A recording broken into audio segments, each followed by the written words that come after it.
Yeah. Or you could just say Sorry. it. And Oh, say, we have gone live. I need to start my timer. Right. We're starting at 8:06. Hello, welcome to the Promptathon. Apologies for starting a bit late. Valentina's been having to coordinate things going on to various streams. From what you can hear when you joined us, we are doing our pre-show prep. Now, normally, if you've ever joined us for a show before, you know that we sort of do that privately, and you don't generally see our prep. But because we're doing 24 hours straight on this run, we're going to take time in between shows. We're going to have about half an hour between shows, but it's all going to be online. So if you're watching Pericles, if you stay on this link, you'll see the preparation for Othello, and you can stay and watch Othello if you want, because I don't know how it works with the watching links. I know that works with the playing links, but this is why. So I am not ignoring you. We are none of us ignoring you. We are just finishing doing the actor stuff, which is all being open and very clearly done for all of you, as it is not normally. Now, I'm just going to go briefly back to the actors and just check that everything, because this is the only rehearsal that we do. We've had less time than we normally do to get all these plays up and running. We have lovely people on our Zoom who we play with regularly. Some we haven't seen for a while.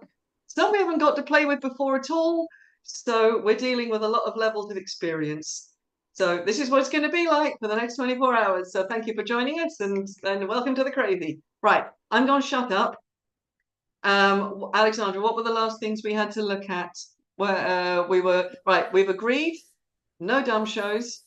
Geraldine, you can manipulate your lines as much as you choose. Okay. Is everybody content with that as a decision?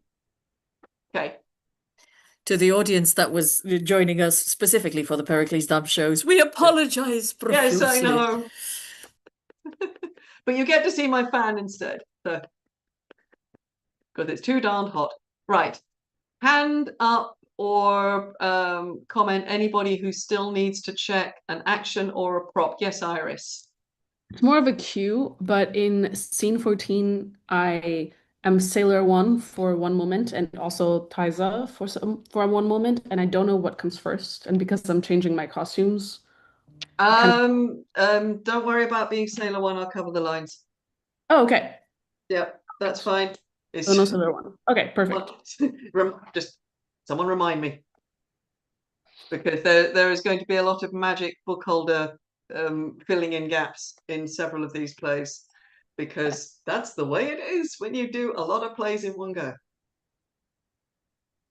But thank you for bringing that up. Okay. I think Go on, I'm Eric. passing gold to someone, but I'm not entirely sure who that is. It's Okay. yeah. Is anybody aware of receiving gold or money? I think Other it's than in Geraldine scene receives money from 25. Geraldine receives money from Olga. Someone who said who's getting money? I think it's me, Eric. Okay. So what money are you two handling? Well, Eric, who are you playing in that scene? In scene 25, I'm Marina. Oh, I don't know if it's me then, but I receive a coin or two. Oh wait, no, sorry, it's scene 23, and I'm passing gold to someone who is. It's not queued in. That's why it just says here. Here's just gold for thee. So it's fine. We have a solution. If you show us, Eric, if you are really obvious with the gold that you've got, and then you pass it through, whoever's on the other end receive a closed hand. Yeah, and go, oh my goodness, this is such Marina, golden gold. Marina, you are passing it to Bolt. So yeah, that is me. But again, you don't actually have to take it, Bolt. I mean, you can be. Oh yeah, okay, yeah. It's this. But I'm going to take it. Oh, okay. Bolt's going to take it. He knows he wants the money. Like, I don't know this play well, but I can tell that he wants the money. So okay, I'll accept it. I've got stuff ready. Don't worry. Like, cool. Okay. Okay. Good. Marvelous. Any more considerations, questions, queries? I will, as usual, police name changes. Yes, there are quick changes. There are very quick changes. If anything becomes a problem, you let me know, and I will do my best to cover it. Okay. Can you check that you have all named yourselves, please, for your first character correctly? because I'm not sure who everybody's playing first. This is a situation where we have a lot of characters and not that many, and not, you know, maybe a few more actors would have been fun. I think I'm doing a few. So any lines that don't get set, it's for me to do, which is going to be fun. Okay, so players on the screen. Deep breath.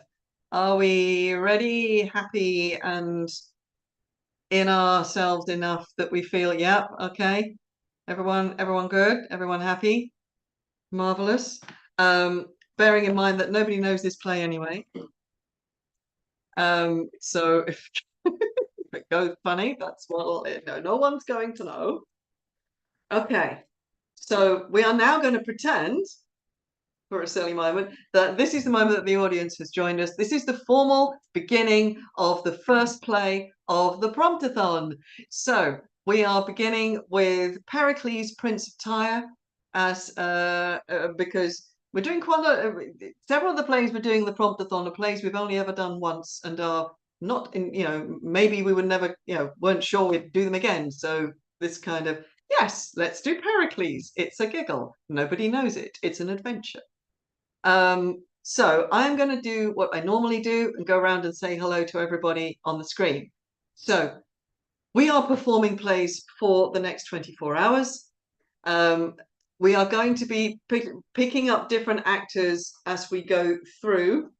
So some people are just doing one play, some people are coming right through with us, some people are sort of putting one down and then picking up again.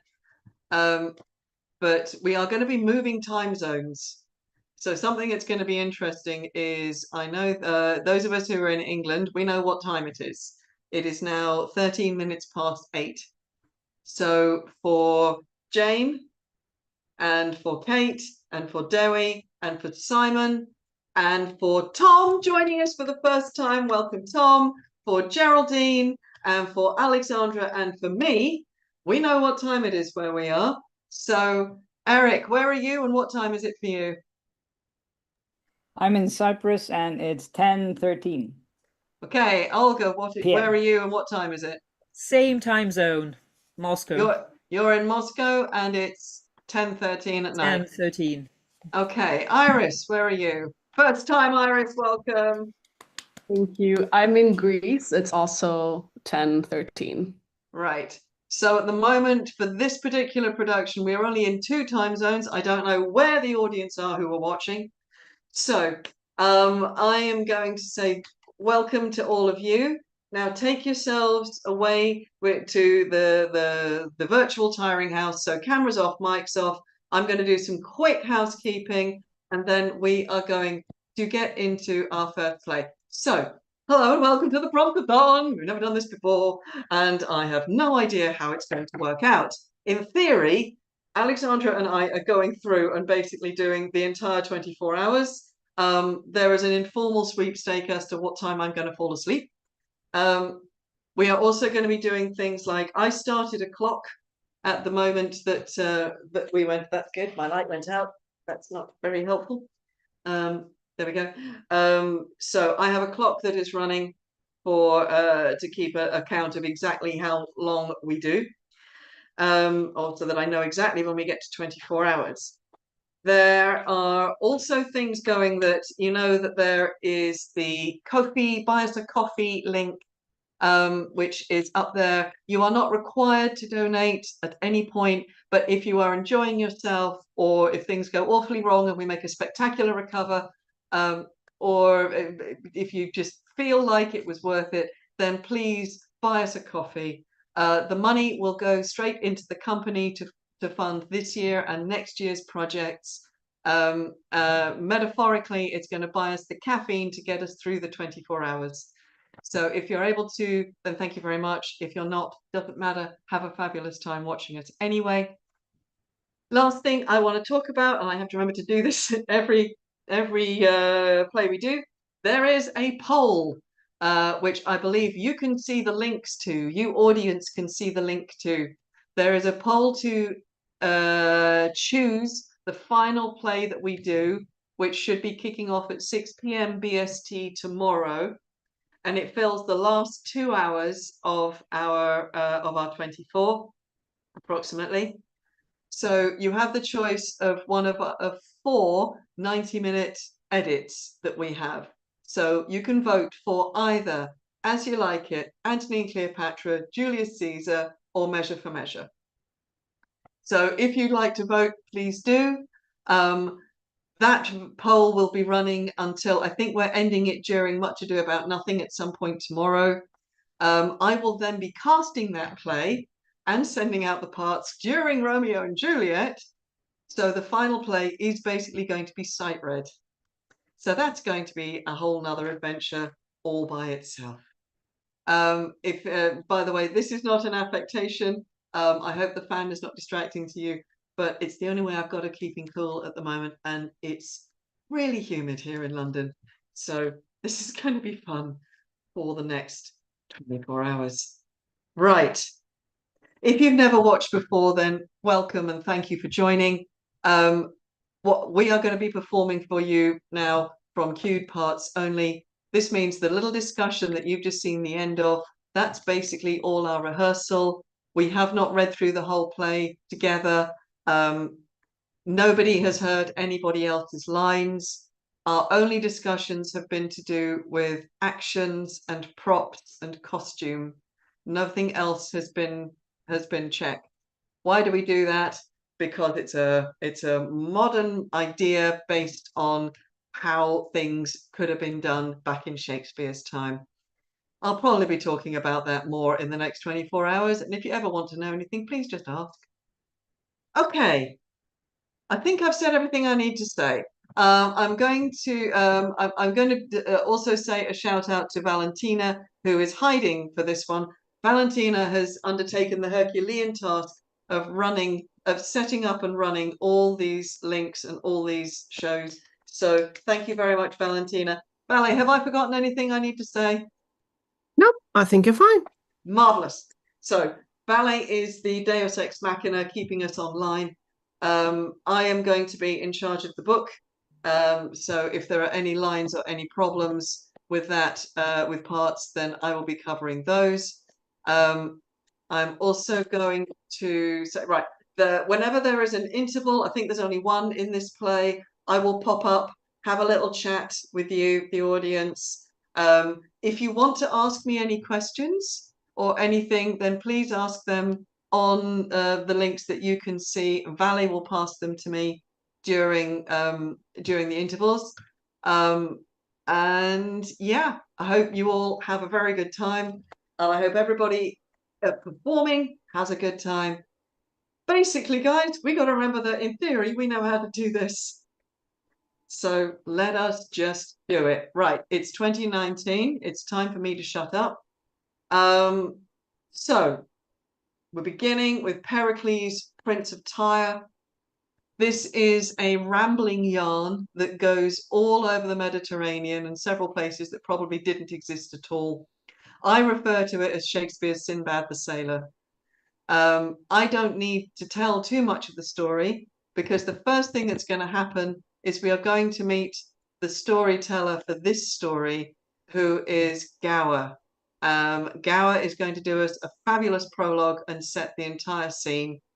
So I'm going to shut up very soon and I'm going to say, Geraldine, as our wonderful Gower for tonight, are you ready to begin the show? I am. Right. Usual rules apply. As soon as I'm gone, the stage is yours. Let's go adventuring, everybody, in more ways than one.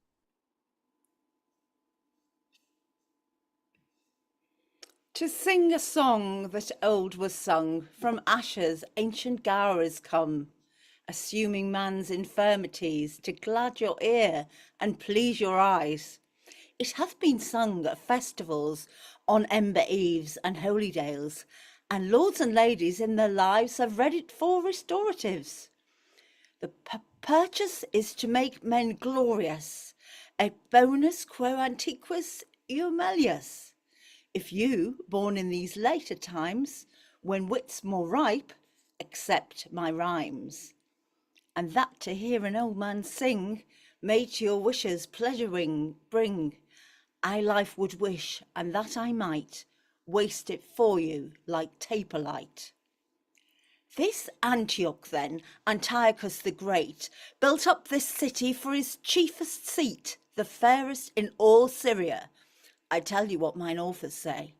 This king unto him took a fair, who died and left a female heir, so buxom, blithe, and full of face, as heaven had lent her all his grace, with whom the father liking took, and her to incest did provoke. Bad child, worse father, to entice his own to evil should be done by none. But custom what they did begin was with long use account no sin.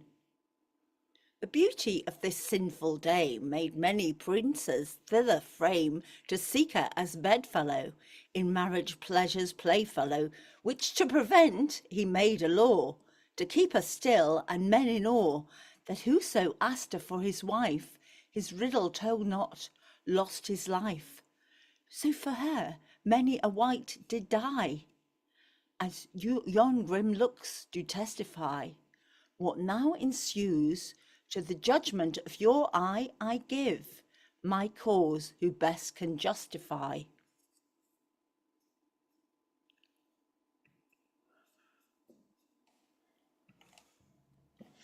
Young Prince of Tyre, you have at large received the danger of the task you undertake. I have, Antiochus, and with a soul emboldened with the glory of her praise, think death no hazard in this enterprise.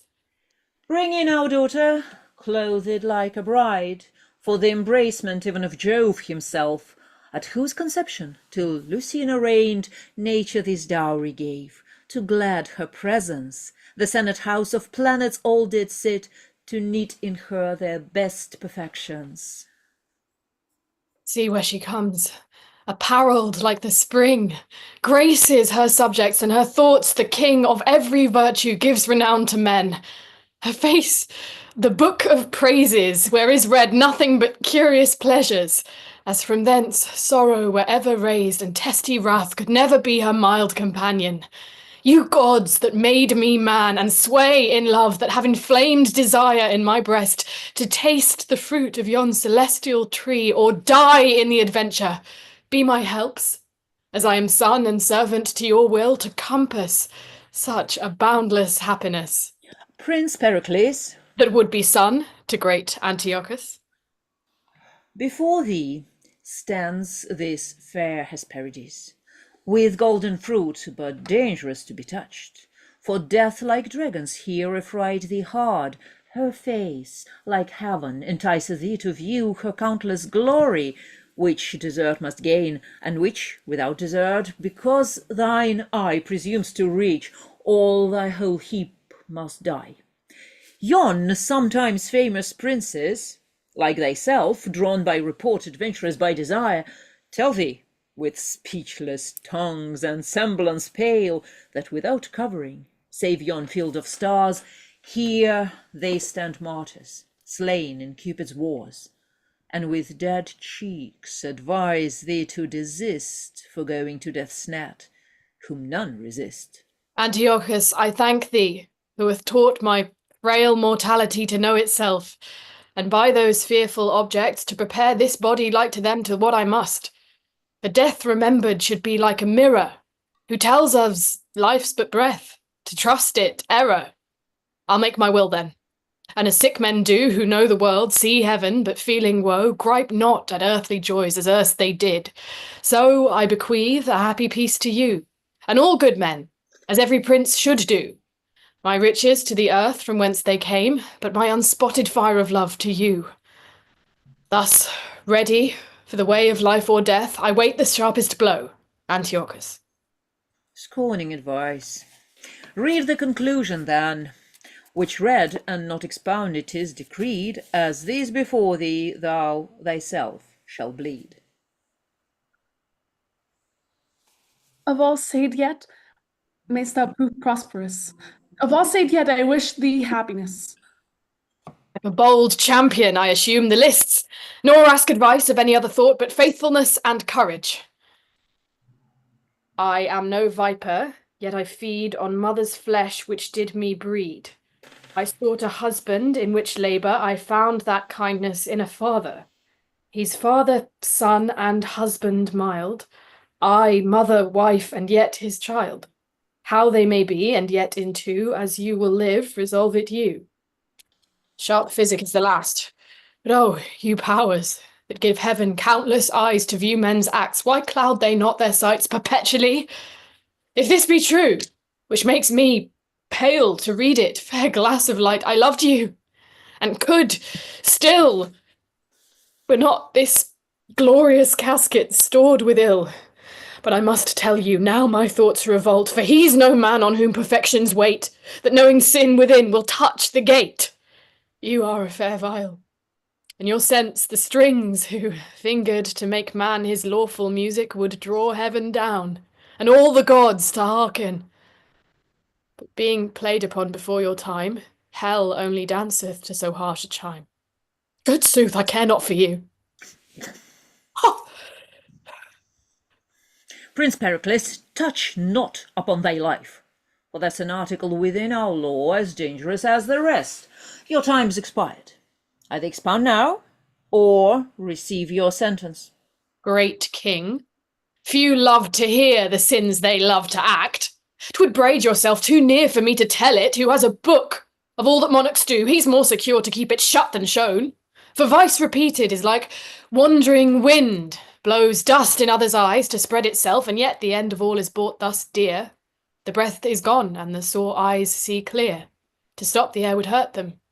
The blind mole casts copped hills towards heaven to tell the earth is thronged by man's oppression, and the poor worm doth die for it. Kings are earth's gods. In vice their laws, their will. And if Jove stray, who dare say Jove doth ill? It is enough you know, and it is fit, what being more known grows worse to smother it. All love the womb that their first being bred. Then give my tongue like leave to love my head. Heaven, that I had thy head, he has found the meaning, but I will glose with him. Young Prince of Tyre, though by the tenor of our strict edict your exposition misinterpreting, we might proceed to cancel of your days, yet hope, succeeding from so fair a tree as your fair self, doth tune us otherwise. 40 days longer we do respite you, if by which time our secret be undone, this mercy shows will joy in such a son, and until then your entertain shall be as doth befit your honour and your worth. How courtesy would seem to cover sin, when what is done is like a hypocrite, the which is good in nothing but in sight. If it be true that I interpret false, then were it certain you were not so bad as with foul incest to abuse your soul, where now you're both a father and a son by your untimely claspings with your child, which pleasure fits a husband, not a father, and she, an eater of her mother's flesh by the defiling of her parents' bed, are both like serpents are, who though they feed on sweetest flowers, yet like poison breed.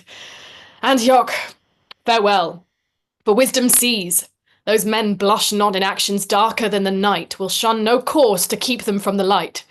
One sin, I know, another doth provoke, murder's as near to lust as flame to smoke. Poison and treason are the hands of sin, aye, and the targets to put off the shame. Then, lest my lie be cropped to keep you clear, by flight I'll shun the danger that I fear. Have found the meaning, for which we mean to have his head.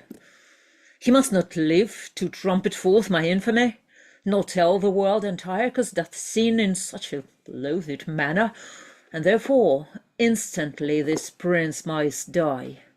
For by his fall my honour must keep high. Who attends us there? Doth your highness call? Elliot, you are of our chamber, and our mind partakes her private actions to our secrecy, and for your faithfulness we will advance you. Thaliot, behold, here's poison, and here's gold. We hate the Prince of Tyre. and thou must kill him. It fits thee not to ask the reason why, because we bid it. See, is it done? My lord, 'tis done. Enough. Let your breath cool yourself, telling your haste. My lord, Prince Pericles is fled. As thou wilt leave fly after, and take an arrow shot from a well-experienced archer hits the mark, his eye doth level at.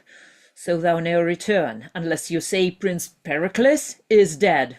My lord, if I can get him within my pistol's length, I'll make him sure enough. So, farewell to your highness. Elliot, adieu. Till Pericles be dead, my heart can lend no succour to my head. Let none disturb us.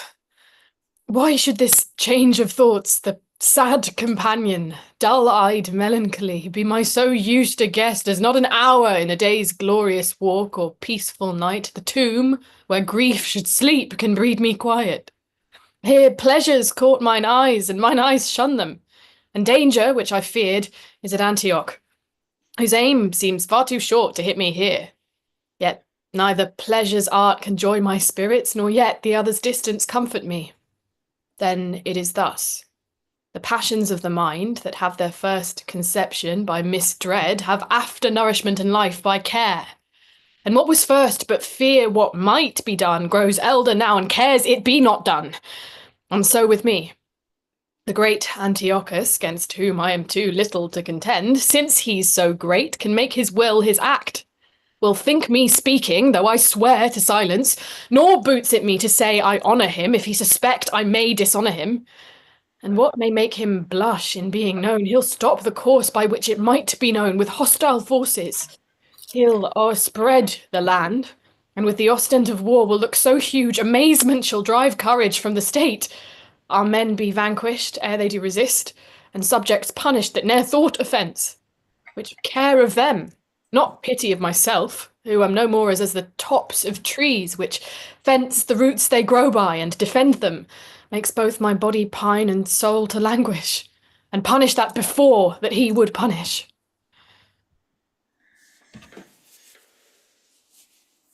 Joy and all comfort in your sacred breast. Keep your mind till you return to us, peaceful and comfortable. Peace, peace, and give experience tongue.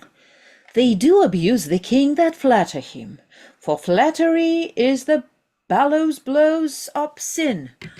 The thing which is flattered but a spark, to which that blast gives heat and stronger glowing, whereas reproof, obedient, and in order, fits kings as they are men, for they may err.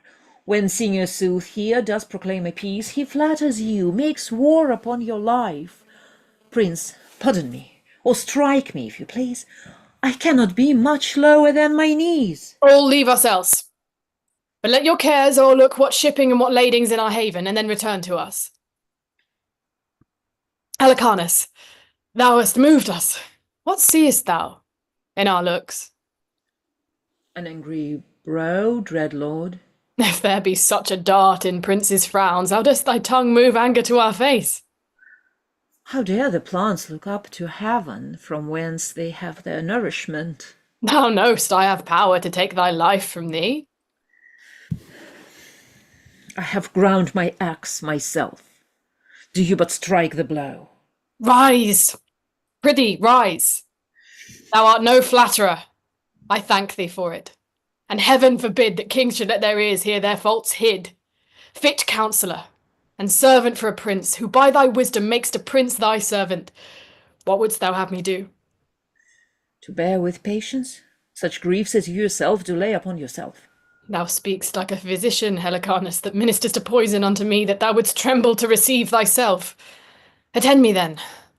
I went to Antioch, where, as thou knowest, against the face of death I sought the purchase of a glorious beauty, from whence an issue I might propagate, our arms to princes, and bring joys to subjects.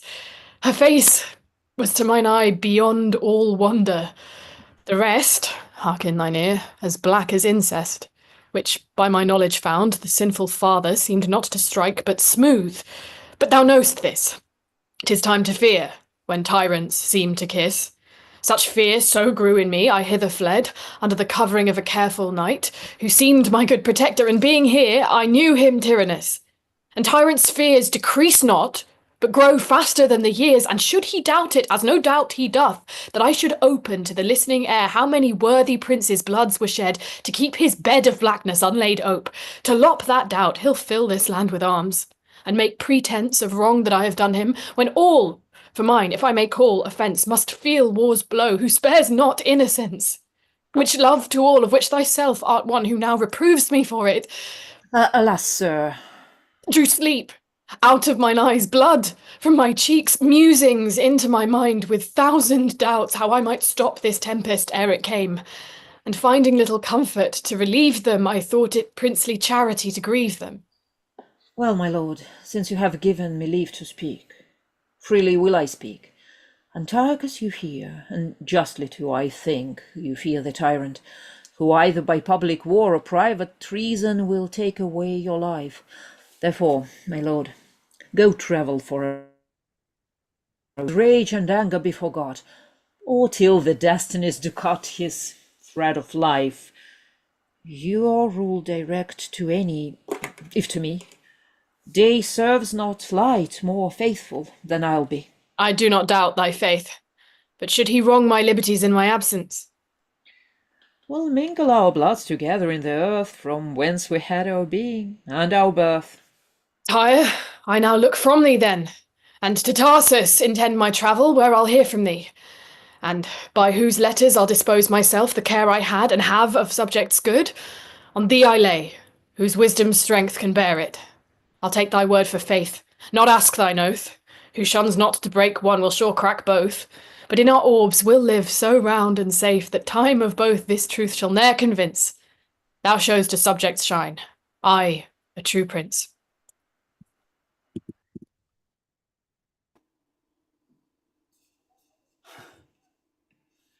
So this is Tyre, and this the court. Here must I kill King Pericles. And if I do it not, I'm sure to be hanged at home. 'Tis dangerous. Well, I perceive he was a wise fellow and had good discretion, that being bid to ask what he would of the king, desired he might know none of his secrets. Now do I see he had some reason for it. For if a king bid a man be a villain, he's bound by the indenture of his oath to be one. Hush, here comes the lords of Tyre. You shall not need, my fellow peers of Tyre, further to question me of your king's departure. His sealed commission, left in trust with me, doth speak sufficiently. He's gone to travel. Hath the king gone? If further yet you will be satisfied, why, as it were, unlicensed of your loves, he would depart, I'll give some light unto you. Being at Antioch, What from Antioch? royal Antiochus, on what cause I know not, took some displeasure at him, at least he judged so, and doubting lest that he had erred or sinned, to show his sorrow, he'd correct himself, so puts himself into the shipsman's toil, from whom each minute threatens life or death. Well, I perceive I shall not be hanged now, although I would. But since he's gone, the king sees must pleased. He 'scaped the land to perish at the sea. I'll present myself. Peace to the lords of Tyre. Lord Thaliard from Antiochus is welcome. From him I come with message unto princely Pericles, but since my landing, I have understood your lord has betook himself to unknown travels. My message must return from whence it came. We have no reason to desire it, commended to our master, not to us. Yet, ere you shall depart, this we desire, as friends to Antioch, we may feast in Tyre.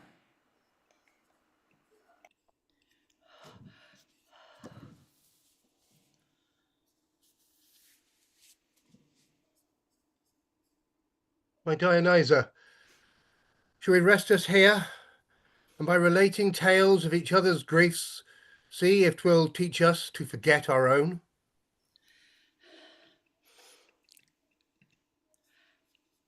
That were a blow. That were to blow at fire and hope to quench it. That were to blow a fire and hope to quench it. For who digs hills because they do aspire, throws down one mountain to cast up a higher. O my distressed lord, even such our griefs are. They're here but felt and seen with mischief's eyes, but like to groves, being toppled, they high arise. O Dionysa, who wanteth food and will not say he wants it, or can conceal his hunger till he famish? Our tongues and sorrows do sound deep, our woes into the air, our eyes do weep, till tongues fetch breath that may proclaim them louder, that if heaven slumber while their creatures want, they may awake their helps to comfort them. I'll then discourse our woes felt several years, and wanting breath to speak, help me with tears. I'll do my best, sir. This Tarsus, o'er which I have the government, a city on whom plenty held full hand, for riches strewed herself, even in the streets, whose towers bore heads so high they kissed the clouds, and strangers ne'er beheld but wondered at, whose men and dames so jetted and adorned like one another's glass to trim them by, the tables were stored full, to glad the sight, and not so much to feed on as delight. All poverty was scorned, and pride so great, the name of help grew odious to repeat. Oh, 'tis too true. But see what heavens can do!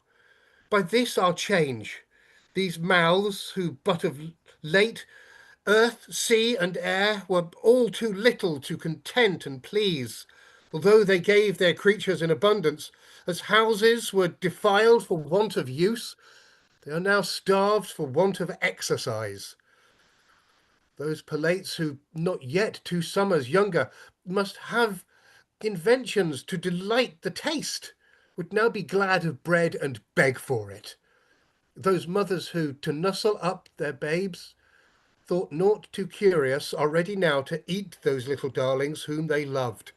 So sharp are hunger's teeth that man and wife draw lots who first shall die to lengthen life. Here stands a lord, and there a lady weeping. Here may sink, yet those which see them fall have scarce strength left to give them burial. Is not this true?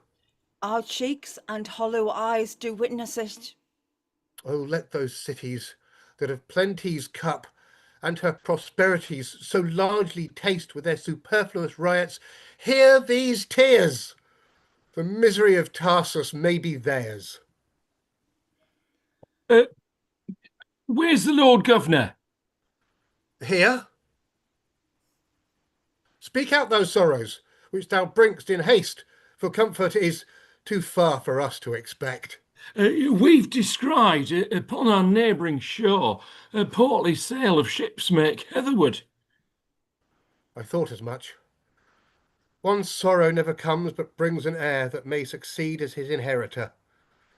And so in ours some neighbouring nation, taking advantage of our misery, hath stuffed these hollow vessels with their power, to beat us down, the which are down already, and make a conquest of unhappy me, whereas no glory's got to overcome. That's the least fear, for by the semblance of their white flags displayed, they bring us peace, and come to us as favourers, not as foes. Thou speaks like him untutored to repeat, who makes the fairest show means most deceit. But bring what they will and what they can, what need we fear? The ground's the lowest and we are halfway there. Go tell their general we attend him here, to know for what he comes and whence he comes, and what he craves. I go, my lord. Welcome is peace, if he on peace consist. If wars, we are unable to resist. Lord Governor, for so we hear you are, let not our ships and number of our men be like a beacon fired to amaze your eyes. We have heard your miseries as far as Tyre and seen the desolation of your streets. Nor come we to add sorrow to your tears, but to relieve them of their heavy load. And these our ships, you happily may think, are like the Trojan horse was stuffed within, with bloody veins, expecting overthrow, are stored with corn, to make your needy bread, and give them life, whom hunger starved half dead. The gods of Greece protect you, and we'll pray for you. Arise, I pray you, rise. We do not look for reverence, but to love, and harbourage for ourself our ships and men. The which, when any shall not gratify, or pay you with unthankfulness in thought, be it our wives, our children, or ourselves, the curse of heaven and men succeed their evils. Till when, the which I hope shall ne'er be seen, your grace is welcome to our town, and us. Which welcome we'll accept. Feast here a while, until our stars that frown lend us a smile.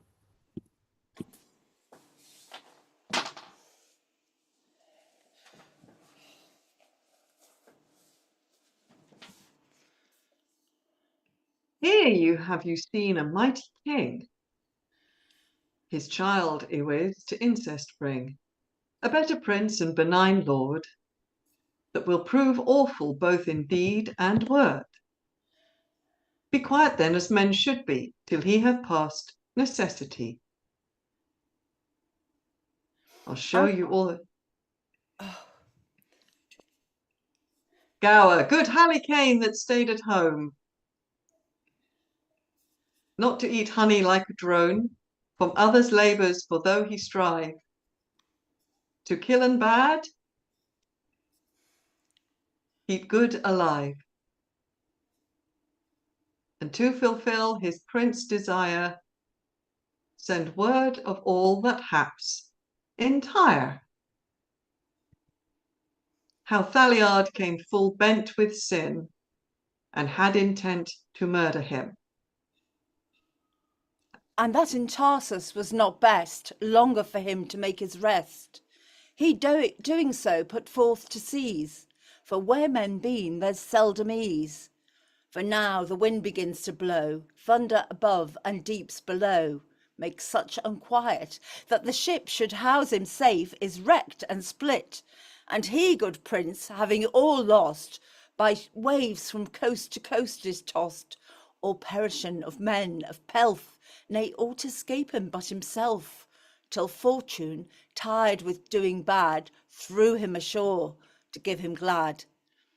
And here he comes. What shall be next? Pardon, O Gower, this long's the text. Yet cease your ire, you angry stars of heaven. Wind, rain and thunder, remember, earthly man, it's but a substance that must yield to you. And I, as fits my nature, do obey you. Thus, the sea hath cast me on the rocks, washed me from shore to shore, and left me breath, nothing to think on ensuing death. Let it suffice, the greatness of your powers, to have bereft a prince of all his fortune, and having thrown him in your watery grave, here to have death in peace is all he'll crave. What ho, Pilch! Ho! Come and bring away the nets. What? Patch breed, I say! What say you, master? Look how thou stirrest now! Come away, or I'll fetch thee with a wannion! Faith, master, I'm thinking of the poor man that were cast away before us even now. Alas, poor souls, it grieved my heart to hear what pitiful cries they made to us to help them, when, well a day, we could scarce help ourselves. Oh, nay, master, said not I as much when I saw the porpoise how he bounced and tumbled? They say they'll have fish, have flesh. A plague on them! They ne'er come, but I look to be washed. Master, I marvel how the fishes live in the sea. Why, as men do a land. The great ones eat up the little ones. I can compare our rich misers to nothing so fitly as a whale, a plays and tumbles, driving the poor fry before him, and, at last, devours them at a mouthful.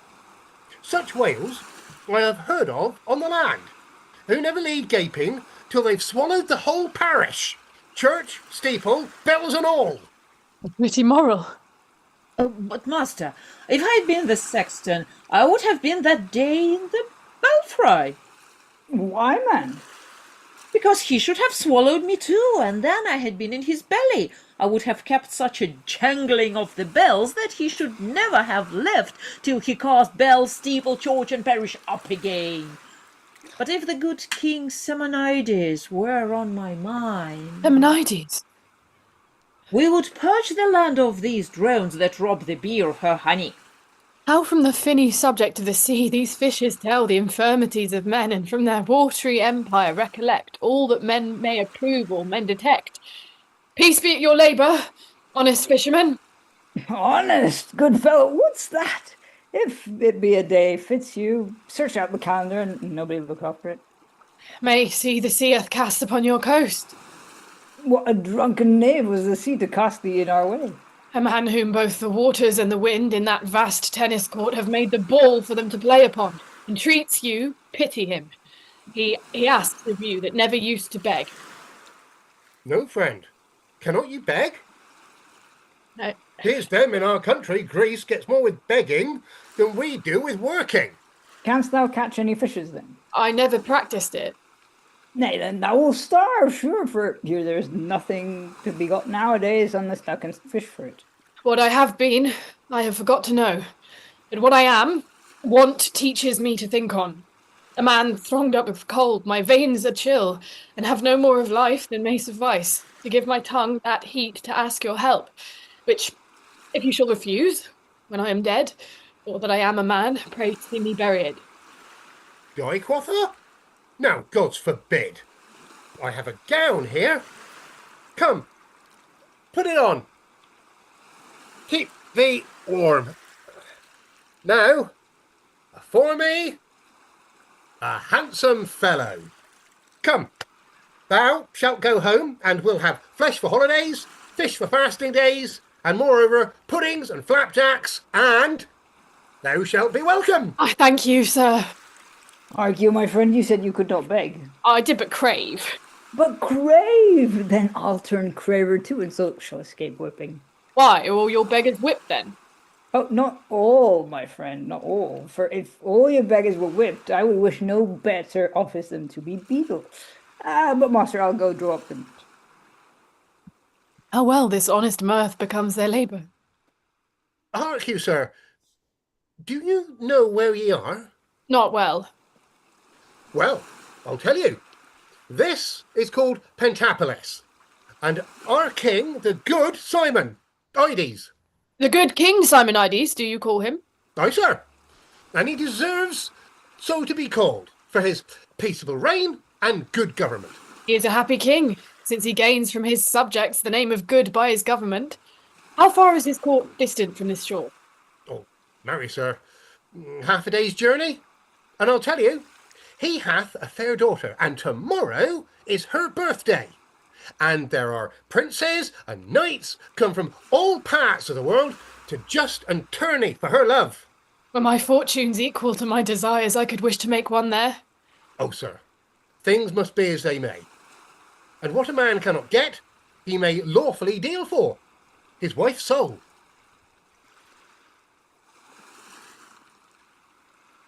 Help, master, help. Here's a fish hangs in the net, like a poor man's right of the law. It will hardly come out. Hot butts on it. 'Tis come at last.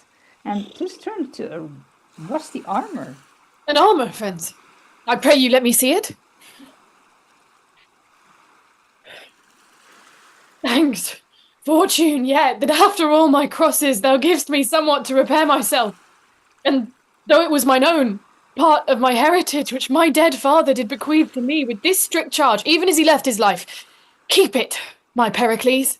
It hath been a shield twixt me and death, and pointed to this brace, for that it saved me, keep it. In like necessity, the which the gods protect thee from may defend thee. It kept where I kept, I so dearly loved it, till the rough seas that spare not any man took it in rage, though calm, to give it again. I thank thee for it. My shipwreck now's no ill, since I have here my father's gift in his will. What mean you, sir? To beg of you, kind friends, this coat of worth, for it was sometime target to a king.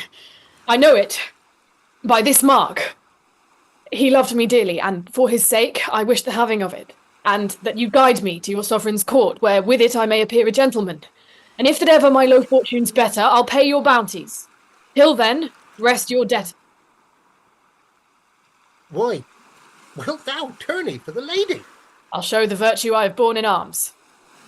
Why, do we take it, and the gods give thee good on't.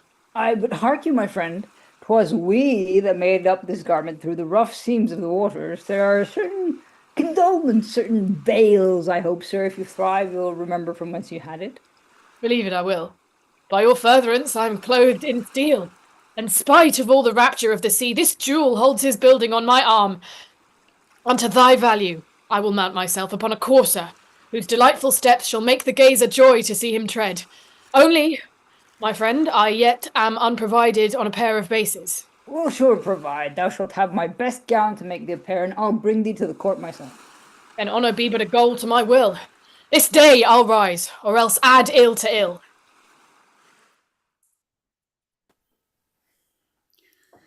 Are the knights ready to begin the triumph? They are, my liege, and stay your coming to present themselves. Return them, we are ready.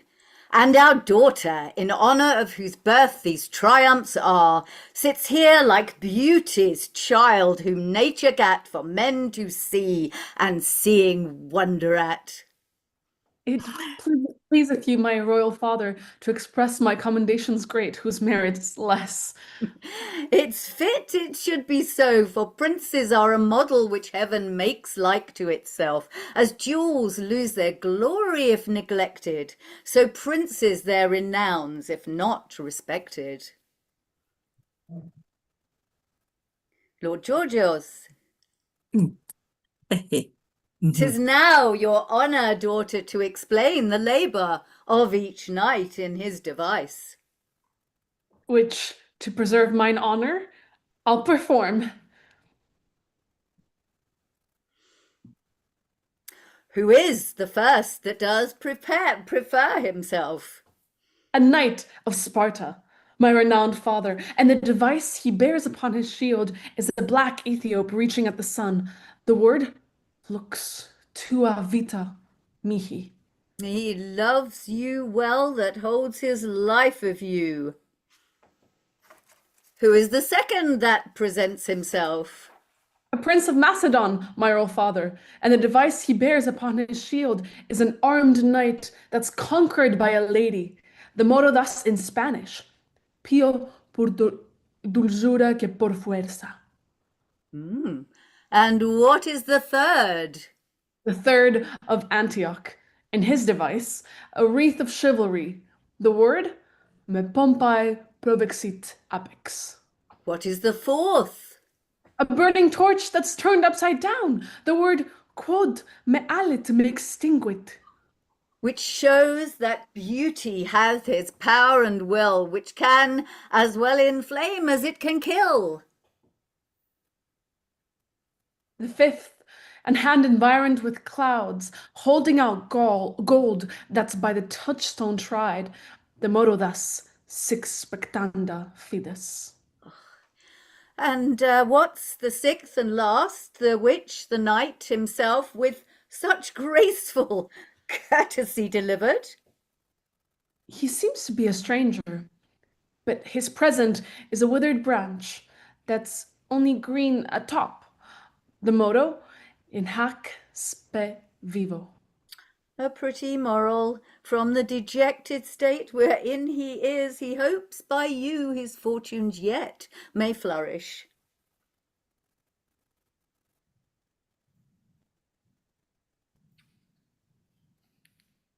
My lord, we cannot hear you.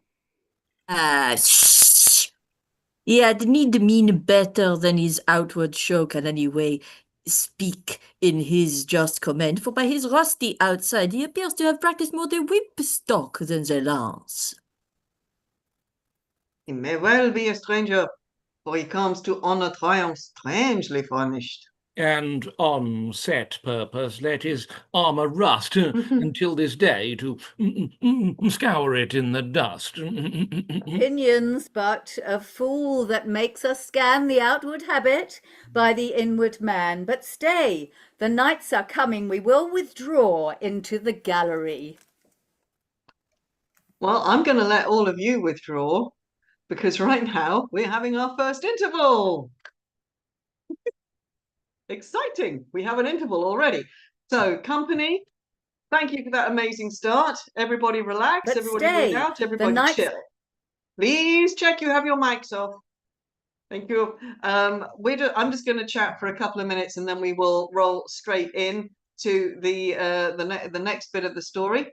There must be 2 intervals in this. I have no memory of absolutely anything at the moment. Okay, Valentina, are there any questions or comments or anything come up on the links yet that need attending to? So far, we have no questions. Oh, well, that's okay. We have somebody that really enjoyed George's outfit, well, Kate's outfit, as Pericles, and lots of love for Geraldine. And we got a lot of people going, go team! So, yeah. Well, that is so far, no lovely. Thank you. Sorry. So far, no questions. So far, no questions. Awesome. That's cool. Do your speech, and in the meantime, you might see some advertisements appear. Okay. Oh dear. Okay. Valentina's been playing. Well, things have been going on. I don't really have a speech. Other than because at the moment we're talking about Pericles at the moment, but we're also talking about promptathon. Promptathon stuff is going to get repeated and repeated and repeated over the next 24 hours. I will just say, if those of you who are watching, if you would like to take a moment to vote for our final play, then just remember that you can cast your vote between As You Like It, Measure for Measure, Antony Cleopatra, or Julius Caesar, and bearing in mind that we're going to be sight reading them. So that's going to be fun come 6 o'clock tomorrow night, British summertime. That's really all I have to say. What I am going to say before we continue, excuse the fan, is I want to give great commendations to our 2 newcomers, to Tom and to Iris, who have whacked in at a really high level. Thank you so much, guys, for joining us with so much sort of wholeheartedness. It is all equally absolutely lovely to have our old players and our regulars back. It is yes, please buy us a coffee. Yes, that's the thing I haven't said. So if you look on the screen where it's not me talking, but it's Valentina, I believe through the wonders of technology, you can scan that with your camera phone thingy jig there. And if you would like to, then please buy us a coffee. I know here in the UK, it's 3 minutes past 9. Don't tell anybody, I've already started yawning. Absolutely no comment on anything. I'm sure I'm going to wake up. But our Mediterranean and our Moscow players are staying up late. So if you'd like to put a little caffeine into our system, then that would be fabulous. Otherwise, very glad if you're all enjoying it. I certainly am. I think this is a great yarn. And I actually think we should, this is a play that should be done more. It's just fiddly. There is one thing about this play. The casting of it was and is continuing to be an absolute pain, because there are so many characters that turn up in 1 or 2 scenes, and it just makes casting really, really difficult, because trying to work out who is in which scene, and then people overlap, and instead of just giving somebody a part, in order to fill them up for the play, I have to give them 6 or 9. And so everybody's got hats and scarves and accents and filters, and goodness only knows what else is going on. So anyway. Somebody just bought us a coffee, so yeah, thank you very much. Yes, I'm feeling invigorated now with the caffeine, so I think we should roll on into the second half. So I'm just going to have, do we have jousting effects, Valentina? No jousting? No jousting effects, marvellous. People can shout if they want to. Nope, that's absolutely fine. I will simply scene set. So we have briefly parted from the story. We are going to leap straight back in. Our wonderful gallant Prince Pericles has been shipwrecked. I think he's I've forgotten the name of the kingdom, but the king is Simonides, or Simonides, depending how you want to say it. King Simonides has a beautiful daughter, Thaisa, and today's her birthday. Isn't that convenient? And there's a whole bunch of knights from all over the place, all jousting. So you need to imagine that while I've been yapping on, there's been a massive joust outside the castle. And everybody's going to come in, and they're all a bit sweaty, and they're all a bit dirty, and a bit bruised and disheveled, and a bit out of breath, except obviously Pericles, who is just this side of Superman. So can I just hear on your mics, please, Simonides, Thaisa, Pericles, and all our fabulous knights? Are you ready to get in and come in from your joust and continue the story? Indeed. Ready. Yes. Yep, ready. Okay, I think that was all of you. Right, I'm gone. Let's do this. Knights, to say your welcome were superfluous. To place upon the volume of your deeds, as in a title pays your worth in arms, were more than you expect, or more than's fit, since every worth in show commends itself. Prepare for mirth becomes a feast. You are princes and my guests. But you, my knight and guest, to whom this wreath of victory I give, and crown you king of this day's happiness. 'Tis more by fortune, lady, than by merit. Call it by what you will, the day is yours, and here, I hope, is none that envies it. In framing an artist, art has just thus decreed, to make some good, but others to exceed, and you are her laboured scholar. Come, queen of the feast, for daughter so you are, here take your place, marshal the rest as they deserve their grace. Well, honoured much, good. Honoured much by good Simonides. Your presence glads our days, honour we love, for who hates honour hates the gods above. Sir, yonder is your place. Some other is more fit. Contend not, sir, for we are gentlemen, that neither in our hearts nor outward eyes envy the great, nor do the low despise. You are right, courteous knights. Sit, sit, sit. By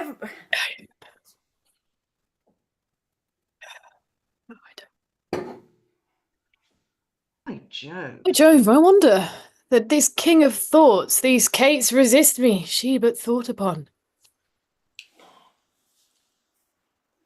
By Juno, that is queen of marriage, all viands that I eat do seem unsavory. Wishing him my meat. Sure, he's a gallant gentleman. He's but a country gentleman, has done no more than other knights have done, has broken a staff or so, so let it pass. He seems like a diamond to glass. Yon king's to me like to my father's picture, which tells me that in glory once he was, had princes sit like stars about his throne, and he the sun for them to reverence.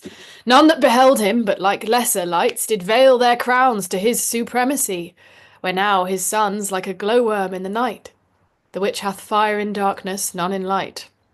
Whereby I see that Time's the king of men, he's both their parent and he is their grave, and gives them what he will, not what they crave. What? Are you merry knights?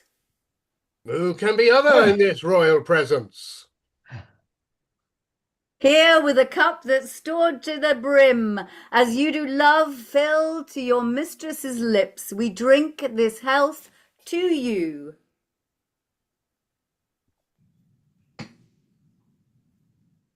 Thank you, Grace.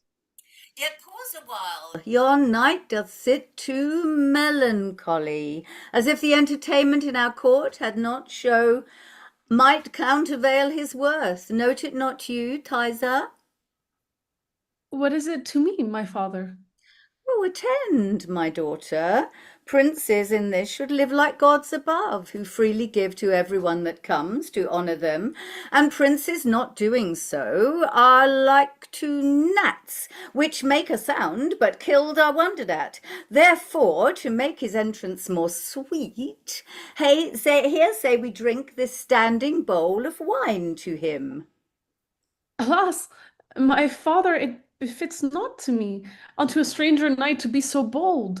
He may my proffer take for an offence, since men take women's gifts for impudence. How? Do as I bid you, or you'll move me else. Now, by the gods, he could not please me better. And furthermore tell him, we desire to know of him, of whence he is, his name, and parentage. The king, my father, sir, has drunk to you. I thank him. Wishing it so much blood unto your life. I thank both him and you, and pledge him freely. And further he desires to know of you, of whence you are, your name and parentage. A gentleman of Tyre. My name, Pericles. My education's been in arts and arms, who, looking for adventures in the world, was by the rough seas reft of ships and men, and after shipwreck driven on the shore. Now, by the gods, I pity his misfortune, and will awake him from his melancholy. Come, gentlemen, we sit too long on trifles, and waste the time which looks for other revels. Even in your armours, as you are addressed, will very well become a soldier's dance. I will not have excuse with saying this. Loud music is too harsh for ladies' heads, since they love men in arms as well as beds.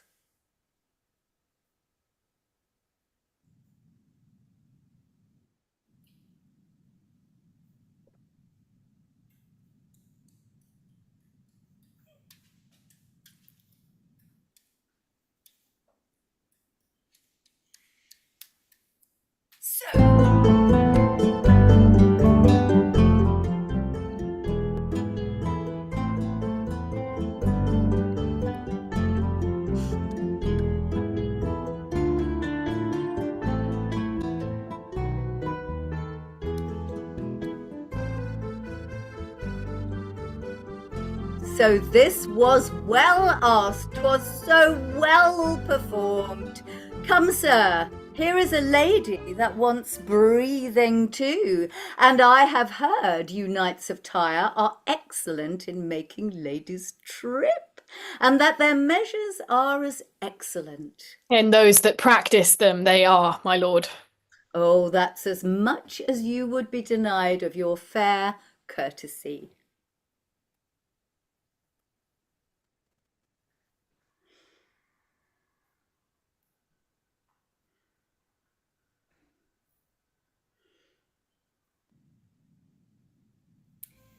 Unclasp, unclasp. Thanks, gentlemen, to all have done well. But you the best, pages and lights, to conduct these knights unto their several lodgings. Yours, sir, we have given order to be next to our own. I am at your grace's pleasure. Ah, princes, it's too late to talk of love, and that's the mark I know you level at. Therefore each one betake him to his rest. Tomorrow all for speeding do their best.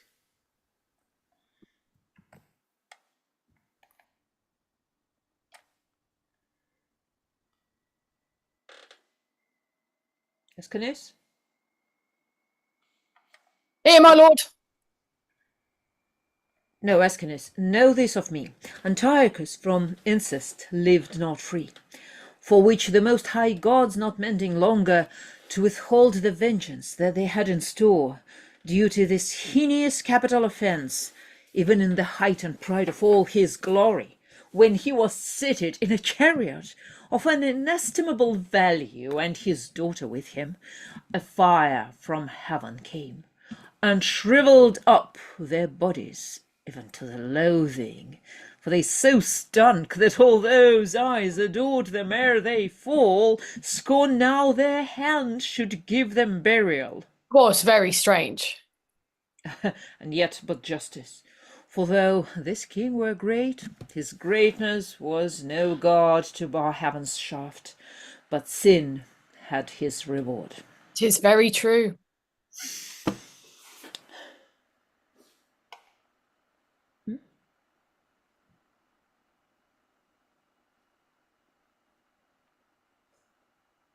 See, not a man in private conference or council has respect with him but he.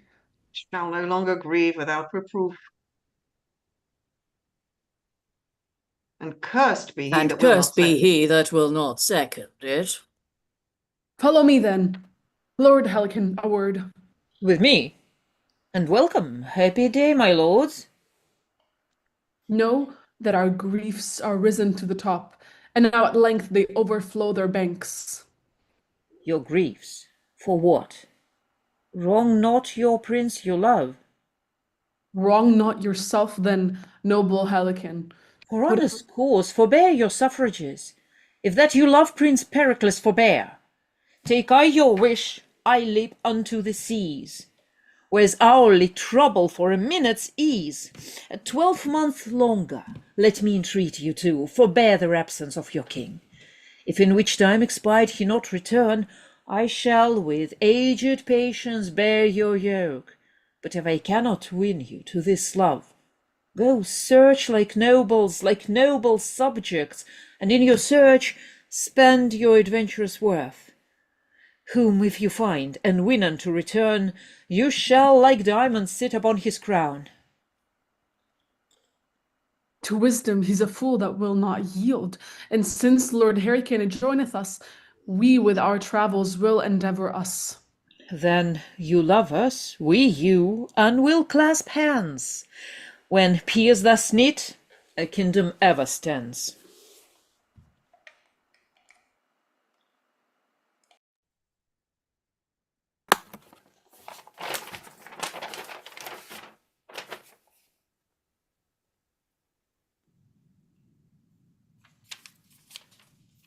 Good morrow. Good morrow to the good Simonides. Knights, from my daughter, this I let you know, that for this 12 months she'll not undertake a married life. Her reason to herself is only known, which yet from by her no means can I get. May we not get access to her, my lord? Faith, by no means. She has so strictly tied her to her chamber that 'tis impossible. 12 moons more she'll wear Diana's livery. This by the eye of Cynthia hath she vowed, and on her virgin honour will not break it. Loath to bid farewell, we take our leaves.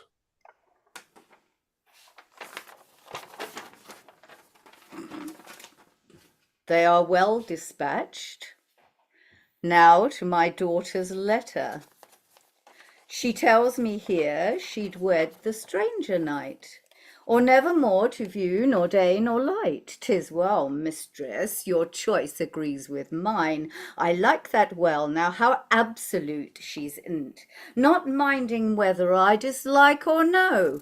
Well, I do commend her choice, and will no longer have it delayed. Soft, here he comes. I must dissemble it. All fortune to the good Simonides. To you as much, sir. I am beholding to you for your sweet music this last night. I do protest my ears were never better fed, with such delightful pleasing harmony. It is your grace's pleasure to commend, not my desert. Sir, you are music's master. The worst of all her scholars, my good lord. Let me ask you one thing. What do you think of my daughter, sir? A most virtuous princess. She is fair too, is she not? As a fair day in summer, wondrous fair. Sir, my daughter thinks very well of you, so well that you must be her master, and she will be your scholar. Therefore look to it. I am unworthy for her schoolmaster. She thinks not so. Peruse this writing else. What's here? A letter that she loves, the Knight of Tyre. 'Tis the king's subtlety to have my life. Oh, seek not to entrap me, gracious lord, a stranger and distressed gentleman that never aimed so high to love your daughter, but bent all offices to honour her. Thou hast bewitched my daughter, and thou art a villain. By the gods, I have not. Never did thought of mine levy offence, nor never did my actions yet commence a deed might gain her love or your displeasure. A traitor thou liest. Traitor? Aye, traitor. Even in his throat, unless it be the king that calls me traitor, I return the lie. Now by the gods I do applaud his courage. My actions are as noble as my thoughts, that never relished of a base descent. I came unto your court for honour's cause, and not to be a rebel to her state. And he that otherwise accounts of me, this sword shall prove he's honour's enemy.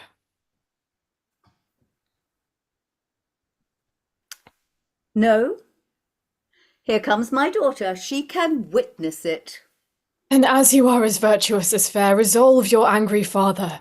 If my tongue did e'er solicit, or my hand subscribe to any syllable that made love to you...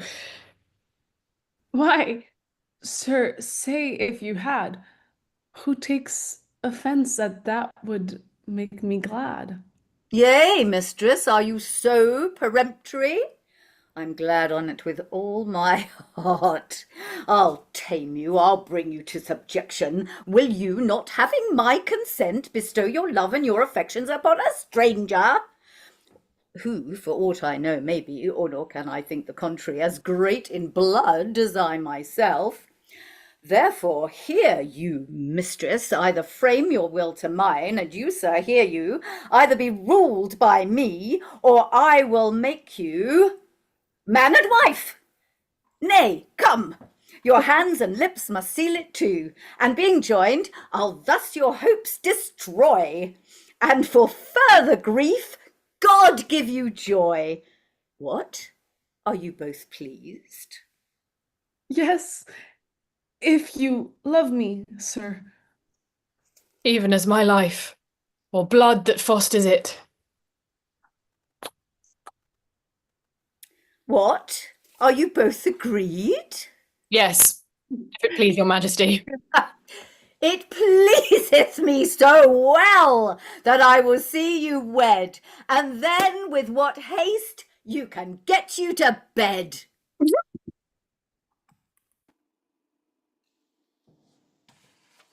Now sleep is slaked hath the rout, no din but snores the house about, made louder by the o'erfed breast of this most pompous marriage feast. The cat with eyne of burning coal now crouches for the mouse's hole, and crickets sing at the oven's mouth, ere the blither for their drouth. Hymen hath brought the bride to bed, where by the loss of maidenhead a babe is mouldered.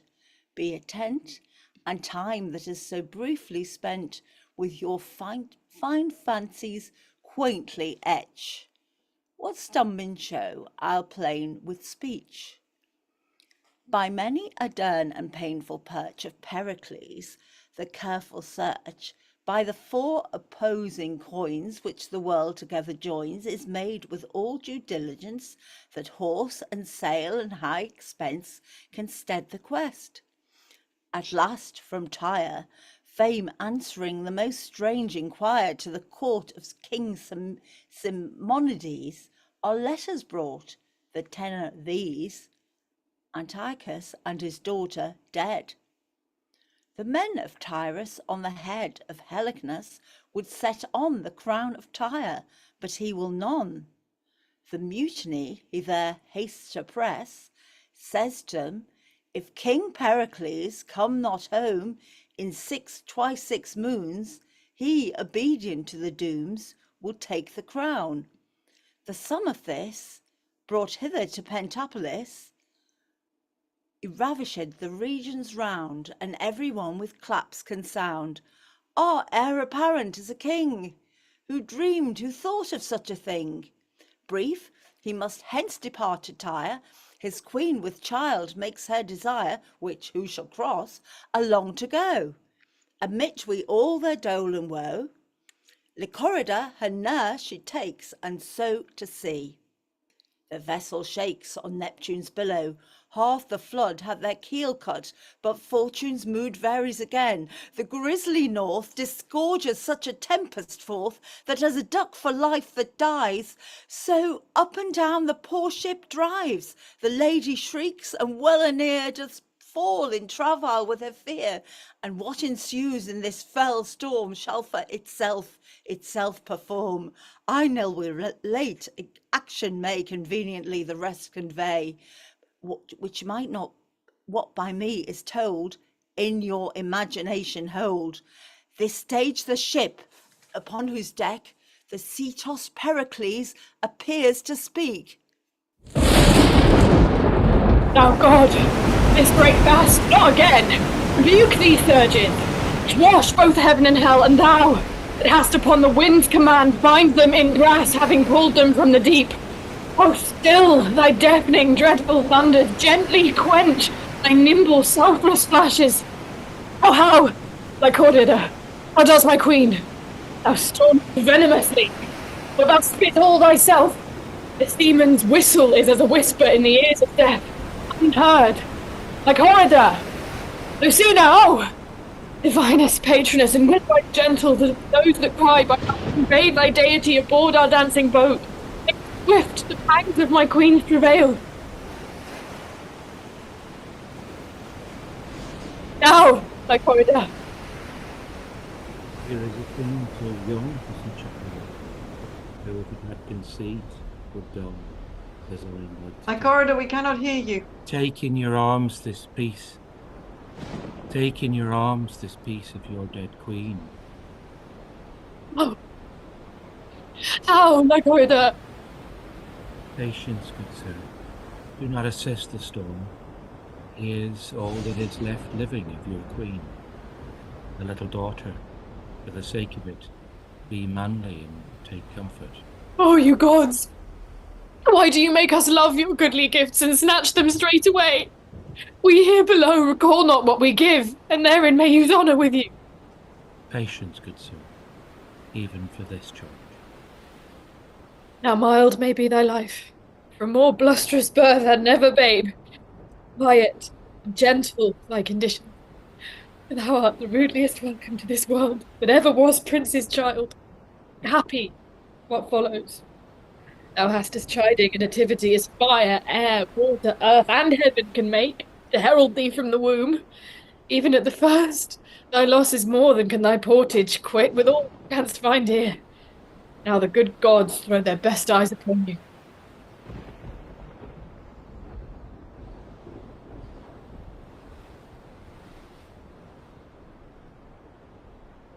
What courage, sir! God save you! Courage enough. I do not fear the flaw. It hath done to me the worst. Yet for the love of this poor infant, this fresh new seafarer, I would it would be quiet. Like the royals there! I will not will thou!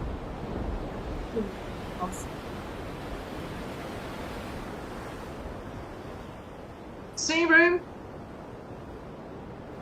And the brine and cloudy billow kiss the moon, I care not. Care not. Sir, your queen must overboard. The sea works high, the wind is loud, and will not lie till the ship be cleared of the dead. That's your superstition. Pardon us, sir. Thus at sea hath been still observed, and we are strong in custom. Therefore briefly yield her, for she must overboard straight. As if me, most wretched queen. Here she lies, sir. Terrible childbed, as thou had, my dear.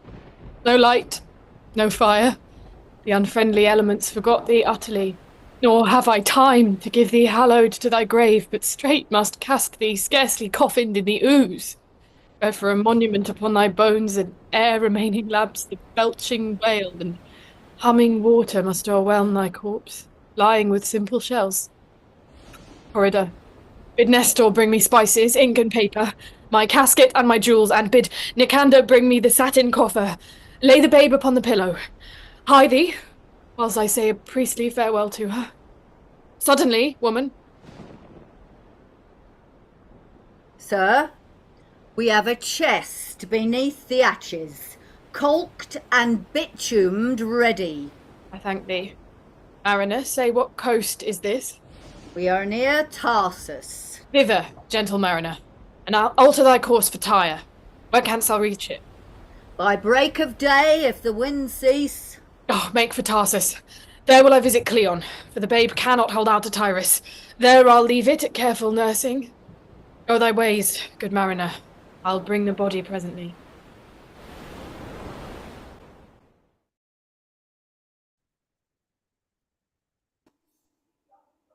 Philemon. Ho. Sir? Get Does my fire and lord call? meat. Get fire and meat for these poor men. 'Tis been a turbulent and stormy night. I have been in many, sir, but such a night as this till now I ne'er endured. Your master will be dead ere you return. There's nothing can be ministered to nature that can recover him.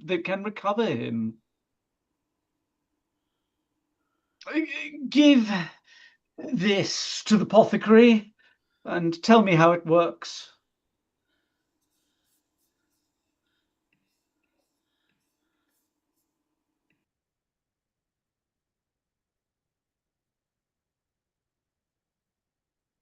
Oh, good morrow. Good morrow to your lordship. Gentlemen, why do you stir so early?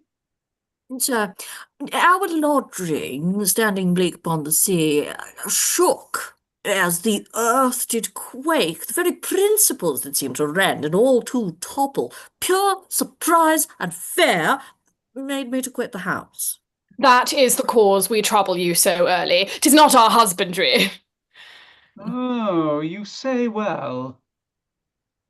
But I much marvel that your lordship, having rich Tyre about you, should at these early hours shake off the golden slumber of repose. 'Tis most strange. Nature should be so conversant with pain, being thereto not compelled. I hold it ever. Virtue and cunning were endowments greater than nobleness and riches.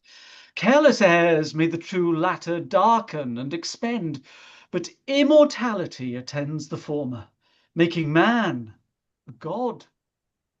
'Tis known I ever have studied physic, through which secret art by turning o'er authorities I have, together with my practice, made familiar to me, and to my aid the blessed infusions that dwell in vegetatives, in metals, stones, and I can speak of the disturbances that nature works, and of her cures, which doth give me a more content in course of true delight than to be thirsty after tottering honour, or tie my treasure up in silken bags to please the fool and death.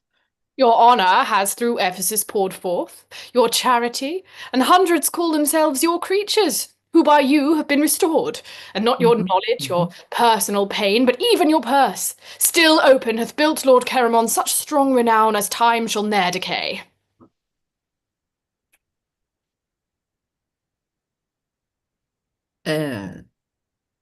So, lift there.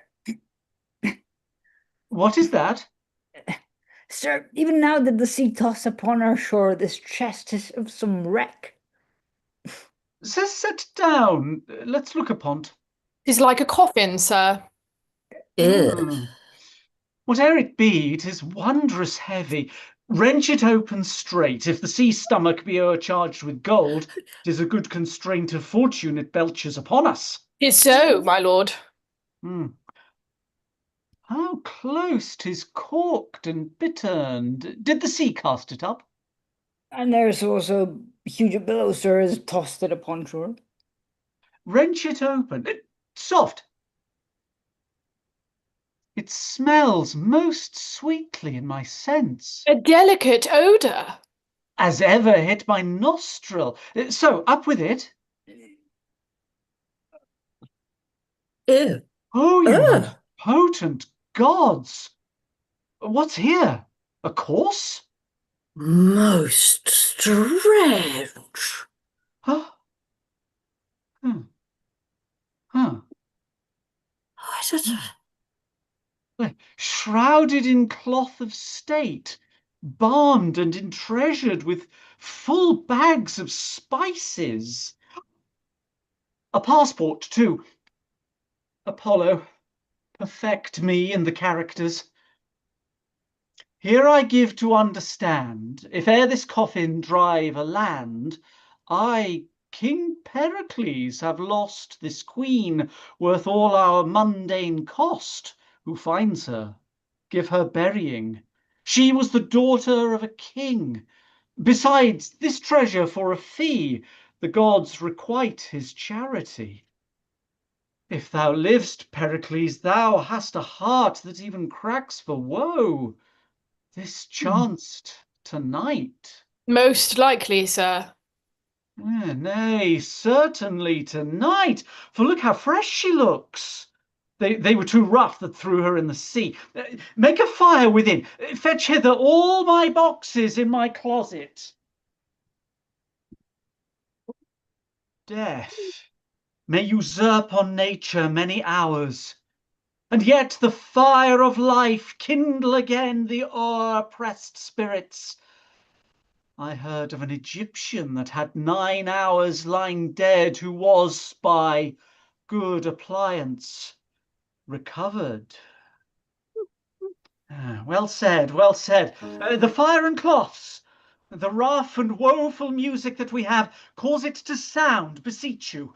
The viol, once more, how thou stirrest, thou block, the music there. I pray her, pray you, give her air. Oh. Gentlemen, this queen will live. Nature awakes.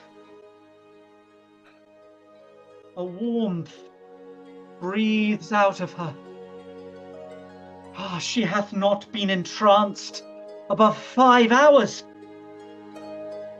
See how she begins to blow into life's flower again. Oh, heavens, through you increase our wonder and set up your fame forever. She is alive. Behold her eyelids. Cases to those heavenly jewels which Pericles hath lost begin to part their fringes of bright gold. The diamonds of a most praised water do appear to make the world twice rich. Live, and make us weep to hear your fate, fair creature, rare as you seem to be. Oh dear, Diana, where am I? Where's my lord? What world is this? Is not this strange? Most rare. Hush, my gentle neighbours. Lend me your hands. To the next chamber bear her. Get linen. Now this matter must be looked to, for her relapse is mortal. Come, come, and Aesculapius, guide us. Most honoured Cleon, I must needs be gone. My 12 months are expired, and Tyrus stands in a litigious peace. You and your lady take from my heart all thankfulness. The gods make up the rest upon you. Your shafts of fortune, though they hurt you mortally, yet glance full wonderingly on us. Oh, your sweet queen, that the strict fates had pleased you had brought her hither, to have blessed mine eyes with her. We cannot but obey the powers above us. Could I rage and roar as doth the sea she lies in, yet the end must be as 'tis. My gentle babe Marina, whom, for she was born at sea, I have named so, here I charge your charity withal, leaving her the infant of your care, beseeching you to give her princely training that she may be mannered as she is born. Fear not, my lord, but think your grace that fed my country with your corn, for which the people's prayers still fall upon you, must in your child be thought on. If I neglection should therein make me vile, the common body by you relieved would force me to my duty. But if to that my nature need a spur, the gods revenge it upon me and mine to the end of generation. I believe you. Your honour and your goodness teach me to it without your vows. Till she be married, madam, by bright Diana, whom we honour all, unscissored shall this hair of mine remain, though I show ill in it. So I take my leave. Good madam, make me blessed in your care in bringing up my child. I have one myself who shall not be more dear to my respect than yours, my lord. Madam, my thanks and prayers. We'll bring your grace in to the edge of the shore, then give you up to the masked Neptune and the gentlest winds of heaven. I will embrace your offer. Come, dearest madam. Oh, no tears, Lycorida, no tears. Look to your little mistress, on whose grace you may depend hereafter. Come, my lord.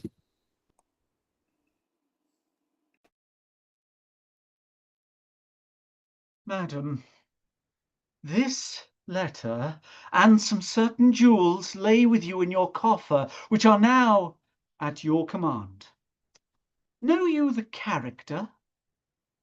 It is my lord's.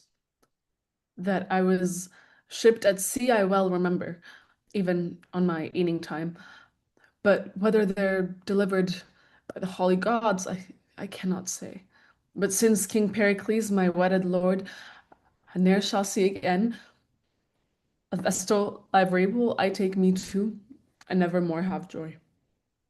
Madam, if this you purpose as you speak, Diana's temple is not distant far, where you may abide till your date expire.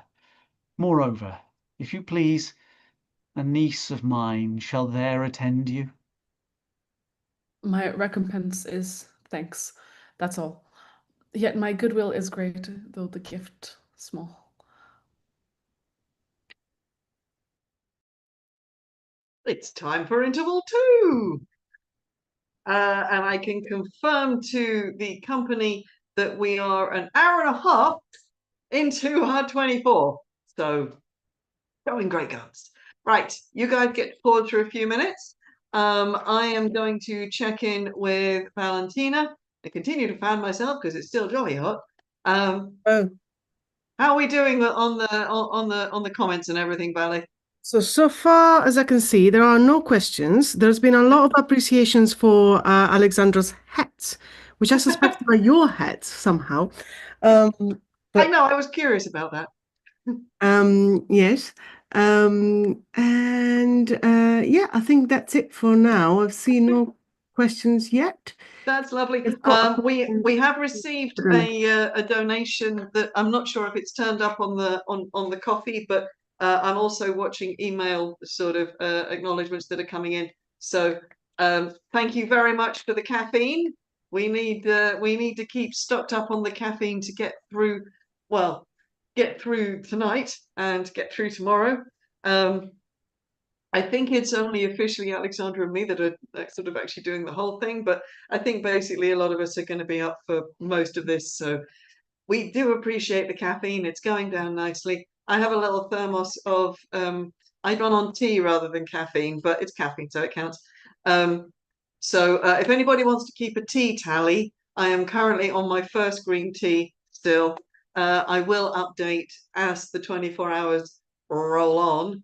I'm just going to say again how very much I'm enjoying our new players and old all having a great time together. Honestly, Iris and Tom, you guys are making this look so easy. I am absolutely sort of in awe. Thank you for bringing yourselves to us today. It is a pure pleasure, and we get to play with you again later in the 24th. So this is getting better and better. So terrific. What is there to talk about?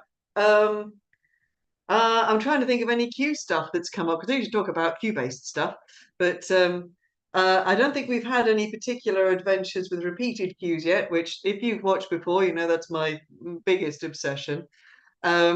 We have had some interesting cues that were similar, caused moments with the cast, but everybody just handled it like the pros they are and went straight on through. So again, full respect to everybody for the technique that's being shown. This is such a funny story. I don't know. I think we are just approaching we are sort of in the bit of Pericles, which brushes fingers with Winter's tale, because we have a regretful husband, we have a lost baby daughter, we have a queen who is believed dead, and who is actually coming back to life. So there is a big parallel there, I would think, between the Winter's Tale. You've got Hermione. Okay, the circumstances are very different. On the whole, Pericles has a lot more fun than the King of Sicilia does. So there we go. But it's like every now and again, someone has a little practice, and then something turns up later in another play, and yeah. Well, can't blame him. If you had a good idea and if it works, why not do it again? But do it differently. Anyway, I'm going to hand back over to the play again, because basically we're hopping back in to a bit of story as told by our lovely storytelling chorus character Gower, being done superbly for us by Geraldine, who rather tragically is only joining us for this one play in the Promptathon, but that's okay, G. We will love to have you anytime and anytime, you know that. So Gower's going to tell us what happens next to Pericles in Tyre and to Marina in Tarsus. And so I don't need to. And that's going to join us right over into the next and final chunk of this story. So we're going into the last third of Pericles now. So I am just going to check in with Lady Geraldine and say, are you ready to take a story forward, please? I am.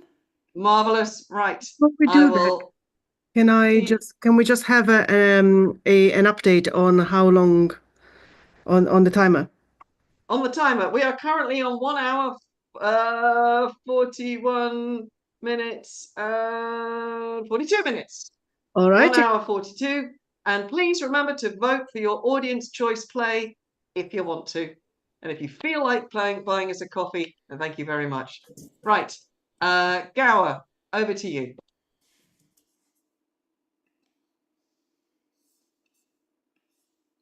Imagine Pericles arrived at Tyre, welcomed and settled to his own desire. His woeful queen we leave at Ephesus, unto Diana there a votaress. Now to Marina bend your mind, whom our fast-growing scene must find at Tarsus, and by Cleon trained in music, letters, who hath gained of education all the grace that makes her both the heart and place of general wonder. But alack, that monster, envy, off the rack of her praise, Marina's life seeks to take off by treason's knife. And in this kind hath our Cleon one daughter, and a wench full grown, even ripe for marriage right. This maid hight Philiten, and it is said, for certain in our story she would ever with Marina be it when she waved the sladed silk with fingers long, small, white as milk, or when she would with sharp needle wound the cambric, which she made more sound by hurting it, or when to the lute she sung, and made the night bird mute that still records with moan, or when she would with rich and constant pen veil to her mistress Diane, still this Philiten contends in skill with absolute Marina. So with the dove of Paphos might the crow vie feathers white. Marina gets all praises, which are paid as debts and not as given. This so darks in Philiten all graceful marks, that Cleon's wife with envy rare a present murderer does prepare for good Marina, that her daughter might stand peerless by this slaughter. the sooner our vile thoughts her vile thoughts just dead, Lycorida, our nurse, is dead, and cursed Dionysa hath the pregnant instrument of wrath pressed for this blow. The unborn event I do commend to your content, only I carry winged time, post on the lame feet of my rhyme, which never could I so convey, unless your thoughts went on my way. Dionysa does appear with Leonine, a murderer.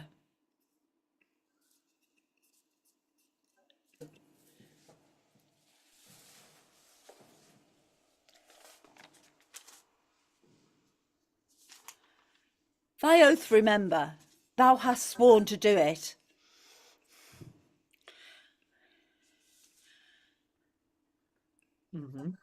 Tis but a blow which never shall be known. Tis but a blow which never shall be known. Thou canst not do a thing in the world so soon to yield thee so much profit. Let not conscience, which is but cold, inflaming love in thy bosom, inflame too nicely, nor let pity, which even women have cast off, melt thee, but be a soldier to thy purpose. I will do it. But yet she's a goodly creature. The fitter then, the god should have her. Here she comes weeping for her only mistress' death. Thou art resolved? I am resolved. No, I will rob Tellus of her weed, to strew thy green with flowers, the yellows, blues, the purple violets, and marigolds, shall as a carpet hang upon thy grave, while summer days do last. I me, poor maid, born in a tempest when my mother died. This world to me is like a lasting storm, worrying me for my friends. How now, Marina? Why do you keep alone? How chance my daughter is not with you? Do not consume your blood with sorrowing. You have a nurse of me. Lord, how your favours change with this unprofitable woe. Come, give me your flowers, ever see Marit.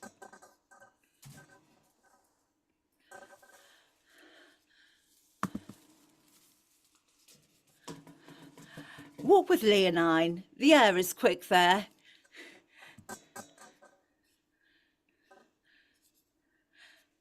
It pierces and sharpens the stomach. Come, Leonine, take her by the arm, walk with her. No, I pray you, I'll not bereave you of your servant. Oh, come, I love the king your father, and yourself with more than foreign heart. We every day expect him here. When he shall come and find our paragon to all reports thus blasted, he will repent the breath of his great voyage, blame both my lord and me that we have taken no care to your best courses. Go, I pray you, walk, and be cheerful once again. Reserve that excellent complexion, which did steal the eyes of young and old. Care not for me, I can go home alone. Well, I will go, but yet I have no desire to it. Come, I know 'tis good for you. Walk half an hour, Leonine, at the least. Remember what I have said. I warrant you, madam. I leave you, my sweet lady, for a while. Pray walk softly, do not heat your blood. What, I must have a care of you. My thanks, sweet madam. Is this wind westerly that blows? South-west. When I was born, the wind was north. West so? My father, as nurse said, did never fear, but cried, "Good seaman!" to the sailors, galling his kingly hands, hailing ropes, and clasping to the masts, endured a sea that almost burst the deck. When was this? When I was born, when never was waves nor wind more violent, and from the ladder tackle washes off a canvas climber. "Ha!" says one, "wilt out?" And with a dropping industry they skip from stern to stern. The boatswain whistles, and the master calls and trebles their confusion. Come, say your prayers. What mean you? If you require a little space for prayer, I grant it. Pray, but be not tedious. For the gods are quick of ear, and I am sworn to do my work with haste. Why, will you kill me? To satisfy my lady. Why would she have me killed? And now, as I can remember by my troth, I never did hurt her all my life. I never spake bad word, nor did ill turn to any living creature. Believe me, La, I never killed a mouse, nor hurt a fly. I trod upon a worm against my will, but wept for it. How have I offended, wherein my death might yield her any profit, or my life imply her any danger? My commission is not to reason of the deed, but do it. You will not do it for all the world, I hope. You are well favored, and your looks, for show, you have a gentle heart.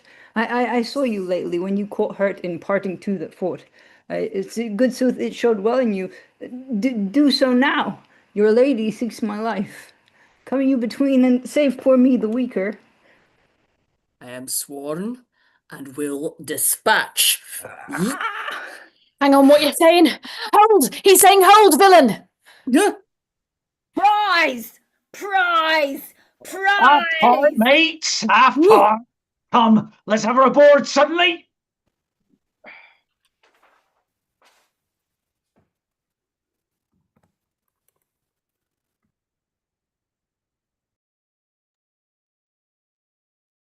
These roguing thieves serve the great pirate Valdez. And they have seized Marina. No, let her go. There's no hope she will return. I'll swear she's dead and thrown into the sea, but I'll see further. Perhaps they will but please themselves upon her, not carry her aboard. If she remain, whom they have ravished, must by me be slain.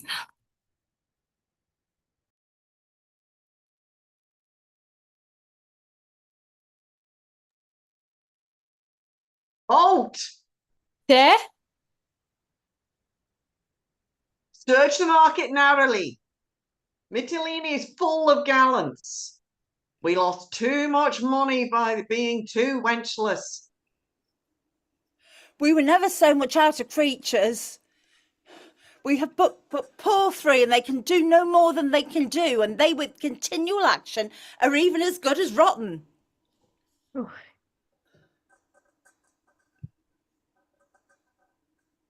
Therefore, let's have fresh ones.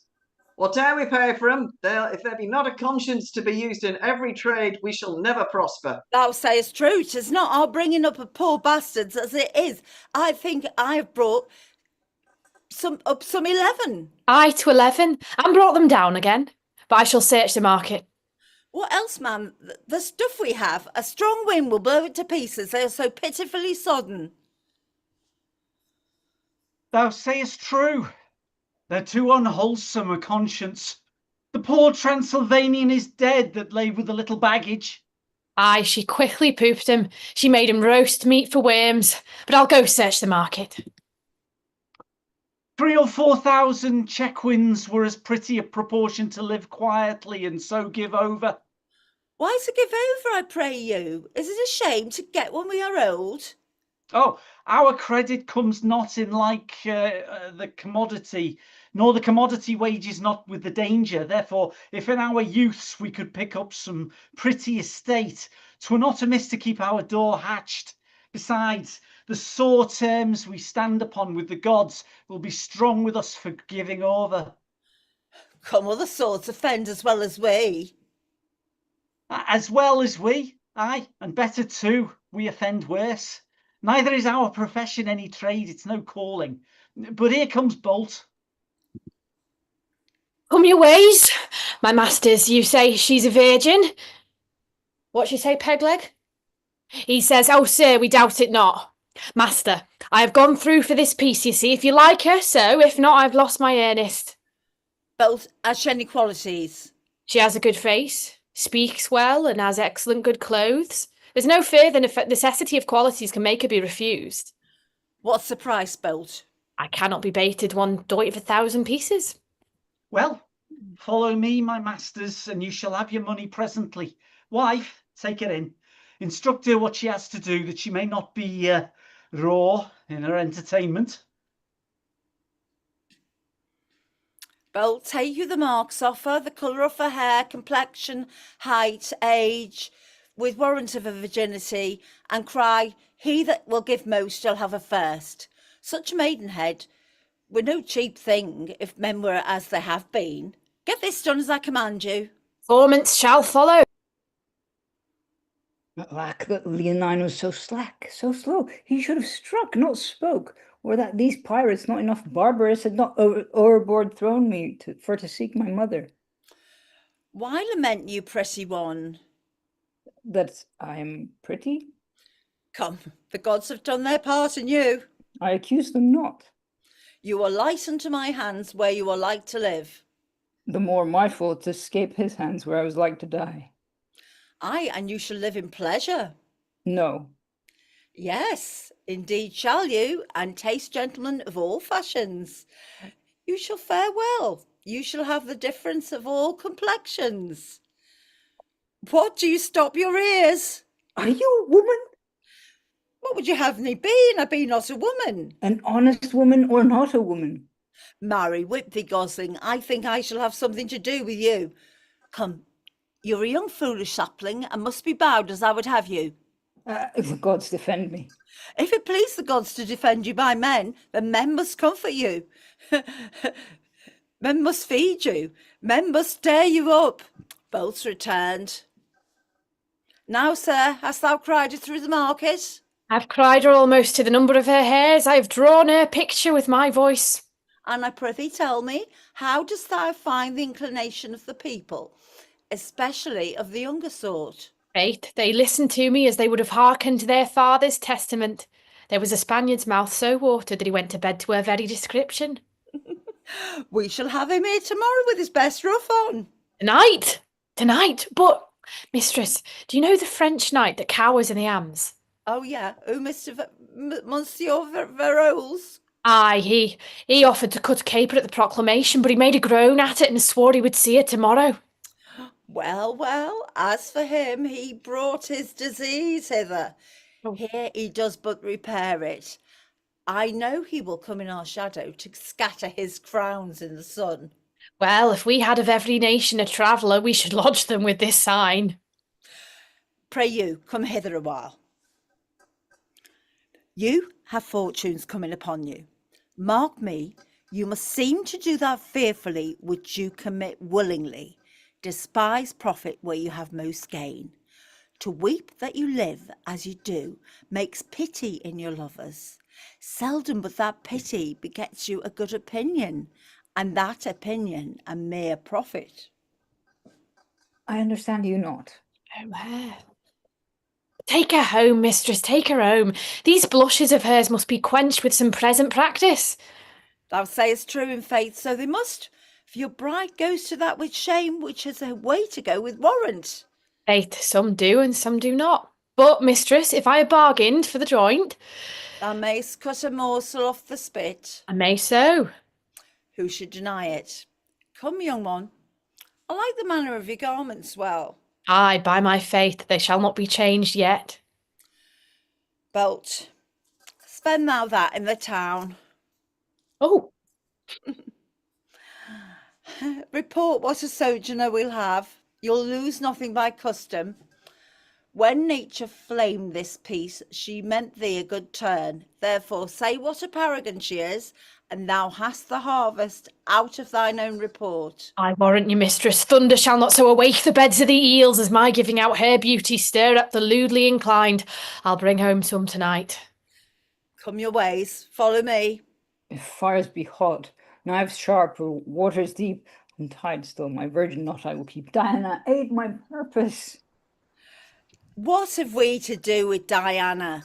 Pray you, go with us.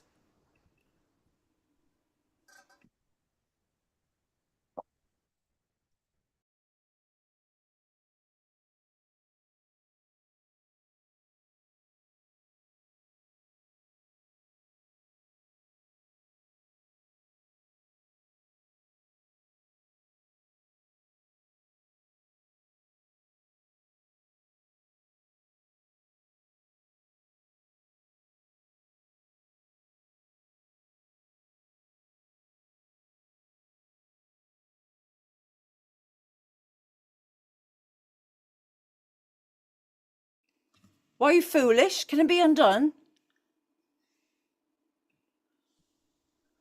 O Dionysa, such a piece of slaughter the sun and moon ne'er looked upon. I think you'll turn a child again. Were I a chief lord of this spacious world, I'd give unto the deed. O lady, much less in blood than virtue, yet a princess to equal any single crown of the earth i' the justice or compare. O villain Leonine, whom thou hast poisoned too, if thou hadst drunk to him, had been a kindness becoming well thy fact. What canst thou say when noble Pericles shall demand his child? That she is dead. Nurses are not the fates to foster it, nor ever to preserve. She died at night. I'll say so. Who can cross it? Unless you pay the pious innocent, and for an innocent attribute cry out, she died by foul play. Oh, go to, go to. Well, well, of all the faults beneath the heavens, the gods do like this worst. Be one of those that think the petty wrens of Tarsus will fly out hence and open this to Pericles. I do shame to think of what a noble strain you are, and of how coward a spirit. To such proceeding, whoever but this approbation added, though not his prime consent, he did not flow from honourable sources. Be it so then. Yet none does know but you how she came dead, nor none can know, Leonine being gone. She disdained my child, and stood between her and her fortunes. None would look on her, but cast their gazes on Marina's face, while ours was blurted at, or held a malkin not worth the time of day. It pierced me through, and though you call my course unnatural, you are not your child well loving. I find it greets me as an enterprise of kindness performed to your sole daughter. Heavens forgive it! And as for Pericles, what should he say? We wept after her hearse, and yet we mourn. Her monument is almost finished. Her epitaphs in glittering golden characters express a general praise to her, and caring us at whose expense 'tis done. Thou art like the harpy, which, to betray, dost with thine angel's face seize with thine eagle's talons. You are like one that superstitiously does swear to the gods that winter kills the flies. But yet I know you'll do as I advise.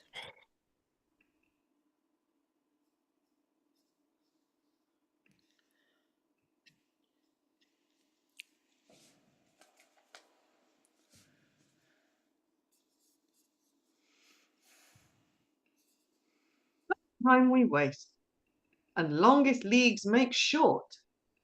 Sail seas in cockles, have and wish but for't. Making to take your imagination from bourne to bourne, region to region. By you being pardoned, we commit no crime to use one language in each several clime where our scenes seem to live. I do beseech you to learn of me, who stand in the gaps to teach you the stages of our story. Pericles is now again thwarting the wayward seas, attended on by many a lord and knight, to see his daughter all his life's delight. Old Escanes, whom Helicanus late advanced in time to great and high estate, is left to govern. Bear you it in mind, old Helicanus goes along behind. Well-sailing ships and bounteous winds have brought this king to Tarsus. Think his pilot thought, so with his steerage shall your thoughts grow on, to fetch his daughter home, who first is gone. Like motes and shadows, see them move a while. Your ease unto your eyes I'll reconcile. And Pericles, in sorrow all devoured, with sighs shot through and biggest tears o'ershowered, leaves Tarsus, again embarks. He swears never to wash his face nor cut his hair. He puts on sackcloth and to sea. He bears a tempest which his mortal vessel tears, and yet he rides it out. Now please you wit, the epitaph is for Marina writ by wicked Dionysa. The fairest, sweets, and best lies here, who withered in her spring of year. She was of Tyrus, the king's daughter, whom foul death had made this slaughter. Let Pericles believe his daughter's dead, and bear his courses to be ordered by Lady Fortune, while our scene must play his daughter's woe and heavy well-a-day in her unholy service. Patience then, and think you now again in mighty Len.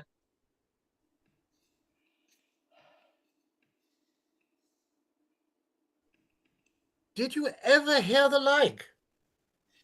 No, nor never shall do in such a place as this, she being gone. But to have divinity preached there, did you ever dream of such a thing? No, no, come, I am no more for bawdy houses. Shalt go hear the Vestal sing? I'll do anything now that is virtuous, but I'm out of the road of rotting forever.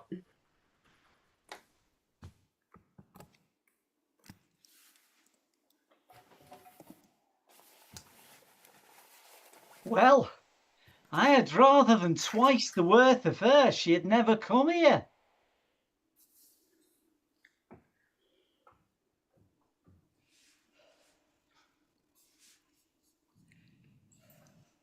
She's able to freeze the god Priapus and undo a whole generation. We must either get her ravished or be rid of her. When she should do for clients her fitment to do me the kindness our profession, she has met me her quirks, her reasons, her master reasons, her prayers, her knees, that she would make a Puritan of the devil, if she should cheapen a kiss of her. Faith, I must ravish her, or she'll disfurnish us all of her cavaliers and make us swear as priests.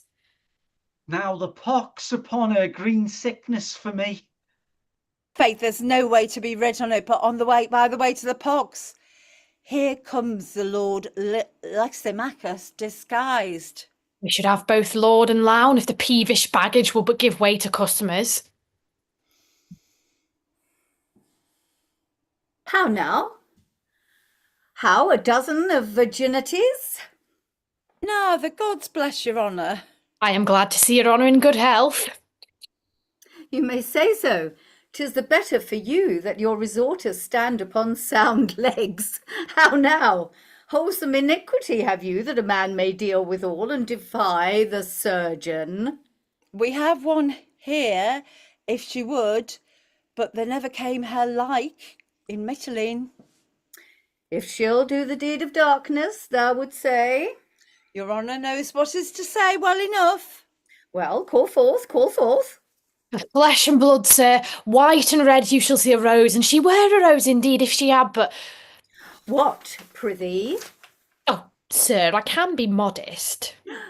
That dignifies the renown of a board, no less than it gives a good report to a number to be chaste. Here comes that which grows to the stalk, never plucked yet, I can assure you. Is she not a fair creature? Faith, she would serve after a long voyage at sea. Well, there's for you, leave us. I beseech your honour, give me leave, a word, and I'll have done presently. I beseech you do. First, I would have you note, this is an honourable man. I desire to find him so that I may worthily note him. Next, he's the governor of this country, and a man who I am bound to. If he govern the country, you are bound to him indeed, but how honourable he is in that, I know not. Pray you, without any more virginal fencing, will you use him kindly? He will line your apron with gold. What he will do graciously, I will thankfully receive. How you done?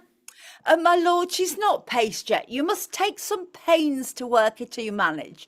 Come, we will leave his honour and her together. Go thy ways.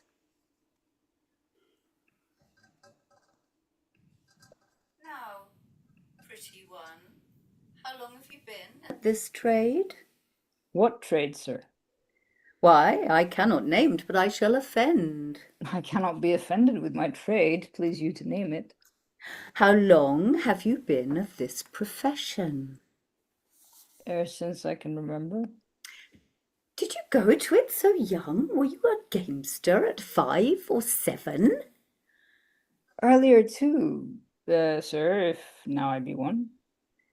Why, the house you dwell in proclaims you to be a creature of sale. Do you know this house to be a place of such resort, and will come into it? I hear say you are of honourable parts, and are the governor of this place. Why, hath your principal made known unto you who I am? Who is my principal? Why, your herb woman, she that sets seeds and roots of shame and iniquity.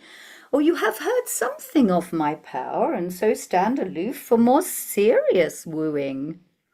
But I protest to thee, pretty one, my authority shall not see thee, or else look friendly upon thee.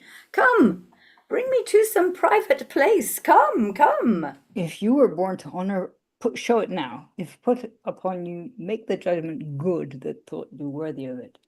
How's this? How's this? Some more? Be sage. For me, that am a maid, though most ungentle fortune have placed me in this sty, where, since I came, diseases have been so dearer than physic. Oh, that the gods would set me free from this unhallowed place, though they did change me to the meanest bird that flies in the pure air. I did not think that thou couldst spoke so well, ne'er dreamed thou couldst, had I brought hither a corrupted mind, thy speech hath altered it. Hold, here's gold for thee. Persevere in that clear way thou goest, and the gods strengthen thee. The good gods preserve you.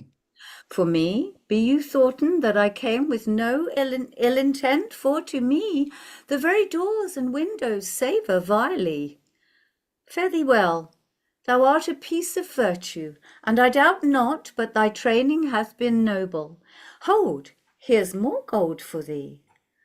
A curse upon him, die he like a thief that robs thee of thy goodness. If thou dost hear from me, it shall be for thy good.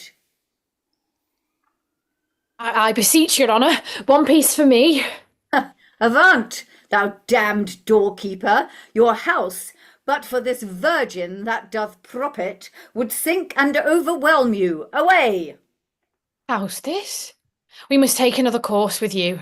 If your peevish chastity, which is not worth a breakfast in the cheapest country under the cope, shall undo a whole household, let me be gelded like a spaniel. Come your ways. Whither would you have me? I must have your maidenhead taken off, or the common hangman shall execute it. Come your ways, we'll have no more gentlemen driven away. Come your ways, I say. How now, what's the matter? Worse and worse, mistress. She is here spoken holy words to the Lord Lysimachus. Oh, abominable. She makes our profession, as it were, to stink before the face of the gods. Oh, marry, hang her up forever.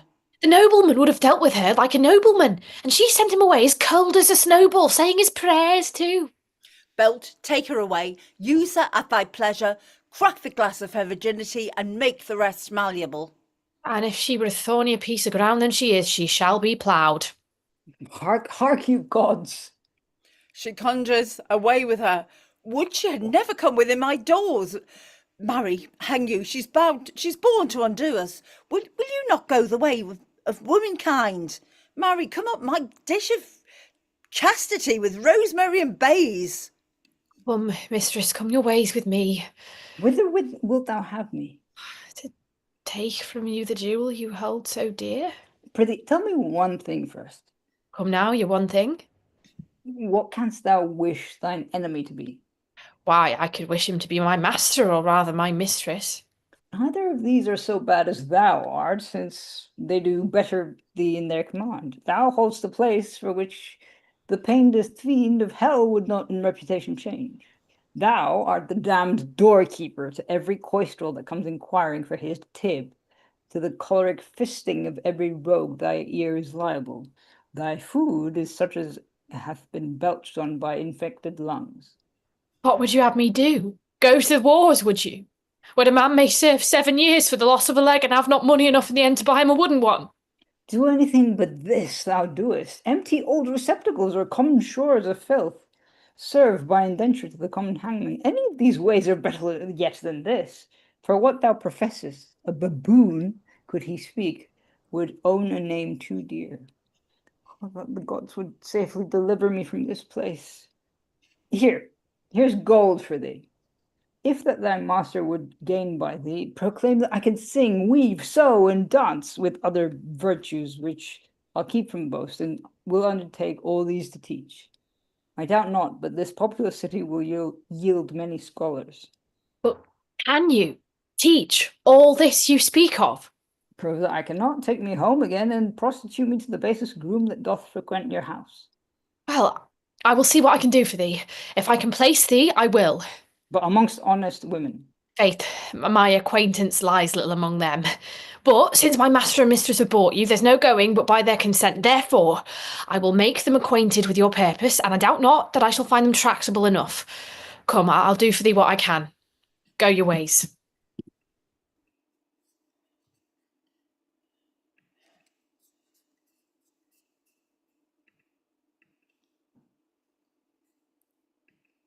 Marina thus the brothel scapes and chances into an honest house, our story says. She sings like one immortal, and she dances as goddess-like to admired lays.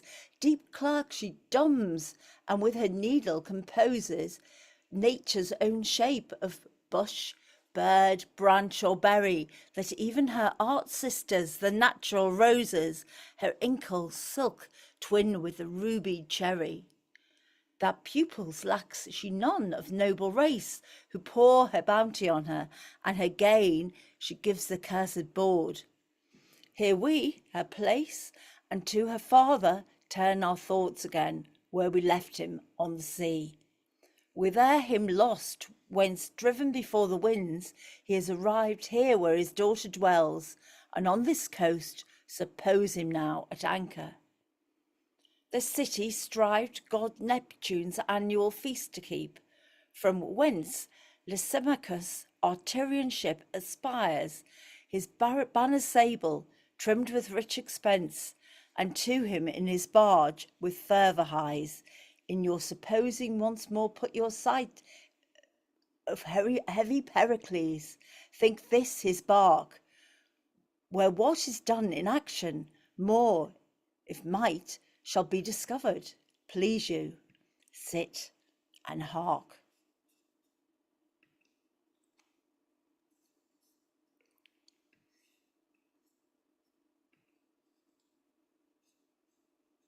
Where is Lord Helicanus? He can resolve you. Oh, here he is. Sir, there's a barge put off from Mytilene, and in it is Lysimachus the governor. Who craves to come aboard? What is your will? That he can have his. Call up some gentlemen. Oh, gentlemen, my lord calls. Does your lordship call? Gentlemen, there's some of worth would come aboard. I pray you greet them fairly. Sir, this is the man that can, in aught you would, resolve you.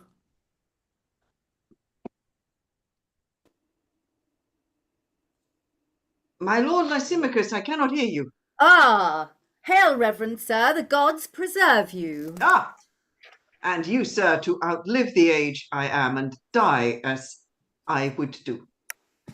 You wish me well, being on shore, honouring of Neptune's triumph, seeing this goodly vessel ride before us.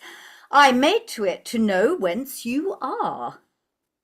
First, what is your place? I am the governor of this place you lie before. Ah, sir, our vessel is of Tyre. In it the king, a man who for this 3 months hath not spoken to any one, nor taken sustenance but to prorogue his grief. Upon what ground is his distemperature? Would be too tedious to repeat, but the main grief springs from the loss of a beloved daughter and a wife. May we not see him? You may, but bootless is your sight. He will not speak to any. Yet let me obtain my wish. Behold him.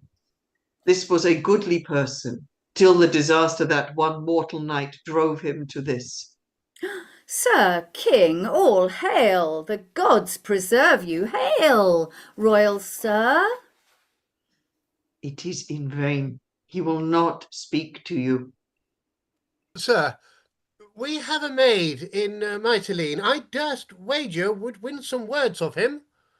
'Tis well bethought.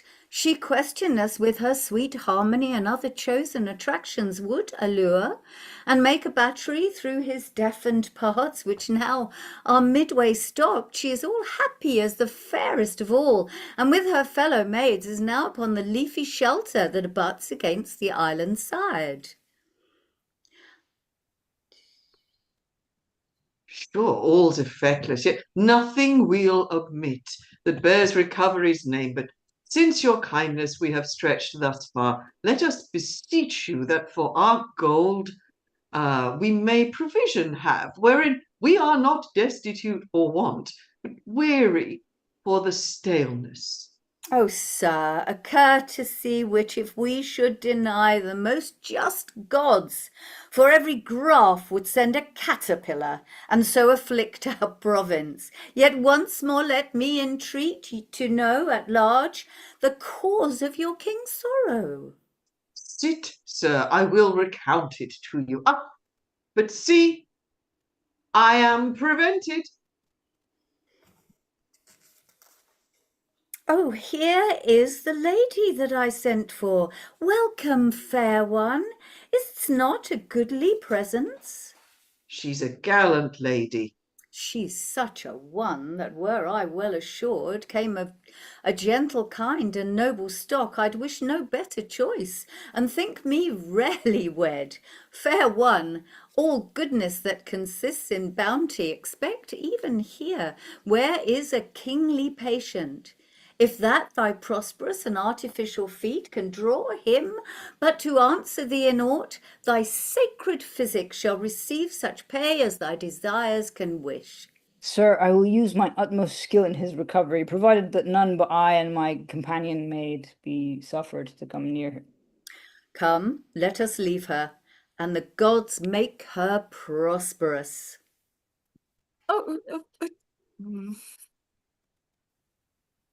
Ayamarina cecira pupochimisis tamora, pochimisto κορούδι το πιο γλυκόν τραγούδι μου. Τσίπνε που παίρνεις τα μωρά, πάρε και εμέναν τούτο. Μικρό μικρό σου το δωκά, με άλλον φέρε μου το. Πάρ' το πέρα γύριστο, και στράφου πίσω φέρ μου το. Να δει τα δέντροι πως ανθούν και τα πουλιά πως τσιλαϊδούν. Πως τσερούνται, πως πετούνται και πάσιν πέρα και έρχονται. Να δει του Μάη τρανταφυλλά τα ους του μήλα κόκκινα. Τσα Παναγία Δεσποινα που ποτσιμίζεις τα μωρά. Να να νούθια του τσιπνώνει στα ματούθια του. Marked he your music? No, nor looked on us. Oh, see, she will speak to him. Hail, sir, my lord, lend ear. Huh? I am a maid, my lord, that ne'er before invited eyes, but have been gazed on like a comet. She speaks, my lord, that maybe hath endured a grief might equal yours, if both were justly weighed. The wayward fortune did malign my state. My derivation was from ancestors who stood equivalent with mighty kings. But time hath rooted out my parentage into the world, and awkward casualties bound me in servitude. I will desist, but something glows upon my cheek and whispers in mine ear, go not till he speak. My fortunes, parentage, good parentage, to equal mine, was it not thus? What say you? I said, my lord, if you did know my parentage, you would not do me violence. I do think so. Pray you, turn your eyes upon me. You are like something that... What countrywoman? Here, of these shores? No, nor of any shores yet. I was mortally brought forth, and am no other than I appear. I am great with woe, and shall deliver weeping. My dearest wife was like this maid, and such a one my daughter might have been. My queen's square brows, her stature to an inch, as wand-like straight, as silver-voiced, her eyes as jewel-like, encased as richly, in pace another Juno, who starves the ears she feeds, and makes them hungry the more she gives them speech. Where do you live? Where I am but a stranger, from the deck you may discern the place. Where were you bred? And how achieved you these endowments which you make more rich to owe? If I should tell my history, it would seem like lies disdained in the reporting. Prithee, speak. Falseness cannot come from thee, for thou look'st modest as justice, and thou seem'st a palace for the crowned truth to dwell in. I will believe thee, and make my senses credit thy relation to points that seem impossible, for thou look'st like one I loved indeed. What were thy friends? Didst thou not say when I did push thee back, which was when I perceived thee, that thou camest from good descending? So indeed I did. Report thy parentage. I think thou saidst thou hadst been tossed from wrong to injury, and that thou thoughtst thy griefs might equal mine if both were opened? Some such thing I said, and said no more, but what my thoughts did warrant me was likely. Tell thy story. If thine considered prove the 1,000th part of my endurance, thou art a man, and I have suffered like a girl. Yet thou dost look like patience gazing on kings' graves and smiling extremity out of act. What were thy friends? How lost thou them? Thy name, my most kind virgin, recount, I do beseech thee. Come, sit by me. My name is Marina. I am mocked, and thou by some insensate god sent hither to make the world to laugh at me. Patience, good sir, or here I'll cease. Nay, I'll be patient. Thou little know'st how thou dost startle me to call thyself Marina. The name was given me by one that had some power, my father, and a king. Oh, a king's daughter, and called Marina. You said you would believe me, but not to be a troubler of your peace, I will end here. But are you flesh and blood? Have you a working pulse, and are no fairy? Motion? Well, speak on. Where were you born, and wherefore called Marina? Called Marina, for I was born at sea. At sea? What mother? My mother was the daughter of a king, who died the minute I was born, as my good nurse Lecorida hath oft delivered weeping. Stop. A little. This is the rarest dream that e'er dull sleep did mock sad fools withal. This cannot be. My daughter's buried. Well, where were you bred? I'll hear you more to the bottom of your story, and never interrupt you. You scorn. Believe me, 'twere best I did give over. I will believe you by the syllable of what you shall deliver. Yet give me leave. How came you in these parts? Where were you bred? The king my father did in Tarsus leave me, till cruel Cleon with his wicked wife did seek to murder me. And having wooed a villain to attempt it, who having drawn to do it, a crew of pirates came and rescued me, brought me to Mytilene. But, good sir, whither will you have me? Why do you weep? It may be you think me an impostor. Oh, good faith, I'm the daughter to King Pericles, if good King Pericles be. Oh, Helicanus! Oh, my lord. Thou art a grave and noble counsellor, most wise in general. Tell me, if thou canst, what this maid is, or what is like to be, that thus hath made me weep. But here is the regent, sir, of Mytilene, speaks nobly of her. She would never tell her parentage, being demanded that she would still sit still and weep. Oh, Helicanus, strike me, honoured sir.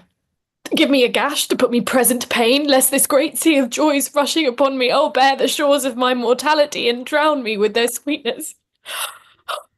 Come hither, thou that begetst him that did thee beget, thou that wast born at sea, buried at Tarsus, and found at sea again. Oh, Helicanus, down on thy knees, thank the holy gods as loud as thunder threatens us. This is Marina. What was thy mother's name? Tell me but that. The truth can never be confirmed enough, though doubts did ever sleep. First, sir, I pray, what is your title? I am Pericles of Tyre. But tell me now my drowned queen's name. As in the rest you sent, thou hadst been godlike perfect, the heir of kingdoms, and another like to Pericles thy father. Is it no more to be your daughter than to say my mother's name was Thaisa? Thaisa was my mother, who did end the minute I began. A blessing on thee. Rise. Thou art my child. Give me fresh garments. Mine own, Helicanus. She is not dead at Tarsus, as she should have been by savage Cleon. She shall tell thee all, when thou shalt kneel, and justify in knowledge she is thy very princess. Who is this? This is the governor of Mytilene, who, hearing of your melancholy state, did come to see you. I embrace you. Give me my robes. I am wild in my beholding. Oh, heavens bless my girl. But hark, what music? Tell Helicanus, my Marina, tell him. Oh, point by point, yet he seems to doubt how sure you are my daughter. What music? My lord, I hear none. None. The music of the spheres. List, my Marina. It is not good to cross him, give him way. Rarest sounds. Do you not hear? My lord, I hear. Most heavenly music. It nips me unto listening, and thick slumber hangs upon mine eyes. Let me rest. A pillow for his head.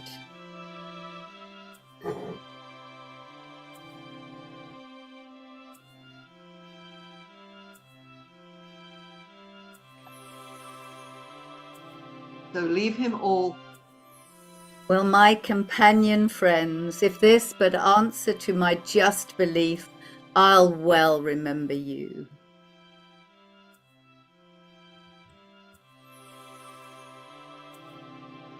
Thy temple stands in Ephesus. Hie thee thither, and do upon mine altar sacrifice. There, when my maiden priests are met together before the people all, reveal how thou at sea didst lose thy wife to mourn thy crosses with thy daughters. Call and give them repetition to the life, or perform my bidding, or thou livest in woe. Do it, and happy by my silver bow. Awake and tell thy dream. Celestial Diane, goddess Argentine, I will obey thee. Helicanus?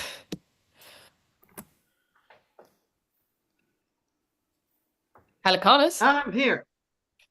My purpose was for Tarsus, there to strike the inhospitable Cleon, but I am for other service first, toward Ephesus. Down our blown sails, eftsoons I'll tell thee why. Shall we refresh us, sir, upon your shore, and give you gold for such provision as our intents will need? Sir, with all my heart, and when you came ashore. You have another suit? You shall prevail, were it to woo my daughter, for it seems you have been noble toward her. Come, my Marina.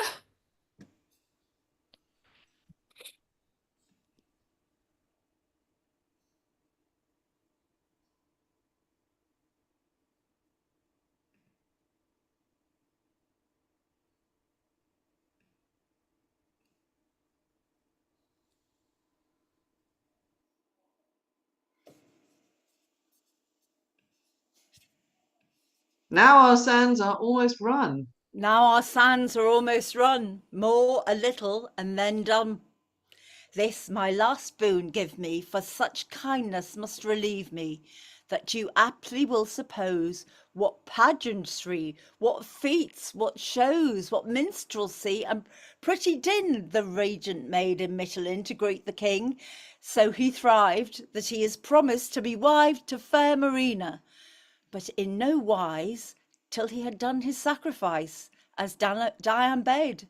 Whereto being bound, the interim, pray you, all confound. In feathered briefness sails are filled, and wishes fall out as they're willed. At Ephesus, the temple see, our king and all his company, that he can hither come so soon, is by your fancy's thankful doom. Hail, Diane. To perform thy just command, I here confess myself the king of Tyre, who, frighted from my country, did wed at Pentapolis the fair Thaisa.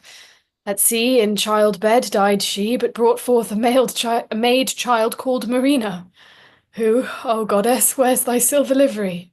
She at Tarsus was nursed with Cleon, who at 14 years he sought to murder, but her better stars brought her to Mytilene, against whose shore riding her fortunes brought the maid aboard us, where by her own most clear remembrance she made known herself my daughter. Voice and favor. You are a royal Pericles. What means the nun? She dies. Help, gentlemen. Noble sir, if you have told Diana's altars true, this is your wife. Reverend Apira, no. I threw her overboard with these very arms. Upon this coast, I warrant you. 'Tis most certain. Look to the lady. Oh, she's but o'erjoyed. Early in blustering morn, this lady was thrown upon this shore. I oped the coffin, found there rich jewels, recovered her, and placed her here in Diana's temple. May we see them? Great sir, they shall be brought you to my house, whither I invite you. Look, Thaisa is recovered. Oh, let me look. If ye be none of mine, my sanctity will to my scene descends bend no licentious ear, but curb it, spite of seeing. Oh, my lord, are you not Pericles?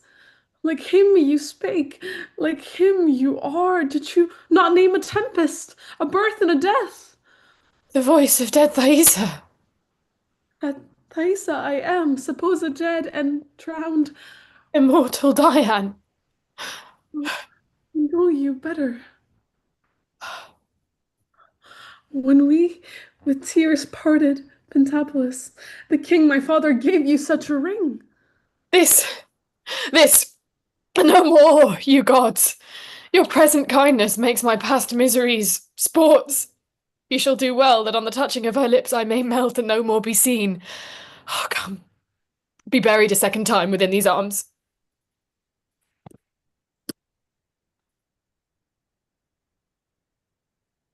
My heart leaps to be gone into my mother's bosom.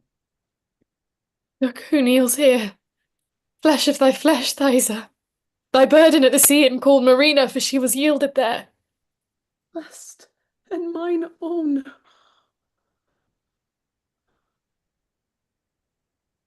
Hail, madam, and my queen. I know you not. You have heard me say, when I did fly from Tyre, I left behind an ancient substitute. Can you remember what I called the man? I have named him oft. 'Twas Helicanus, then? Still, confirmation. Embrace him, dear Thaisa, this is he. Now do I long to hear how you were found, how possibly preserved, and who to thank besides the gods for this great miracle. Lord Cerimon, my lord, this man through whom the gods have shown their power, that can from first to last resolve you. Reverend sir, the gods can have no mortal officer more like a god than you. Will you deliver how this dead queen relives? I will, my lord. Beseech you, first go with me to my house, where shall be shown you all was found with her, how she came placed here in the temple, no needful thing omitted. Pure Diane, bless thee for thy vision. I will offer night obligations to thee. Thaisa, this prince, the fair betrothed of your daughter, shall marry her at Pentapolis. Lord Cerimon hath letters of good credit, sir. My father's dead. Heavens make a star of him. Yet there my queen will celebrate their nuptials, and ourselves will in that kingdom spend our following days. Our son and daughter shall in Tyrus reign. Lord Caramon, we do our longing stay to hear the rest untold. Sir, leads the way.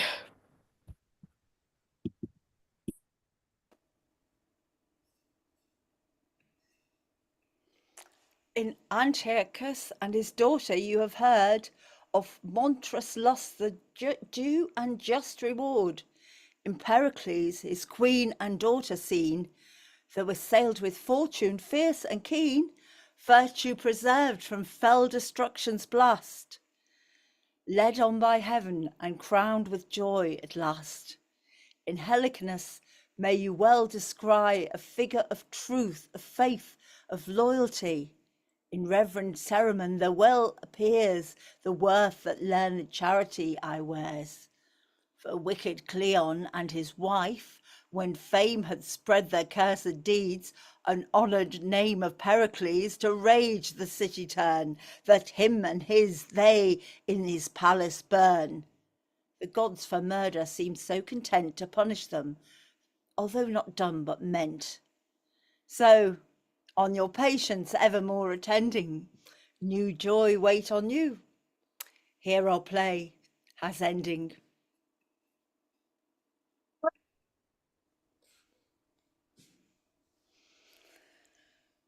Right, bring yourselves back on just to say goodbye, please. My first cast of the first play of the first ever Promptathon. And we called Alexandra out because she's making her coffee.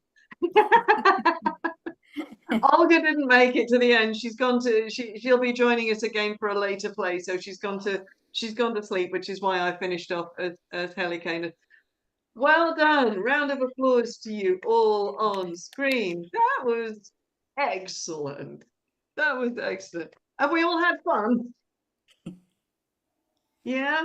First timers, Tom, Iris, how do you feel? Did you enjoy your taste of the crazy?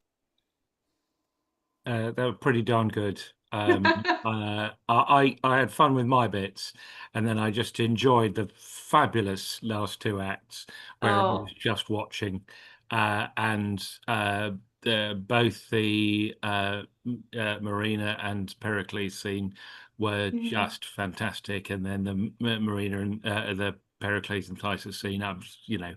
I'm with Kate, genuinely crying. Oh, bless you. That's lovely. Iris, have you had fun? I did. It was lovely. Thank you for having me. It was amazing. Oh, not a bit. It's been an absolute pleasure having you both come and play. And if you want to come back, I think we can all say you're definitely family now. And that's it's sort of how it goes. If you like it here, then one's got an alarm going off. That's weird. I don't think it was me for once. It's usually me. I'm just checking what my clock is up to. Yes, that's fine. So sorry, being distracted there. Those of you who need to go, so if anybody needs to go and go to bed, Dewey's off to bed, he's joining us later. Simon's leaving, he's just done the one play with us tonight. It was lovely having you back, Simon. And make sure you take your leaves when you go. Yeah, sorry, couldn't resist. I'm so glad you didn't even try. And thank you also, Geraldine. Thank you for joining us for lovely, lovely times we've had with you as Gower tonight. What a lovely storyteller. Right. If you need to go, guys. go. Otherwise, sorry, say it again, G. I have loads of fun. I'll pop in and watch if I can. I think Dewey wants to say something. We have a hand up in the room. That's very unusual. No, that's just me waving goodbye and Zoom getting confused. But I will say goodbye, and I'll see you all for King Lear. Right. Well, I'm staying on the link. The link is staying live. If anybody wants to stay and chat, then you're very welcome. We are going to be bringing in the players for Othello next. So there's going to be some handovers and some action stuff talked. If anybody wants to stay and hang out and just chat with me in the meantime, then that would be grand, because we finished a bit earlier than estimated. Kate, my darling, you wish to speak as Pericles, the Prince of Tyre. Yeah, but then I couldn't find the line I was going to quote, so just like hold for like Okay, 30 seconds. I can babble about nothing. I can babble about nothing. When are we doing the prep for Othello? Well, we're starting it anytime we want. We're Okay. well, like I said, we're running a little. Because I've estimated running times. We're running a little ahead of schedule at the moment, so we can start. We can start right now. You are not officially called for that, I think, until 11:30. But this link is staying live, so somebody will be on here chatting about something. So either I will stay and chat with people, or Alexandra is ready to start helping people do fights and stuff. I think we've got some of the Othello players waiting in the waiting room as well. I sent out a message because I thought we were finishing early. I think I won't hold them up, like, because you do actually need to prepare. But thank you. It feels wrong to not be doing an all-nighter, because normally a Shakespeare all-nighter is all I've done all year. But I had to, because of the tour and everything like that, just had to go to sleep. Yes. Thank you so much Kate for having happens me. to be on tour with a Shakespeare play at the moment, everybody. But I came home to do this.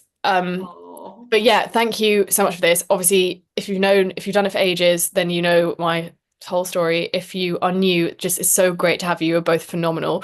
But the line that I hadn't even read it, to be honest. I'd only practiced the first half. The line, "Your present kindness makes my past misery sports," it just like encapsulates how I feel about this group, and like the levels of community it has brought me, both in the group and through what it's led me to. Like, I was literally saying to my mum on the phone earlier, like, how much my life's changed, and that is because of Shakespeare. Oh, thank you. Bless you, Kate. You change. You every time. You know that there would be no group without you guys. There would. You know, I have endless arguments with this lot as to whether it's me that makes it happen. I say it's them that makes it happen. And the simple truth is, you need everything. If you lot didn't play, I'd be sitting around going, I think that would be kind of fun, but that would be just me sitting around by myself. So it's fabulous that people want to come and play. And I'm also delighted that doing Pericles tonight has meant that Kate can tick another one off her personal little Shakespeare list. Yeah, so if anyone is ever involved in anything to do with King John before 2029, please tell me, because if I do King John before I turn 30, I'll become the youngest professional to have done every Shakespeare play. And I'm like, it doesn't really matter, but I really want to. Like, so please do King John. Anyone, in any way. And I'm feeling my arm, it's being twisted. Thank you. And it's what was I going to say? Just break a leg for the next ones. And those of you that are staying up, good luck. I've been in your place many a time. It is fun. Where are you off back to on your tour, Katie? Well, I don't know. Tomorrow I'm just rehearsing for Frankenstein, which is the second show. So like we're doing 2 plays in rep. So this weekend is rehearsals. They've given me a day off on Sunday. And then we are next in Shropshire at Salton Hall. Okay. It would be cool if you came to that, although it would be mind-boggling because like so many separate people from my life are coming to it and you'd all be in one place. It would be like most of the audience, but come. Midsummer Night's Dream on the 2nd of August and Frankenstein on the 3rd of August. And if you come to that one or to the one on the 9th of August, you will see me as Frankenstein, scientist, not monster. But if you come to the later Frankensteins, I'm just some comedy guys. So like would recommend if you want to see me as a scientist, not the monster. I say tragically, 9th of August. We're going to be in Prescott at Shakespeare North. Of course you are, which is annoying because it means I can't. Well, just a tiny subsection of the company are going to be there. But irritatingly, it means I can't watch you either, which is like frustrating. But 2nd and 3rd, be there. Lovely to chat with you anyway, Kat. I'm really glad you could do tonight. I'm thrilled I could do it. Yeah, I get the feeling Eric wants to go to bed. If anybody needs to go, to bed. I also need to go. My room is dirty from the props of this play, so I'm going to go. But lovely to chat with you. Lovely having you, Kate. Just the props, yeah. Yeah, no, genuinely is props. Eric, you know too much. Sorry. Bye. Bye. See you soon. Have fun with Othello. I shall return in the morning. All right. Good night, Eric. Sleep well. Fabulous night. Good night, Iris. Brilliant lunatics. Right. Lunatics. Enjoy the rest of your marathon. Thanks, Simon. Thank you. Thank you, Simon. Lovely to have you back. Lovely. Yes, likewise. Thank you. Bye then. Lunatics. I can't believe that. Tom, are you staying or are you off for a little break? I will have a little break, but just quickly on Othello. Scene 4, I'm both Brabantio and the other character I've got, which means I actually have dialogue together, Brabantio and Ludovico. Oh, that's all right. I'll read in Ludovico. So if I'd actually made a note to myself to do that.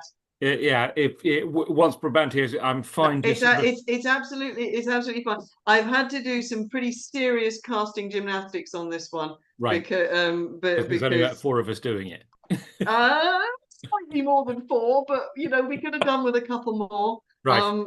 Because I'm definitely going. I think I'm just going to name myself company or something, Okay. because well, I will see you in about half an hour then, and okay. Yeah, and I'll go and get myself a.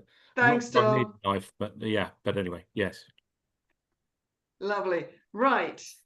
So the violence is in the room. That is terrible. And we'll name you everybody else, I think. Right. Time-wise, we are up to 2 hours 50 minutes of our marathon. So we are nearly 3 hours down, only 21 hours to go. Is it just me who's hot? Why am I so hot? I'm just thinking. So we have company for this. We have the wonderful Aaron, who has joined us after a tragically long break. From outer space, quite literally. Not quite. Not quite, but close. From strange places you have been to, amongst others. New York. Very strange. It's been said, yes. So nice. Sorry, you broke up there. That's nice to see you. I probably did. I went a bit high. I'm going to hand over to the violence. So you've currently got. We have Iago. We've got me currently representing Beaumont, Nico, Gratiano, Montano, Scipio, and Emilia. So I know it happened. It happened. Is there anything that we can now? There is the handing over of the handkerchief. If I just get the book, if I get the book script up, because I'm just doing one at a time, or I'd have my screen completely covered in scripts. Book script. There we go. Book script Othello. Looking great, Valentina. What a nice background you have. Yes, it's I'm slightly blocking my own messaging out there, but it's fine. I just heard handkerchief. And also wanted to appreciate the original. Yeah, that works. It's the original one from like I don't know how many years ago we did it. Oh wow. We did it in 22. It was we did it because in 2020 we just did plays that we had and then plays that we decided to do for different reasons. 2021 we did a few plays that I wanted to do and all the histories. And in 2023 we did all the plays we hadn't done. And at the end, and Christmas 2023, we did The Tempest, and that completed the canon. So in 2024, we started doing the pairing up of plays, and we started doing and working through the Apocrypha. So some plays in some years I can remember. What's happened since 24 and what we've done this year is a complete shmush in my head. But the first 3 years I can remember. Okay, so now let's agree on the handkerchief prop, because if that's going to be the handkerchief, then I need to get a piece of paper and some red ink. Okay, Alexander, yeah, let's talk handkerchief, darlings. Yeah, we'll sort out handkerchiefs. We had a cunning plan, but I guess that's not going to work. Well, let's have a look at theirs is definitely white, isn't it? Mm-hmm. Right. I have paper. I'm just going to go and scrummage on my little. You want me to make you yellow? No, it's fine. No, it's you fine. do you. We'll fit in with you. I think it'll work better. I've just got to find some paper. Oh, I've got up. I didn't realise you've been sitting down for a while. Mine has lobsters masquerading as strawberries. Sure. The famous lobster handkerchief. The lobster handkerchief. It's very important to the script. Fantastic. Everybody by turning up on your camera. Oh, hello. Oh my gosh. Yeah, that's happened. This is teleporting. That's exactly. Right, we have coloured pens. Would you like us? Oh my goodness. Oh my goodness. This is like such a set. This is amazing. Well, while you do that, I'm looking for different gunfire. And you have that one. So we've got a dark one and a light one. There we go. Okay. I was just gonna make them both, but sure. Square, I guess. And here we are, audience, if there is any audience, posterity, if there is any. Yes, you are witnessing some live prop creation. Oh, I need scissors. This is how we do it. This is how we do it, but we normally don't share it with you. So you're getting the backstage. Valentina, would you kindly show us what you've got going on as a pattern? And yeah, Aaron, thank you for being here so early. It's I did send out a message. I thought at one point it looked like Pericles was going to end about an hour and a half earlier than I thought it was going to, and I had a little panic. So I sent out a message to Othello going, you can come on early, you can come on from like past. And of course we then went on for about another 20 minutes because I forgot how long the last scene was. I mean, everybody takes so long to just recognize. It's like, just, you know we know you are, so just get on with it. But anyway, let's have a look at your strawberries, because there's gonna be some artistry going on here. Okay. Oh, that is unfairly well done. Okay, mine are, I need a green as well. Your right, tutorial from 3 years ago. Right. Well, I'm going to be drawing mine. So. But this is drawing. Yes, it's just unfairly well done. It's just the same. It's sort of big strawberry, little strawberry, isn't it, that you've got going on? Big strawberry, little strawberry. Yeah. So, see, this is the joys of Zoom theatre, in that which is dead easy on stage, because you just pass something from somebody else and you don't have to worry about it, is really darn complicated when you try to do it on Zoom, because you have to have all these iterations of the same thing. And I'm basically drawing hearts, I've realized, but they'll do. They'll do. Aaron's got lobsters. It's fine. I'll have to go and get a green to do the leaves with. But how are things with you anyway, Aaron? It's been absolutely yonks because you've been so busy doing things in the three-dimensional world. Yes, I have been actually doing a lot more things in the two-dimensional world than I thought I would, since my job is crisis management over the phone, so I just tell people how to solve problems while I'm not there. Oh, okay. Well, that's nice, helping people in the world. Yeah. I'm glad that you had. So I'm being slightly distracted because pens of different colour are turning up and such like. Different colours. Actually, yeah. I lost it because I had fanfares going on because I'm prepping the sound cues for the next. What do you do as a day job? I work for like a travel company that, schools will do like class trips and stuff, and we do logistics for that. And we also do crisis management when things go wrong, because it goes wrong a lot, which happens when you have, 60 middle schoolers running around New York. So. Yes. Fantastic. Yeah. I think that is, yes. Well done. I think probably on the phone is the best place to deal with things like that. Yes, especially when things happen like buses catching fire. Don't want to be there. God, no. I mean, rather sadly, there was a story on the news earlier today about there was a school trip bus somewhere up north in the UK which had rather a nasty sounding accident. So I'm very much hoping that that they are all very well. But yes. Oh well. You see, anybody who thinks that an actor's life is nothing but you know, auditions and premieres and stuff. It's like, no, we spend a lot of our time doing other things because other things pay us money.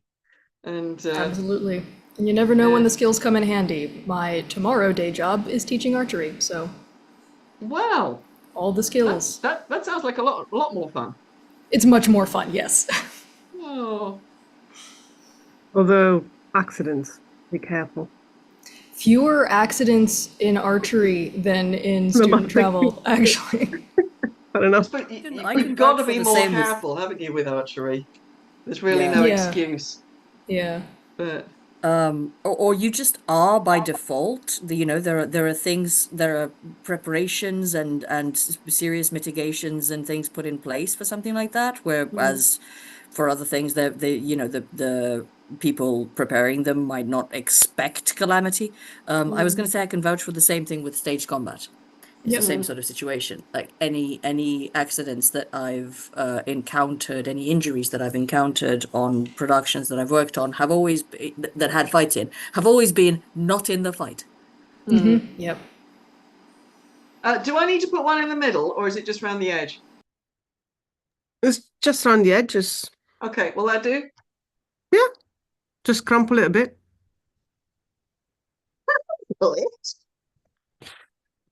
What art? What kind of handkerchief is just completely straight like that? Like that? Yeah. That looks okay. Okay. Make it soft. Oh, we're just hitting 3 hours. 3 hours. Hours down. I do have a thing. I mean, mine is not particularly accurate, unfortunately. What thing? I do have a timer there. I can. Oh, I see. Maybe. Let's see if I can share the timer. Well, screens. Mine says we're on 3 hours, 1 minute, and 19-20 seconds. We're now on 3 hours. That's it. Okay. That's yeah, that's about right. That's the same, just over 3 hours. Yes. That's cool. It's going well. That's 3 hours. We're drawing strawberries. I'm just going to say thank you, Simon. We just got another. I'm calling out some of our donors, and we have an anonymous donation. Well, thank you very much, anonymous.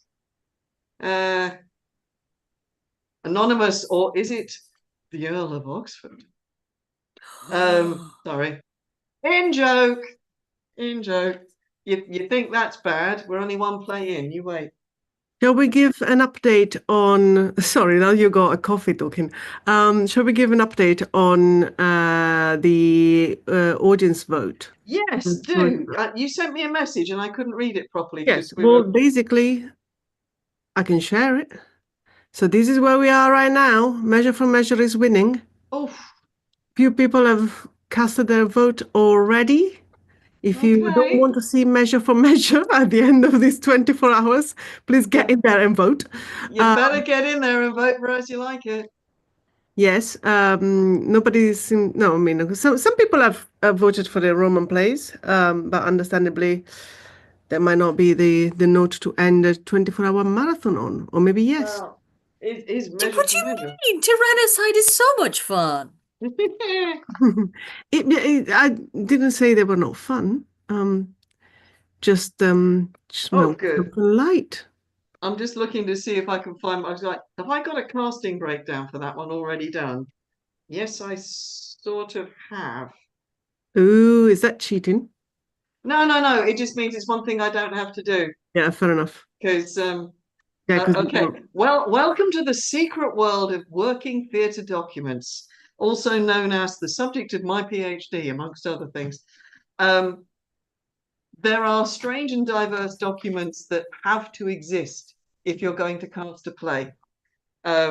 So, for example, before I could cast Othello, I have to make a list of all the characters and the numbers of the scenes that they're in. And from that, I do my best. It's pretty imperfect, but I do my best to ensure that people are not talking to themselves and are able to do different scenes. As you saw from Pericles, it gets pretty tight. or it can get pretty tight, depending how many people we've got. But there has to be a document that does this kind of job. So that's the one for Othello. The one that I've got for Measure is in a slightly different format. Now, there is no example of one of these from Shakespeare's time surviving, as far as we know. And I can tell you why. And I annoy myself because basically I do this, I scribble all over them, and then the project finishes and I throw it away. And then I think, well, into the recycling. And then I think, oh, darn, I'm going to have to make that list up again the next time we do the play. But then I do, and then I scribble all over it, and then I throw it away. So they don't last. So archaeologists say that absence of evidence is not evidence of absence. So just because they don't survive from Shakespeare's time doesn't mean they didn't exist. So, you know, as I think they would have to be, I don't know how clever to achieve a casting of a play without a document like that. The advantage to having this one, and I've got one for Julius Caesar here as well, because these are the ones that we're using in August at Shakespeare North. So they're ready, they're here in my hand. If one of the other plays gets picked, which is absolutely fine by me, it just means that I'm going to have to do the casting breakdown and then cast it. So it's kind of lucky that I don't think I'm reading in R&J, or at least I'm only reading, I'm reading like 3 servants, I think, and 2 servants and a watchman, something like that. Because I'm going to be working to get that play cast. So it is something I actually think is quite interesting.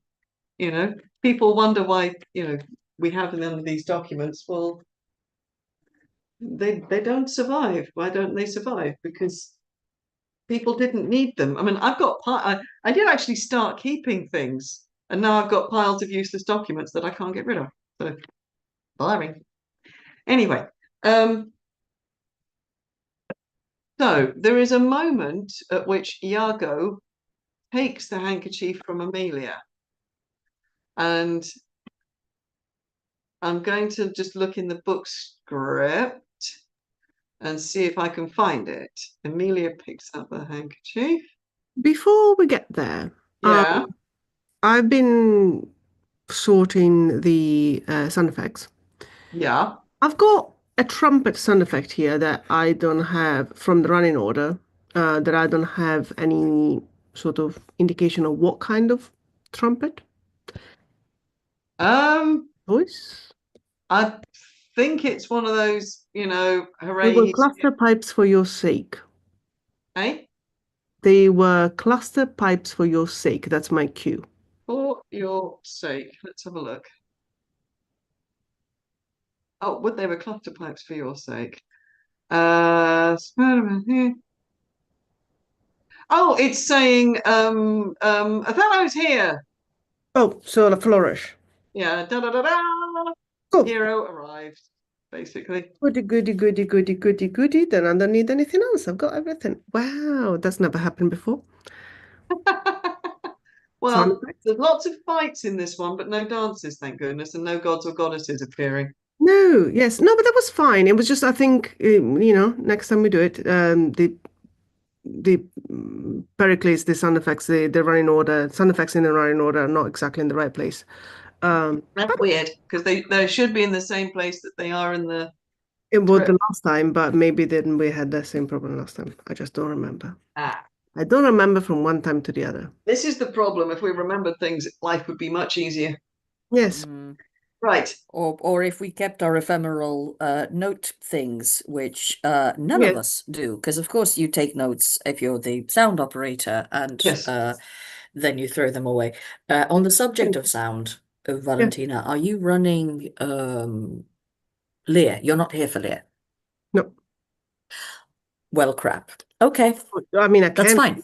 I don't need. No, you don't have to be. Please go away and have a life. I'm just going. I mean, I was going to have a nap. Find the old lady. Yeah, I mean, she's quite rightly going for a sleep. Which is. But I don't have to sleep. It's just. You can. Yeah, you do. No, you really do. You really do have to sleep. I'm told. repeatedly. Yeah. Okay.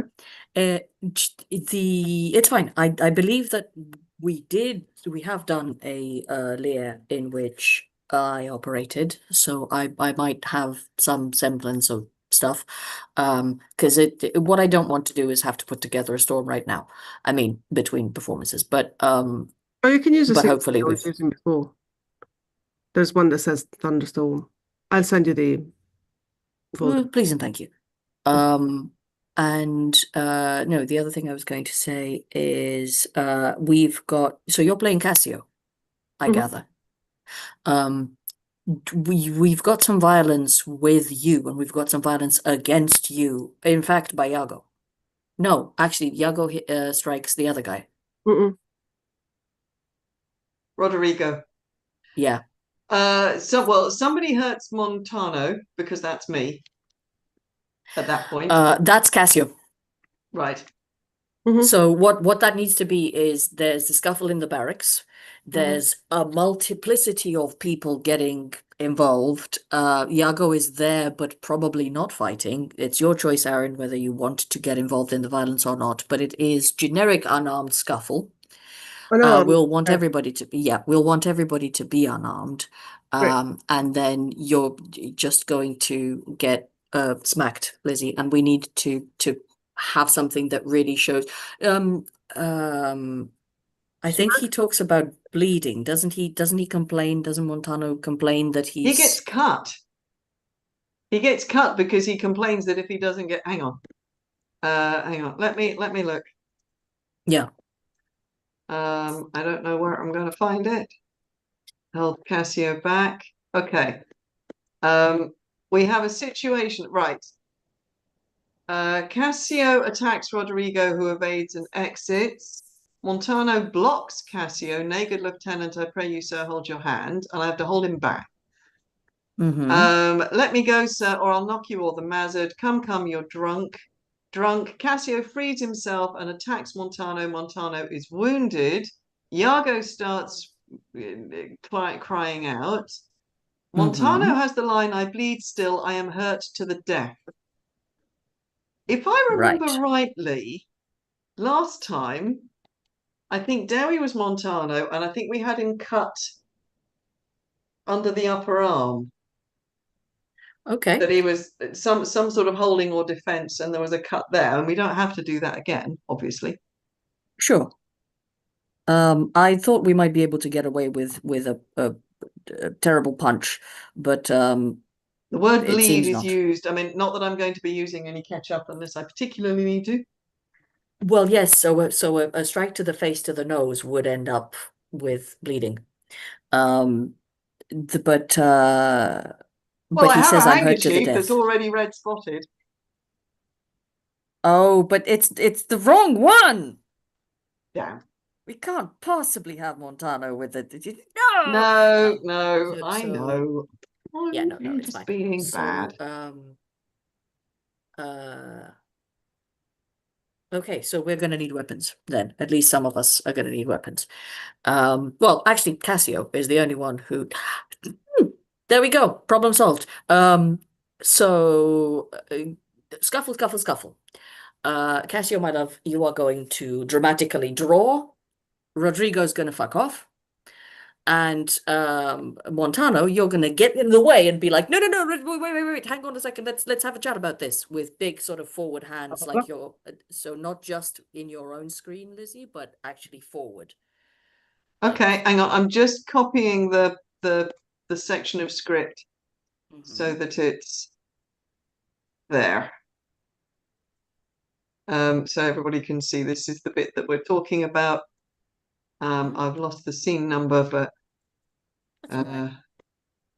there we are.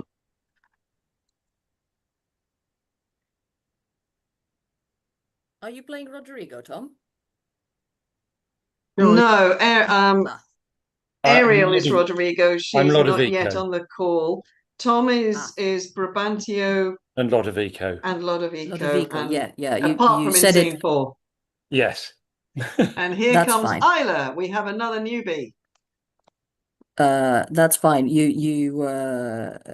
said it earlier, and I thought that I'd heard the other word than the word you said. Hello and welcome, Isla. Hello, Isla. Sorry, I just saw your email. It's okay. I was completely wrong. We didn't finish until 11:45 in the end, and poor Aaron was sitting in the waiting room. But I guess they had nowhere else to be at that point. No, we are very grateful. I had a little panic because Pericles seemed to be running through awfully quickly, and then I forgot how long the last scene was. It does go on, but it's very good.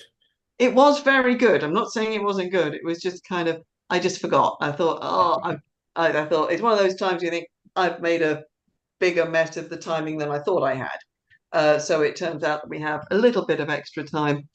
So Isla is with us as the Duke, and although she is full young for such a responsible job, and she is also our Bianca.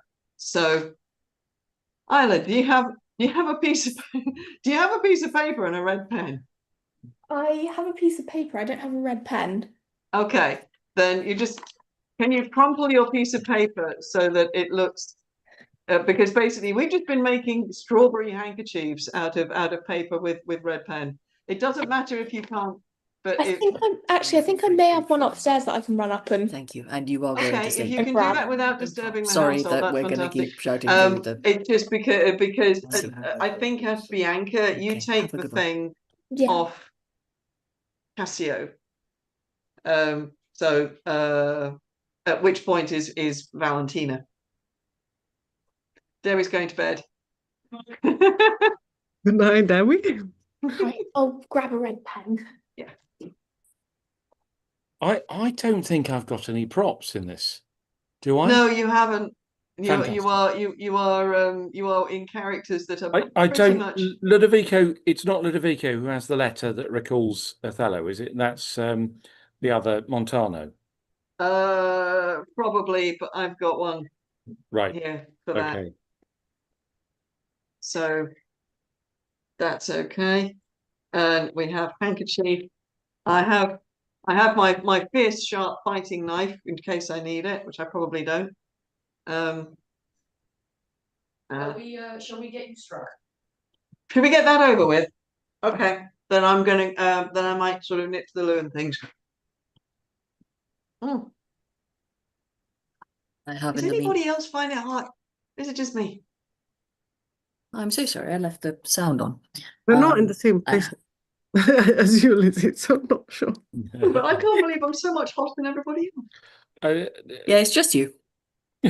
No, it's moist here, but Well, Aaron is on another continent, so what's it like in New York? Are you in New York today, or are you elsewhere? Yes, and it's unpleasant. I do have my air conditioner running right now because otherwise I would die. If it does interrupt the sound, great. We don't hear it. Tough. This is good. This is my air conditioner. This is all I've got at the moment. That's why you're suffering from the heat the most. It's because the Britain no air conditioning. Yeah, I daren't open the back door because I don't want to risk noise polluting the neighborhood with Shakespeare. So I'm no. They should be so lucky. Well, I'm first play, second play, third play. I'm definitely doing the doors shut. I'm hoping maybe by King Lear I can open the door, but we'll see. Right, let's do this fight, and then I will stop babbling and leave you guys. I will have to take my background off for the fight because otherwise I can't see anything. Messaging will recommends. Oh dear, I yawned. So I believe there's some general threatening and stuff before this sort of aggressiveness before Dost Thou Prate Rogue. We have Enter Cassio pursuing Roderigo, which is heralded by Iago's epic line, but hark, what noise. He has some really just sneaky, yeah. I love this part. I love this part so much. It is one of my favorite parts in all of Shakespeare, and I'm going to so enjoy watching you do it. Yeah. It's gonna be great. Okay, so here's what's happening. We did you say who was playing Rodrigo? Ariel. She's another one of our Ariel. newbies. Great. Yes, sorry, you not did yet say. on the call, I believe. That's fine. So what we'll get Ariel to do is just come in agitated, enter Valentina pursuing without weapon. Words, blah, blah, blah. The stalwart rogue we draw. We'll ask Ariel to, and let's make sure that the draw is within our screen, straight into threat. So that we don't get the impression that that's been an attack that's come from nowhere. It's just pull. Prep. Here is Ariel entering. Oh, amazing. Ariel's name too many times. Yes, great. Cued. Coming on cue. Push him your way, Alexandra. Yay! Oh my goodness, this is the best bit. I mean, I adore the humans, but the cat. I am blessed with this honor. Okay, so hi Ariel.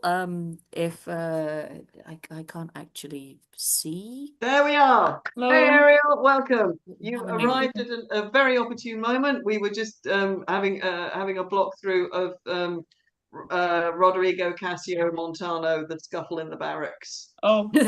Hello and welcome, Ariel. Let's attack her.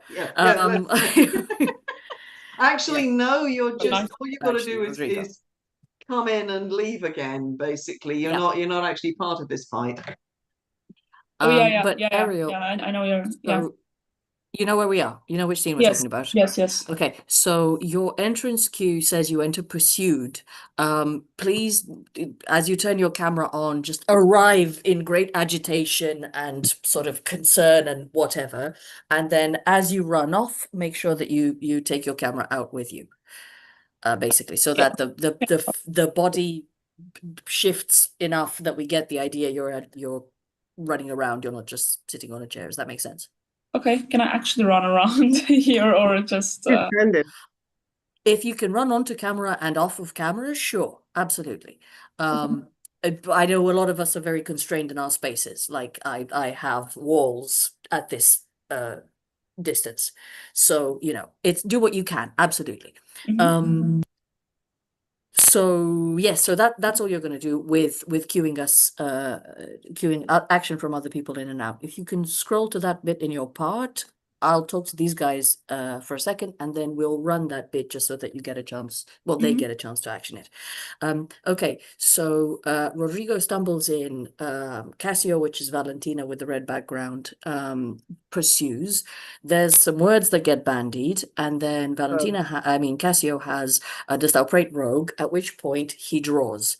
When you see Valentina draw, panic like nobody's business. Because what you're going to do is exit and be pursued again. Does that make sense? Yeah. So who draws their dagger? Valentina. Okay. The person who's currently got a dagger on screen Yes. is the person who's going to be threatening you with a dagger. So you see that drawing, facial expression of panic, physical jolt, bolt, and camera off. Make sense? Okay. Yeah. Grand. So that there isn't an actual attack on you. That's a preparation. It's about to happen, and just as that's happening, Lizzie as Montano at this point. Montano is coming in with with hands on screen going no, hang on, wait a second. Yeah. Now Valentina, if you are able to in your draw hide your non-dominant hand. Yeah. So that it can sort of cover the screen momentarily. So you have that, oh shit. Does that make sense? Yeah. Right? And it can be as obtrusive as you like, because if that's a momentary, oh shit, I didn't get a chance to understand what happened. Yeah, exactly. It's just that. But we'll believe that you got shoved away. Say what? I see what I can do, because I'm also very drunk in this scene, so... Yep. I'm so glad you had it in this scene. I had a fraction of a second of a blind panic. I don't drink when I do Shakespeare. I didn't think you did. That was why it was so awful. No, but that's why it came from nowhere. Okay, so that's the blocking Cassio. It's just hands forward and Lizzie, it's a shock, it's a push away. It isn't, we're not holding him in place. We're going smack and back, yeah. Okay. Actually, could you do this left-handed, only one hand? Because that's the hand that Valentina uses. Sure. Thank you. So one-handed to camera, right at camera. Yeah. There we go, because the Valentina is going to receive that, and it's going to work. Okay, so, la la la la la. I pray you, sir, hold your hand. Let me go, or I'll knock you over the mustard. Ah, okay, great. So, pray you, sir, hold. Drunk. Yeah, that's that. I pray you, sir, hold your hand. Let me go. I mean, it doesn't have to be that we're holding him. We can do one of those. But I don't know that we need it. I think it's enough to have gone smack, put away. Yeah. Listen, stop it. No, don't go. Don't be stupid. Okay, it's fine. You know, that sort of action. So that Valentina, you're going, get out of my way. Get out of my way. Yeah.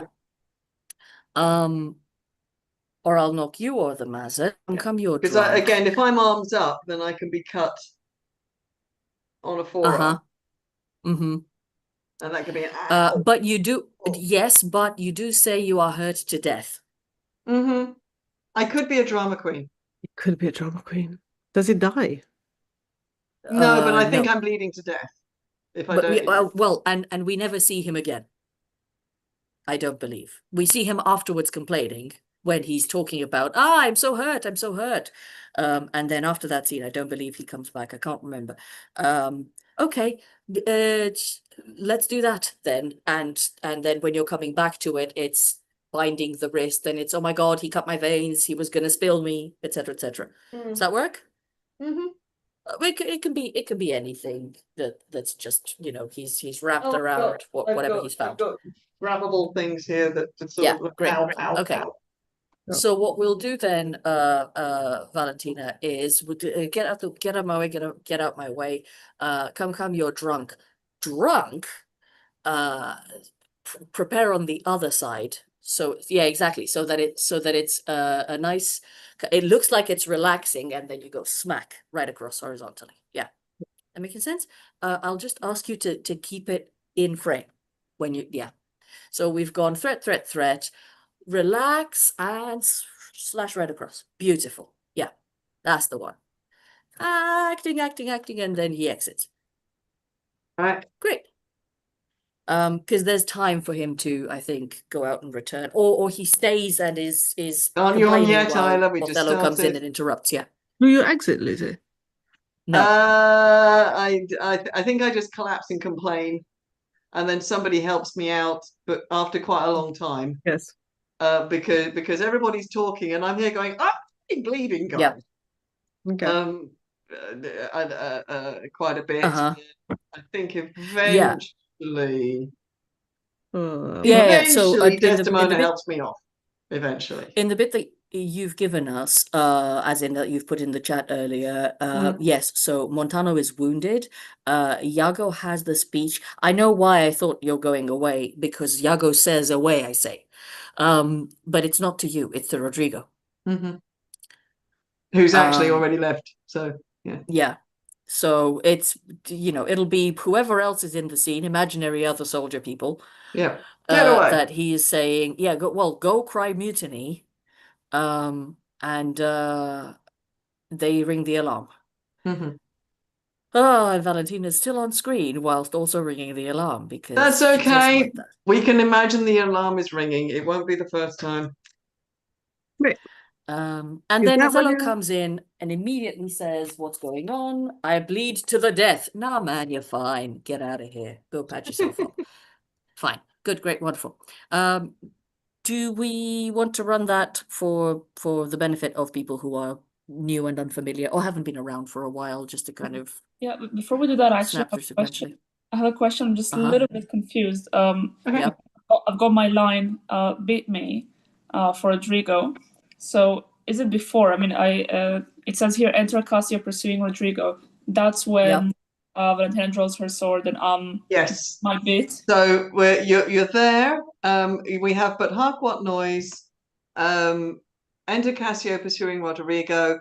Cassio, Montano, Cassio, then Rodrigo's line, beat me, then dost thou prate, and then here comes the attack. And then I exit. That's it. Yeah. Okay. And so the dost thou prate is the don't draw, exit before panic, your line. exit. All right. Yeah. Yeah, okay. I'm gonna take myself off the camera. All right. So shall we go from the chasing entrance? Yes. Okay, Iago, do you want to give us hark what noise? Hark, what noise? Noising! No. So this is you entering in a panic, Rodrigo. Oh yeah. So it's physical kind of oh my god kind of hands everywhere. Yeah. Yes. Could consider, sorry to interrupt, consider that he is in no way a heroical person and has just run into this room to get away from the guy chasing him with fists. So it's not we're gonna have fisticuffs. It's hark what noise. Oh my god, he nearly got me. This is terrible. But without the words. Mm-hmm. All right. But that's the energy, both physically and vocally. Please make noise, please. Please feel free to make noise. I'll shout over you. And then while you're on, it's a matter of don't bite me. I don't taste good. Until you have the line where you're gonna do what now? And then he attacks again, and you're like, oh, get out of here. Okay. Can we do this again, please? It's my first time. Please. You're doing great. This is why we're making sure we do it. Don't worry. Next thing we got to do is kill you. So. Yeah, and this is one of those things that are really tightly queued, so it's useful that we're running it for everybody. Yeah. So we don't have lots of the gaps. lines are helpful. So just Please give us that again, Aaron. Yes. Are we making sure we're all set? Yes. Hark, what noise? You rogue, you rascal!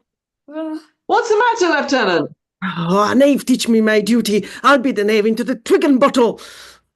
Beat me. Oh, dost thou prate, rogue? Whoa, now, good Lieutenant. I pray you, sir, hold your hand. Oh, let me go, sir, or I'll knock you over the muzzard. Come. You're drunk. Drunk?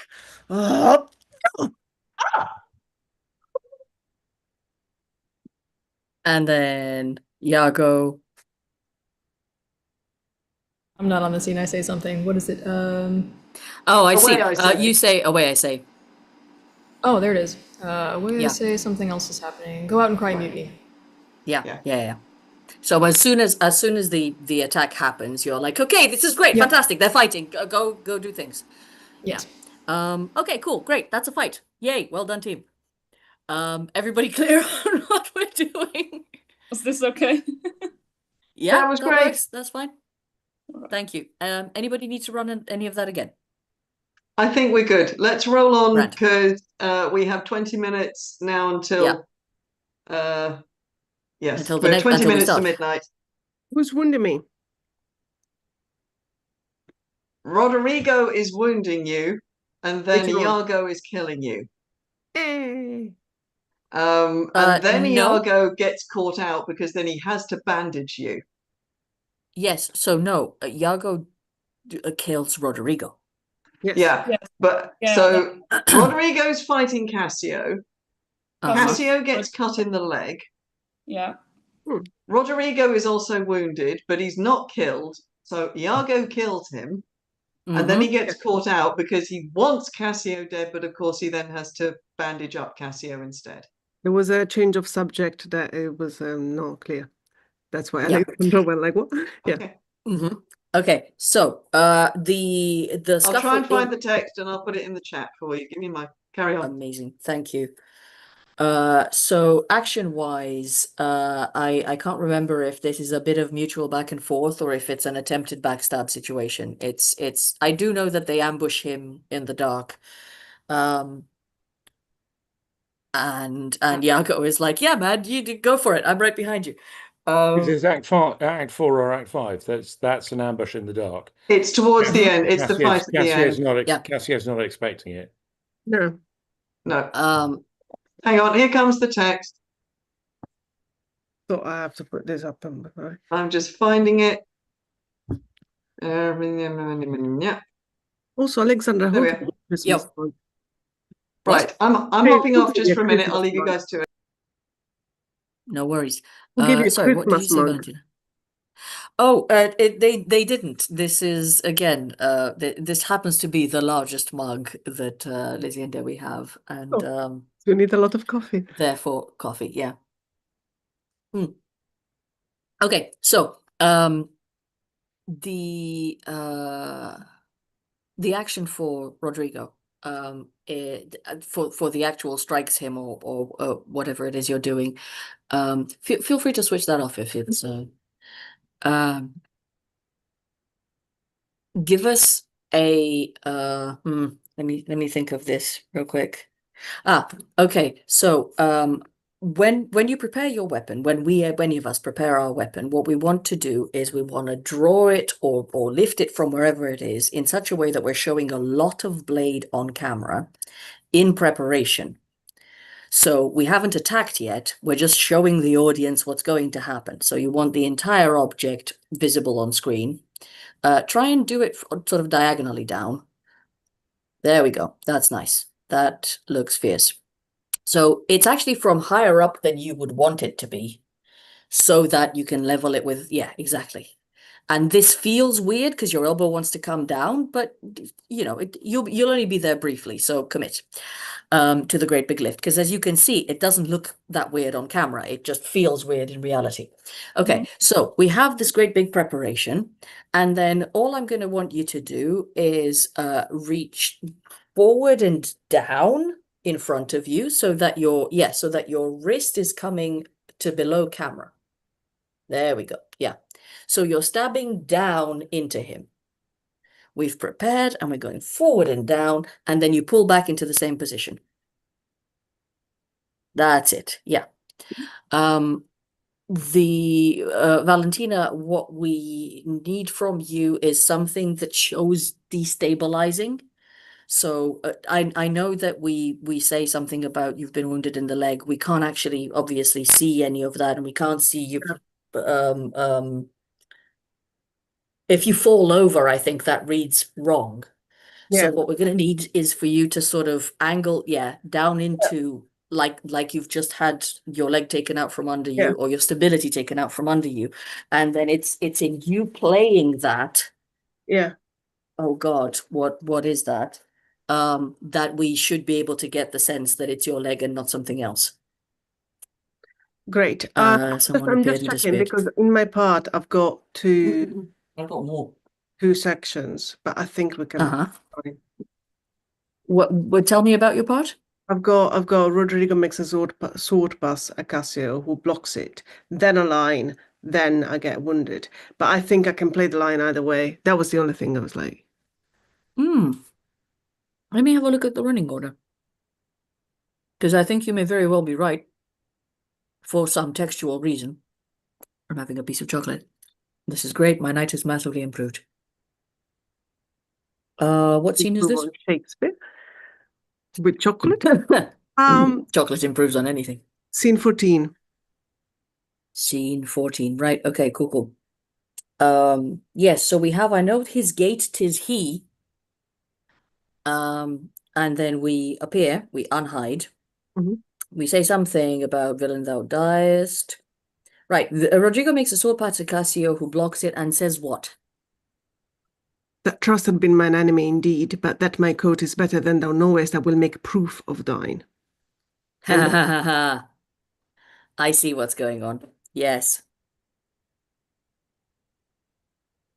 Okay. Okay, so it's actually 2 hits per person. this is fine. Rodrigo, that almost worked, so we're just going to do the same thing again. But in between those, we're going to take a hit, and then a second one. Actually, does he take a second hit? I don't think so. Yeah. No. So here's what. So here's what we're going to do, Rodrigo. We're going to go preparation, stab the first. Yeah. Pull out. Valentina's going to say something about my coat took that hit. I'm going to try, I'm going to test how strong your coat is. What I would love you to do, Ariel, is just, let me see this. Dodge sideways. So bring yourself to your personal human left with your knife along with you. There we go. So there. Right. That's nice. And then come straight back, preparation, do the next stab. Right? So we've gone away, come back, stab. Yeah? Cool. Make sure you draw both times. And then after your second stab, what you're going to do is take it like you've been smacked in the face diagonally down. So you're going to crumple like that. So okay. So Cassio is going to strike me, and I'm gonna. Yeah. Okay. Which side do I do that? To which side? I would suggest, if you can, the other side to where you dodged. So you dodged towards your personal human left, and then you crumble on your personal human right, if you've got space. Yeah, okay. Yeah? Okay. Right. So, Valentina, what that means for you is you're attacking on what would be the right and then the left. And you're going to do descending slashes. Yeah. I'm gonna take this thing off. Okay. So they dodge this one, which means it would be from your right to your left is the first one. So that way. Yeah. Yeah. And So you're right-handed, right? Yeah. So the first one is four-handed and the second one is backhanded. Yeah. And that's all the attacks. So Rodrigo has stab, dodge, stab again, get smacked. Okay. And Can we reverse that? Cassio, yeah, we'll work it just together in just a second. And yeah, so Cassio has yeah, exactly. That's inconvenient. And then first slash, proper ow, second slash, and then we're playing the ow of the leg. Yeah. So actually it's the second one that lands. It's the second one. The first one. Oh, yeah, the first one is like, what the fuck? Yeah. Yeah. But question, am I already drawn? I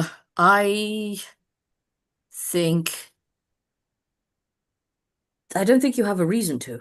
No, exactly. I mean, no, so I think you drew hang on, right-handed. I think you draw into that first one. It's my coat got that, but I'm gonna tough it out. Yeah.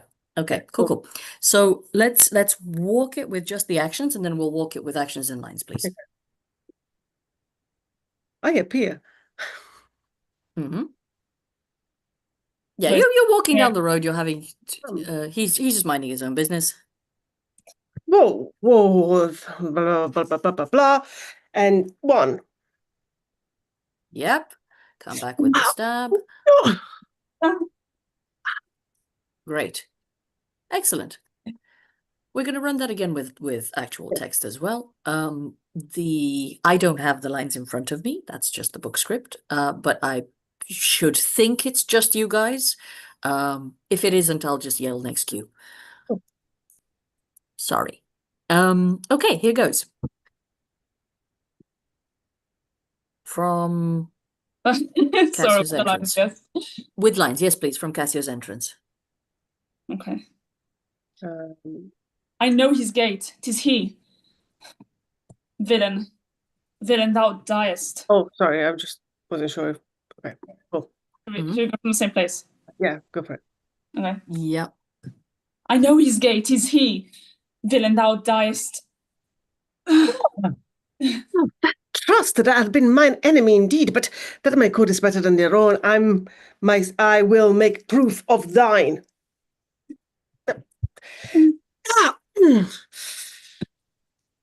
We desynchronized. So if things seem to go amiss, feel free to redo an attack if they haven't gone down. And respectively, if it looks like, oh, I think I was hit actually. If it looks like nothing more is happening. That's fine. That's good for a first go. We'll have a second go. Okay. What I wanted to say is Ariel, you actually have, your line says, I know him by his gait, or something like that. I recognize him. You unhide, he appears, or he might have appeared already. I'm not entirely sure what your entrance cue is. When I unhide, I basically I have my mic on, but then I turn on my camera before Villain Thou dies. No, so the camera stays on. Hiding is in camera. All right. Okay. Right? It's being, yeah, exactly. It's being small and forward, or you can also hide behind an object. This is a bad example. Hang on 1 second. Let me find a better example. There we go. I've got something to hide behind. No, it's not appearing. Good. Okay. So if that happened to be there, sorry, it's very obviously an electronic thing, but if that happened to be there in the scene, then I'd be able to be like, hidden. You see that? Yeah. Okay, so we do that we hide behind plants a lot of the time.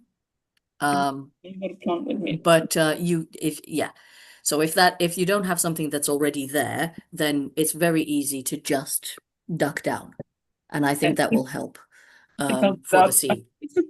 Yeah, or even duck to the side if it is easier. I don't have that much space, but yeah, exactly. So just enough that we can see you're still there, and you can see the screen. But yeah, that's really nice. And so that when you're hidden, your mic and camera are both still on, you're just waiting. And then as he appears, you're like, aha, this is my time. Get my weapon, do the bad thing. Cha-cha. Yeah? Cool. So we'll start with you in hiding and Valentina in appearance. Come in. I know his gait. 'Tis he. Villain, thou diest. Trust had been mine enemy indeed, but that my coat is better than thou knowest. I will make proof of thine.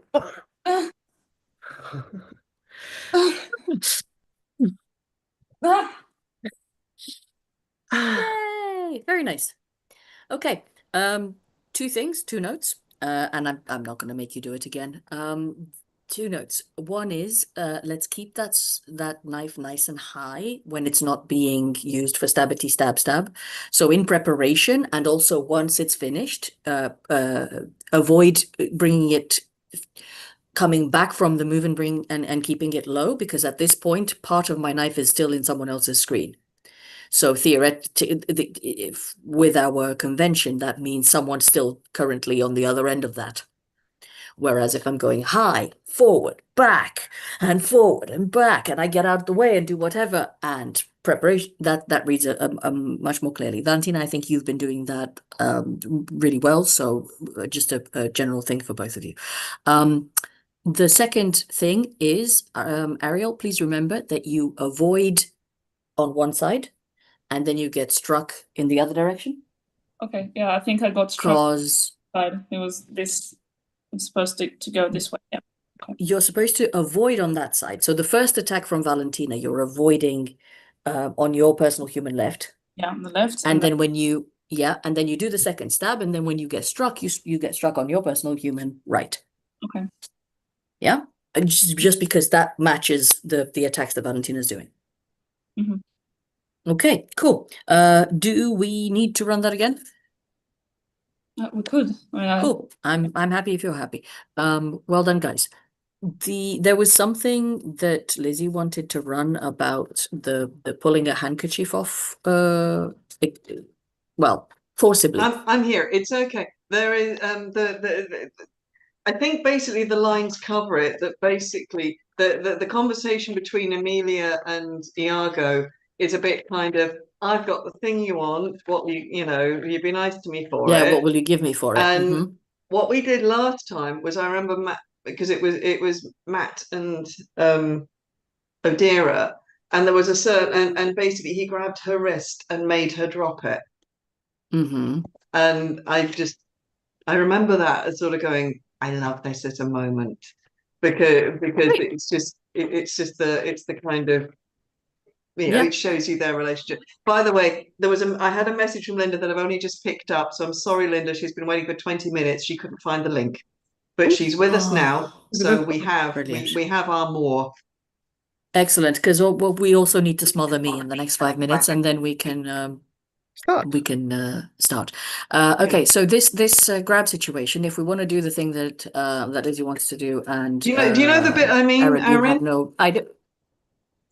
If you have no protestation, let's do that, Aaron. So what you will do, are you left or right-handed? Which of us right-handed? Great, fantastic.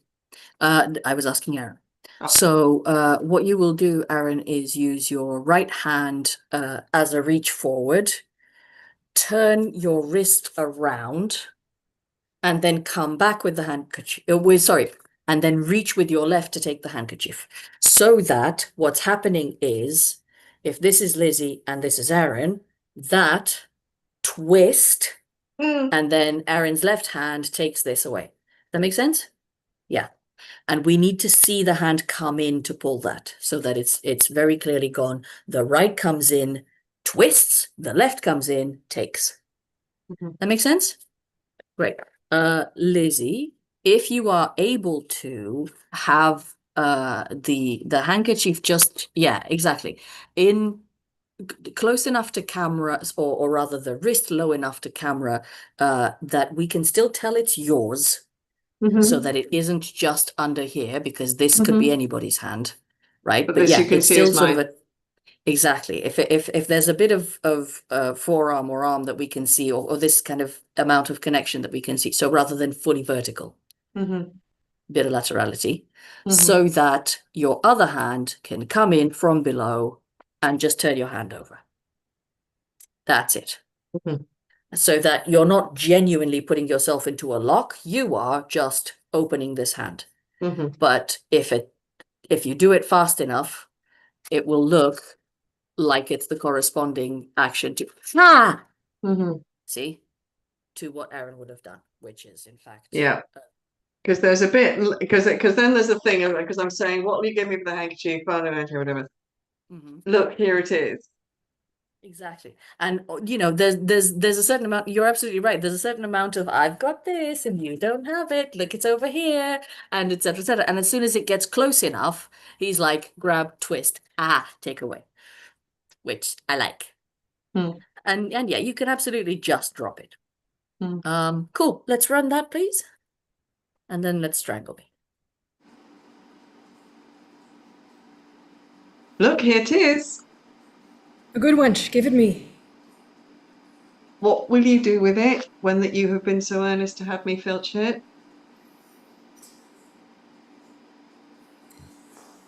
Why? What is that to you? Really nice. I don't know, but it's kind of a plot point. So the only thing I would say is, Aaron, with both of yours, if you can afford to start the hand higher up, as in make that journey from higher than it makes natural sense. Yeah. I can say, like, give it me, and then grab, twist, and then take. Yeah. And that's really nice, because that's established. Oh, look, it's an empty hand. Now it's violence. And then now this is violence. But it's exactly. If we have a Linda, let's do some suffocating. I'm not going away. I'm just going to turn myself absolutely off. We're doing some suffocating, did you say? Yep. Sorry. Yep. I mean, I don't know if you know this play, but one of the two of us doesn't make it. No. Actually, neither of us makes it. So, quick reminder, actually. Pretty much the only person who survives is Aaron. Oh. I know, which is great. Yeah. So you have a moment when I think you strike Iago at the end with your sword, I do believe. And you also kill yourself, try to kill yourself. Oh. Right? Do you remember this from the play? Oh, you've seen this in your part. Yes, you know what I'm talking about. Final scene. This is what Othello dies of. Okay, so the self-killing is Roman suicide. It's reverse grip on the knife, so it's this orientation, and you place it in a nice corner of the camera, and you orientate it so that the point is facing you, but not your face, because this reads really dangerously on camera. Okay, do you have a smaller knife? No, smaller sword. No, actually, do you know what? That's fine if you unblur. We'll be able to see it. There, that's great. That's fantastic. That's exactly it. So just preparation, nice and low, both hands, ow, ow, ow, ow, ow, and then, feel free to extract it as well, just to make sure you bleed out. And then the attack to Iago is just preparation, stab, pull out. Because he says, I bleed but not killed. I'm not sure you're the one who does it, but that's whoever it is. And the smothering of Desdemona. Do you have something of the likeness of a pillow or a cushion? Me. You are you. You are you, which is actually a line of yours in this play. Well, I could get a cushion. Okay. If you wouldn't mind, because you need to do some smothering. Oh, right. Bear with. Mm-hmm. Back in a tick.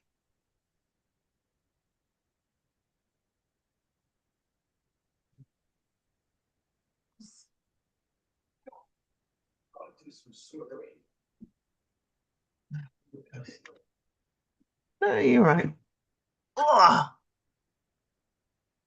Okay, great. I don't have exactly that, but I'm gonna find something reasonably similar.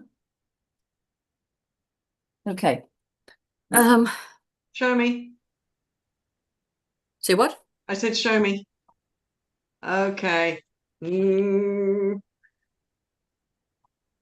I'm going to go have a quick rummage on the sofa. Show me again, Linda. Okay, you guys carry on. You guys carry on. Do we want... Yeah, hold on. I could take the padding out. This one? Is that better, hon? Alexandra? Sure. Yeah, that's fine. Yeah? She's just undressed it. Yeah. No, it's fine. I'll just get it out of it. If you need a pillow, then Yes. I'll just take it. Great. Amazing. We are solved. Thank you so much, Linda and Lizzie. Okay, great. So, I'm not entirely sure yet what time I will have to get onto an actual bed. But what I would love for you to do, Linda, is well, I don't know if you ever get your head down. No. But I'm certainly sleeping. Right. And then we wake me, and then what I would love for you to do is to reach out and pull the pillow, so you're getting it from in front of you. Okay. So I'm that gonna we go- get this. There we go. Yeah. And then the smothering is just into camera. So cover, shake, shake, shake, shake, shake, shake, shake, shake, shake, shake. Say your lines, shake, shake, shake, shake, shake, shake. Because you do check on her a couple of times, and you do like say some stuff, and then you try again. So the actual suffocation part is fine. It's fine if we see your hands. It's fine if we see a bit of you beyond the camera, like that. It's all good. Yeah. Okay. Okay. But the acquiring of the pillow is you reach forward and take it away from me, basically. There we go. Nice. I need to sort out this light situation, but that's fine. And then once you've acquired it, please keep it in your presence, at least part of it, so that we see you've got your hands on the thing. If we don't see the whole thing, we're at least seeing your control of it, right?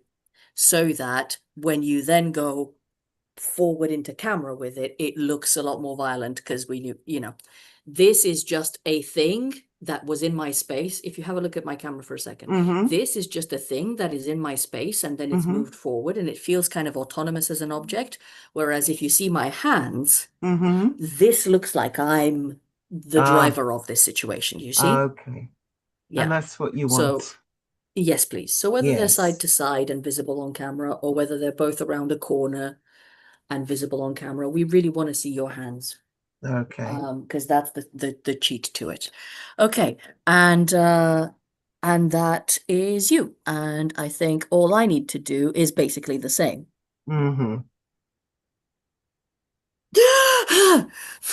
Acting. Cool.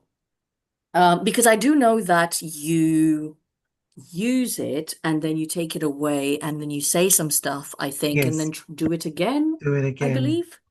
I'm not entirely sure because I'm going from memory, but yeah, basically it's fine. Yeah.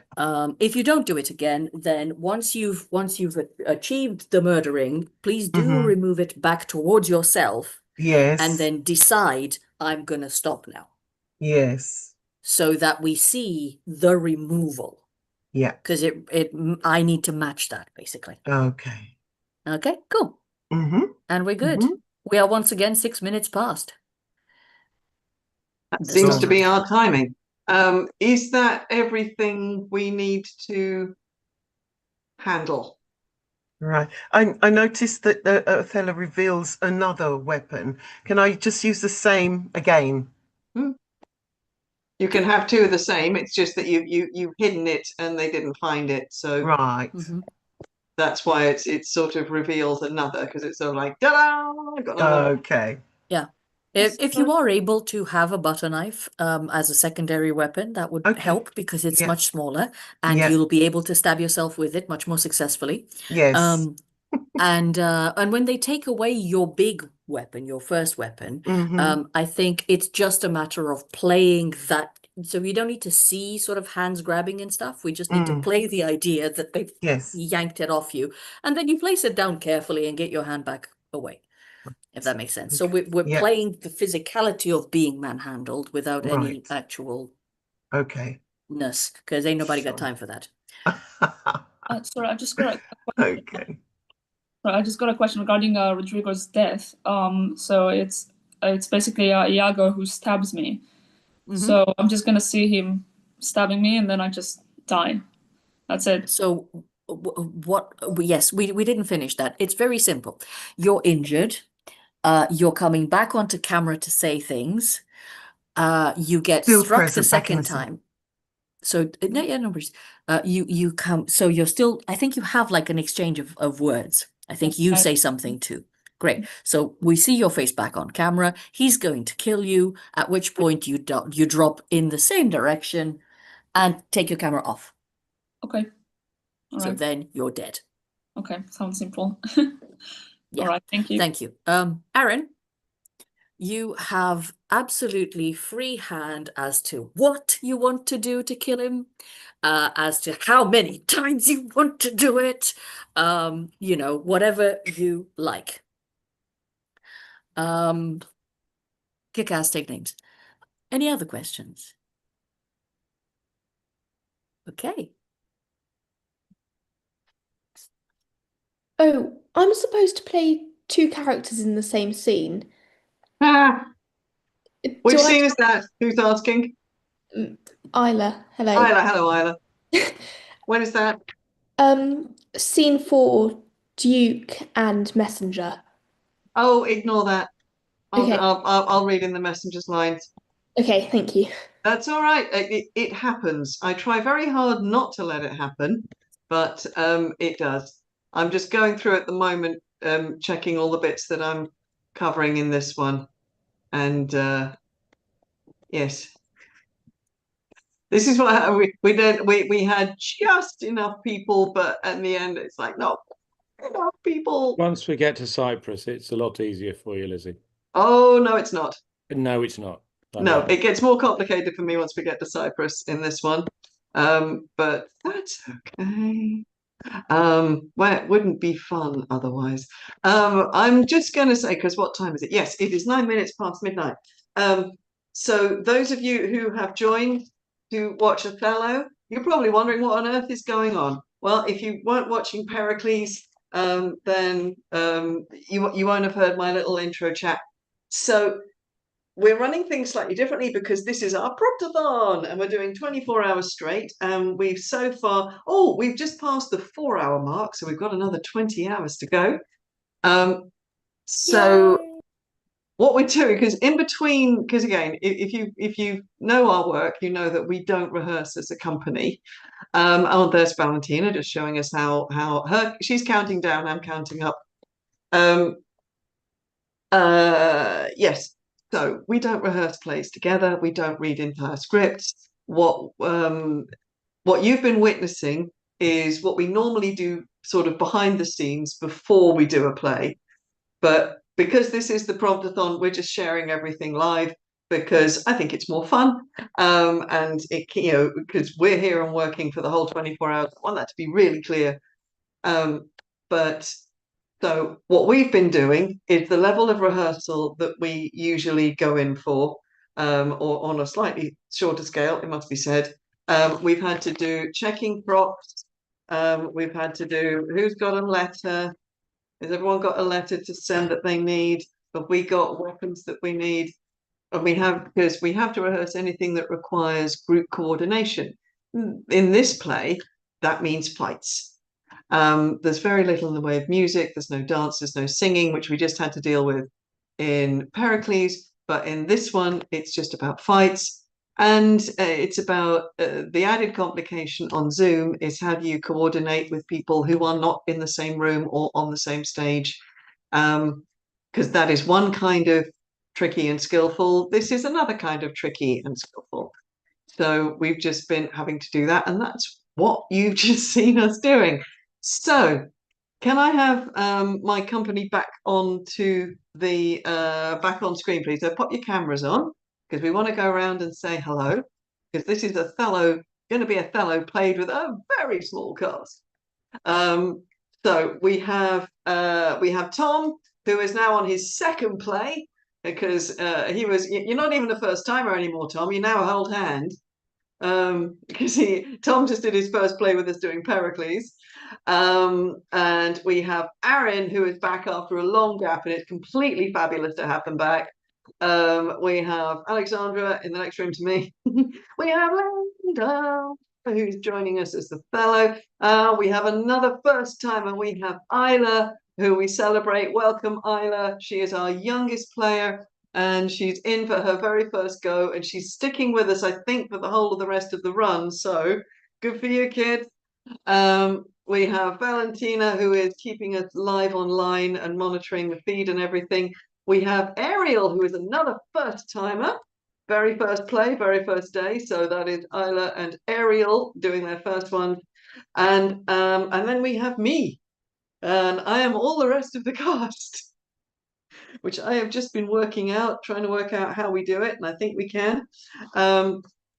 So I just want to, because at the moment in the UK, it is a midnight, just coming up.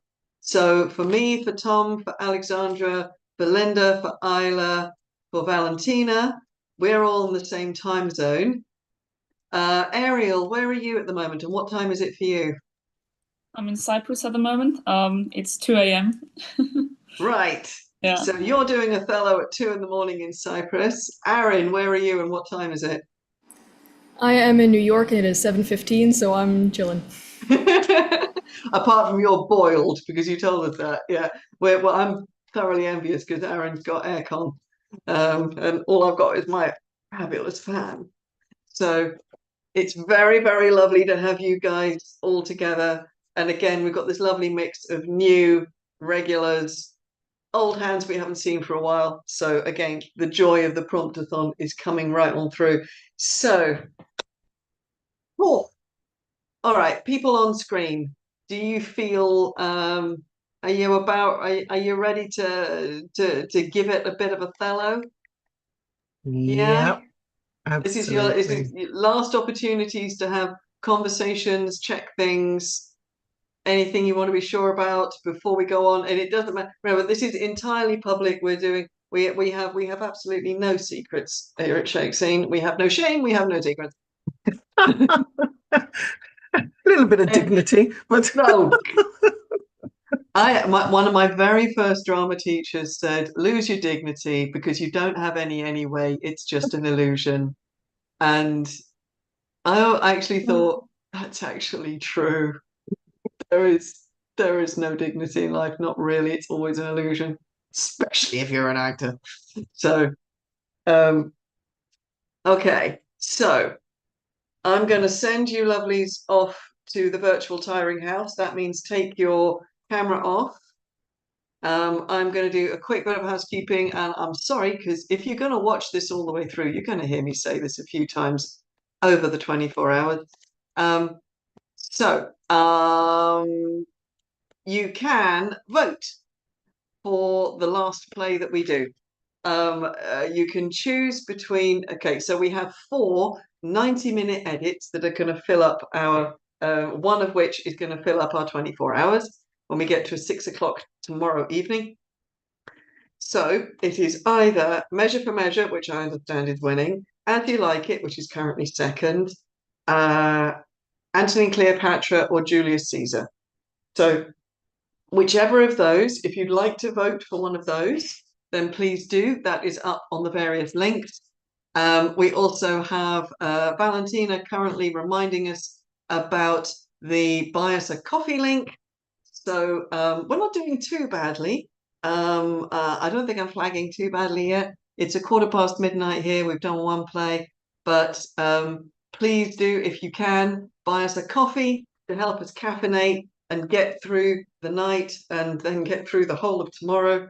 I have my little flask of tea here, which is keeping me going.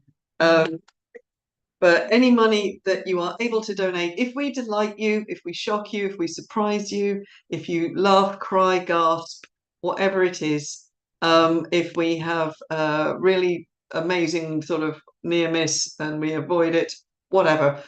If it's worth buying us another coffee, then please do. All the money is going into company projects for this year and for next year. We're going to try and set things up so that as many people in our company in the UK and beyond are involved. Always means doing things in a slightly complicated way, but there you go. So if you're able to, then that is hugely appreciated. If not, then I really hope you enjoy yourself anyway. I've said how long we've done. Yep, we've done 4 hours, so we're into our 5th hour. We're into our 2nd play, and it's about time I shut up and let the play begin. Now, so as book holder, I will be helping out anybody that needs helping out. I will also be reading quite a lot of characters, so I ask you to bear with, because it's just going to make life a little bit more interesting for me for the next couple of hours or so. So, right, what's this play about? Well, this is the tragedy of Othello, or the Moor of Venice. So we start in the beautiful city of Venice, where appropriately, it's really, really late at night. So in the dark streets of the city of Venice, strange things are afoot. There are plots, there are plans, there are deceptions. There is also a threat building up in the outside world, a threat to what do we call it? The dominion of Venice around the Mediterranean. So on this hot London night, let us go the hot, dark, dangerous street of Venice. So can I just hear from Rodrigo and Iago? Pop your mics on and just tell me if you're ready to start the show. Ready to go. Ready. Marvelous. Right. So usual rules apply. When I'm gone, we count the stage as empty and the story may begin. Off we go. Never tell me. I take it much unkindly that thou, who hast had my purse as if the strings were thine, shouldst know of this. But you'll not hear me. If I ever did dream of such a matter, abhor me. Thou toldst me thou didst hate him, thou didst hold him in thy hate. Despise me if I do not. 3 great ones of the city in personal suit to make me his lieutenant, off-capped to him, and by the faith of man I know my price, I am worth no worse a place. But he, as loving his own pride and purposes, evades them, with a bombast circumstance horribly stuffed with epithets of war, non-suits my mediators. For certes, says he, I have already chose my officer. And what was he? Forsooth, a great arithmetician, one Michael Cassio, a Florentine, a fellow almost damned in a fair wife, that never sat squadron in the field, nor the division of a battle knows more than a spinster, unless the bookish Theoric, where the tongued consuls can propose as masterly as he. Mere prattle without practice is all his soldiership. But he, sir, had the election, and I, of whom his eyes had seen the proof at Rhodes, at Cyprus, and on other grounds christened and heathen, must be lead and calmed by debitor and creditor. This countercaster, he in good time must his lieutenant be, and I, bless the mark, his moreship's ancient. By heaven, I rather would have been his hangman. Why, there's no remedy. 'Tis this curse of service. Preferment goes by letter and affection, and not by old gradation where each second stood heir to the first. Now, sir, be judge yourself whether I, in any just term, am affined to love the more. I would not follow him then. Oh, sir, content you, I follow him to serve my turn upon him. We cannot all be masters, nor all masters cannot be truly followed. You shall mark many a duteous and knee-crooking knave that, doting on his own obsequious bondage, wears out his time, much like his master's ass, for naught but provender, and when he's old, cashiered. Whip me such honest knaves. Others there are, who trimmed in forms and visages of duty, keep yet their hearts attending on themselves, and throwing but shows of service on their lords, do well thrive by them. And when they have lined their coats, do themselves homage. These fellows have some soul, and such a one do I profess myself. For, sir, it is as sure as you are Rodrigo. Were I the Moor, I would not be Iago. In following him, I follow but myself. Heaven is my judge, not I for love and duty, but seeming so for my peculiar end. For when my outward action doth demonstrate the native act and figure of my heart and compliment extreme, 'tis not long after but I will wear my heart upon my sleeve for daws to peck at. I am not what I am. What a full fortune does the thick-lipped owe if he can carry thus. Call up her father. Rouse him and make after him, poison his delight, proclaim him in the streets, incense her kinsmen, and though he in a fertile climate dwell, plague him with flies. Though that his joy be joy, yet throw such chances of vexation on it as it may lose some color. Here is her father's house. I'll call aloud. Do, with like timorous accent and dire yell as when by night and negligence the fire is spied in populous cities. What ho, Brabantio! Signor Brabantio, ho! Awake! What ho, Brabantio! Thieves! Thieves! Look to your house, your daughter, and your bags! Thieves! Thieves! What is the reason for this terrible summons? What is the matter here? Signor, is all your family within? Are your doors locked? Why? Wherefore do you ask this? Sir, you are robbed. For shame, put on your gown. Your heart is burst. You have lost half your soul. Even now, very now, an old black ram is tupping your white ewe. Arise, arise, awake the snorting citizens with the bell, or else the devil will make a grandsire of you. Arise, I say. Well, what? Have you lost your wits? Most reverend Signor, do you know my voice? No, not I. What are you? My name is Rodrigo. The worse are welcome. I've charged thee not to haunt about my doors. In honest plainness, you've heard me say my daughter's not for thee. And now, in madness, being full of supper and distempering draughts upon malicious knavery, dost thou come to start my quiet? Sir.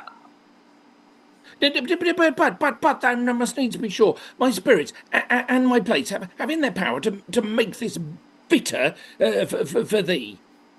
Patience, good sir. What tells me thou art robbing? This is Venice. My house is not a grange. Most grave Brabancho, in simple and pure soul, I come to you. Sir, you are one of those that will not serve God if the devil bid you.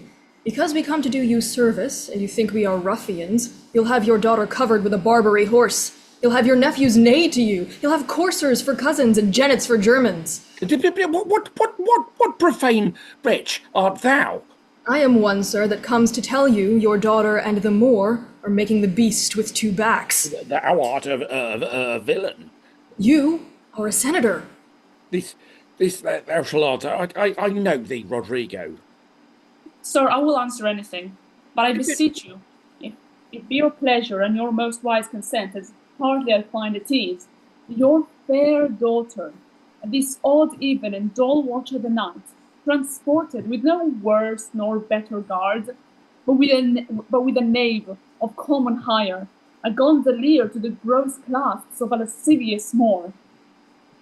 If this be known to you, and your allowance, we then have done you bold and saucy wrongs. But if you know not this, my manners tell me we have your own rebuke.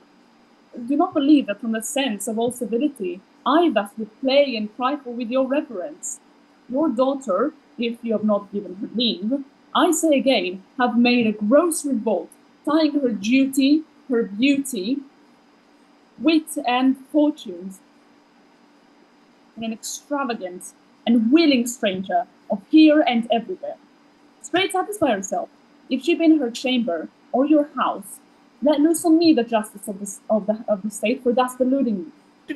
Strike on the tinder. Oh, give me a taper. Call up all my people. This accident is not unlike my dream. Belief of it oppresses me already. Light, I say, light. Farewell, for I must leave you. It seems not meet nor wholesome to my place to be producted, as if I stay I shall, against the Moor. For I do know the state, however this may gall him with some check, cannot with safety cast him, for he is embarked with such loud reason to the Cyprus wars, which even now stands in act, that for their souls another of his fathom they have none to lead their business, in which regard, though I do hate him as I do hell pains, yet for the necessity of present life, I must show out a flag and sign of love, which is indeed but sign, that you shall surely find him, lead to the Sagittary the raised search, and there will I be with him. So farewell. It's too true. Evil. Gone she is, and what's to come of my despised time is naught but bitterness. Now, Rodrigo, where didst thou see the one happy girl? With the Moor? Saidst thou? Who would be a father? How didst thou know 'twas she? Oh, she deceived me past thought. What said she to you? Get more tapers. Raise all my kindred. Are they married, think you? Truly, I think they are. Oh, heaven! How got she out? Oh, treason of the blood! Fathers, from hence trust not your daughters' minds by what you see them act. Are there not charms by which the property of youth, of maidhood, may be abused? Have you not read, Rodrigo, of some such thing? Yes, sir, I have indeed. Call up my brother. Oh, would you had had her? Some way or another. Do you know where they may apprehend her and the Moor? I think you can discover him, if you please to get good guard and go along with me. Pray you lead on. At every house I'll call. I may command at most. Get weapons, and some special officers of might. Oh, good Rodrigo. I will deserve your pains. Though in the trade of war I have slain men, yet do I hold it very stuff of the conscience to do no contrived murder.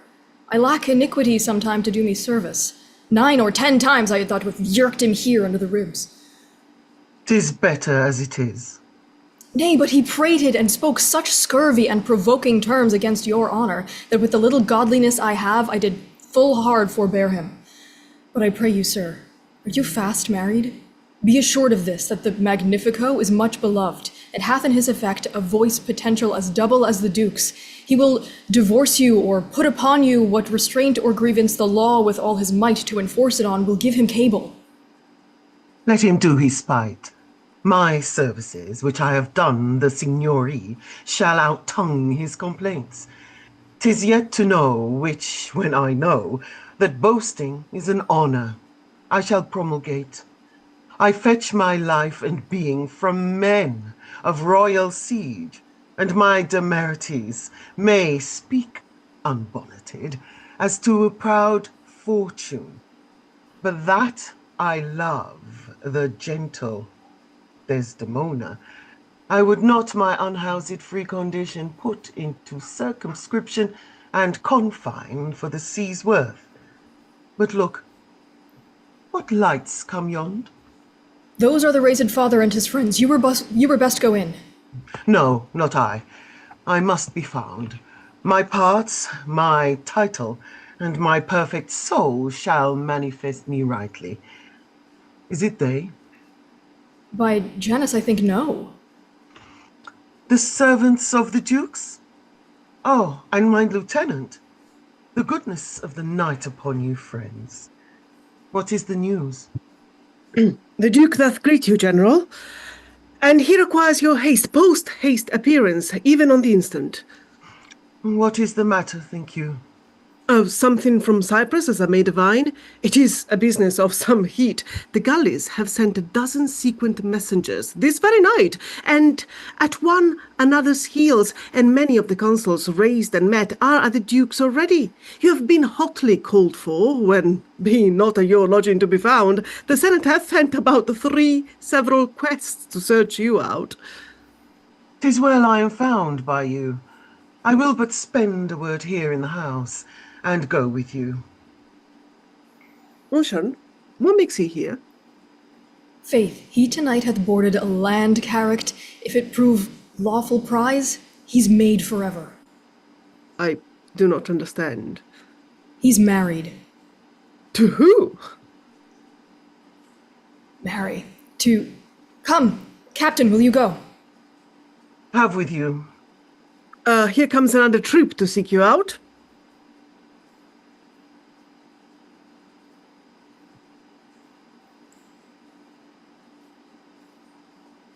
It is Brabantio.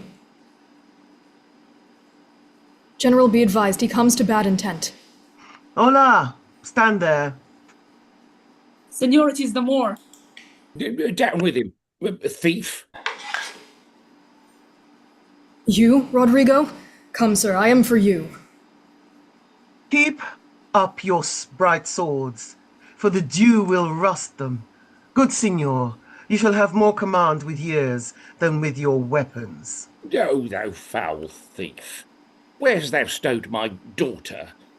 Damned as thou art, thou hast enchanted her, for I'll refer me to all things of sense, if she in chains of magic were not bound. Whither a maid, so tender, fair, and happy, so opposite to marriage that she shunned the wealthy curled dearling of our nation, would ever have to incur the general mock, run from her guardage to the sooty bosom of such a thing as thou? To fear, not to delight? Judge me the world, if it's not gross in sense that thou hast practised on her with foul charms, abused her delicate youth with drugs or minerals that weakens motion. I'll have it disputed upon. It is probable and palpable to thinking. I've therefore apprehend and do attach thee for an abuser of the world, a practiser of arts inhibited and out of warrant. Lay hold upon him. If he do resist, subdue him at his peril. Hold your hands, both of you, my inclining, and the rest. Were it my cue to fight, I should have known it, without a prompter. Whither will you that I go to answer this your charge? To prison, till fit time of law and such direct session could call thee to answer. What if I do obey? How may the Duke be therewith satisfied, whose messengers are here about my side, upon some present business of the state, to bring me to him? 'Tis true, most worthy signor. The Dukes of Council and the noble self, I am sure, is sent for. How? The Duke? In council? Mhm. In this time of night? Bring him away. Mine's not an idle cause. The Duke himself or any of my brothers of the state cannot but feel this wrong as 'twere their own. For if such actions may have passage free, bond slaves and pagans shall our statesmen be.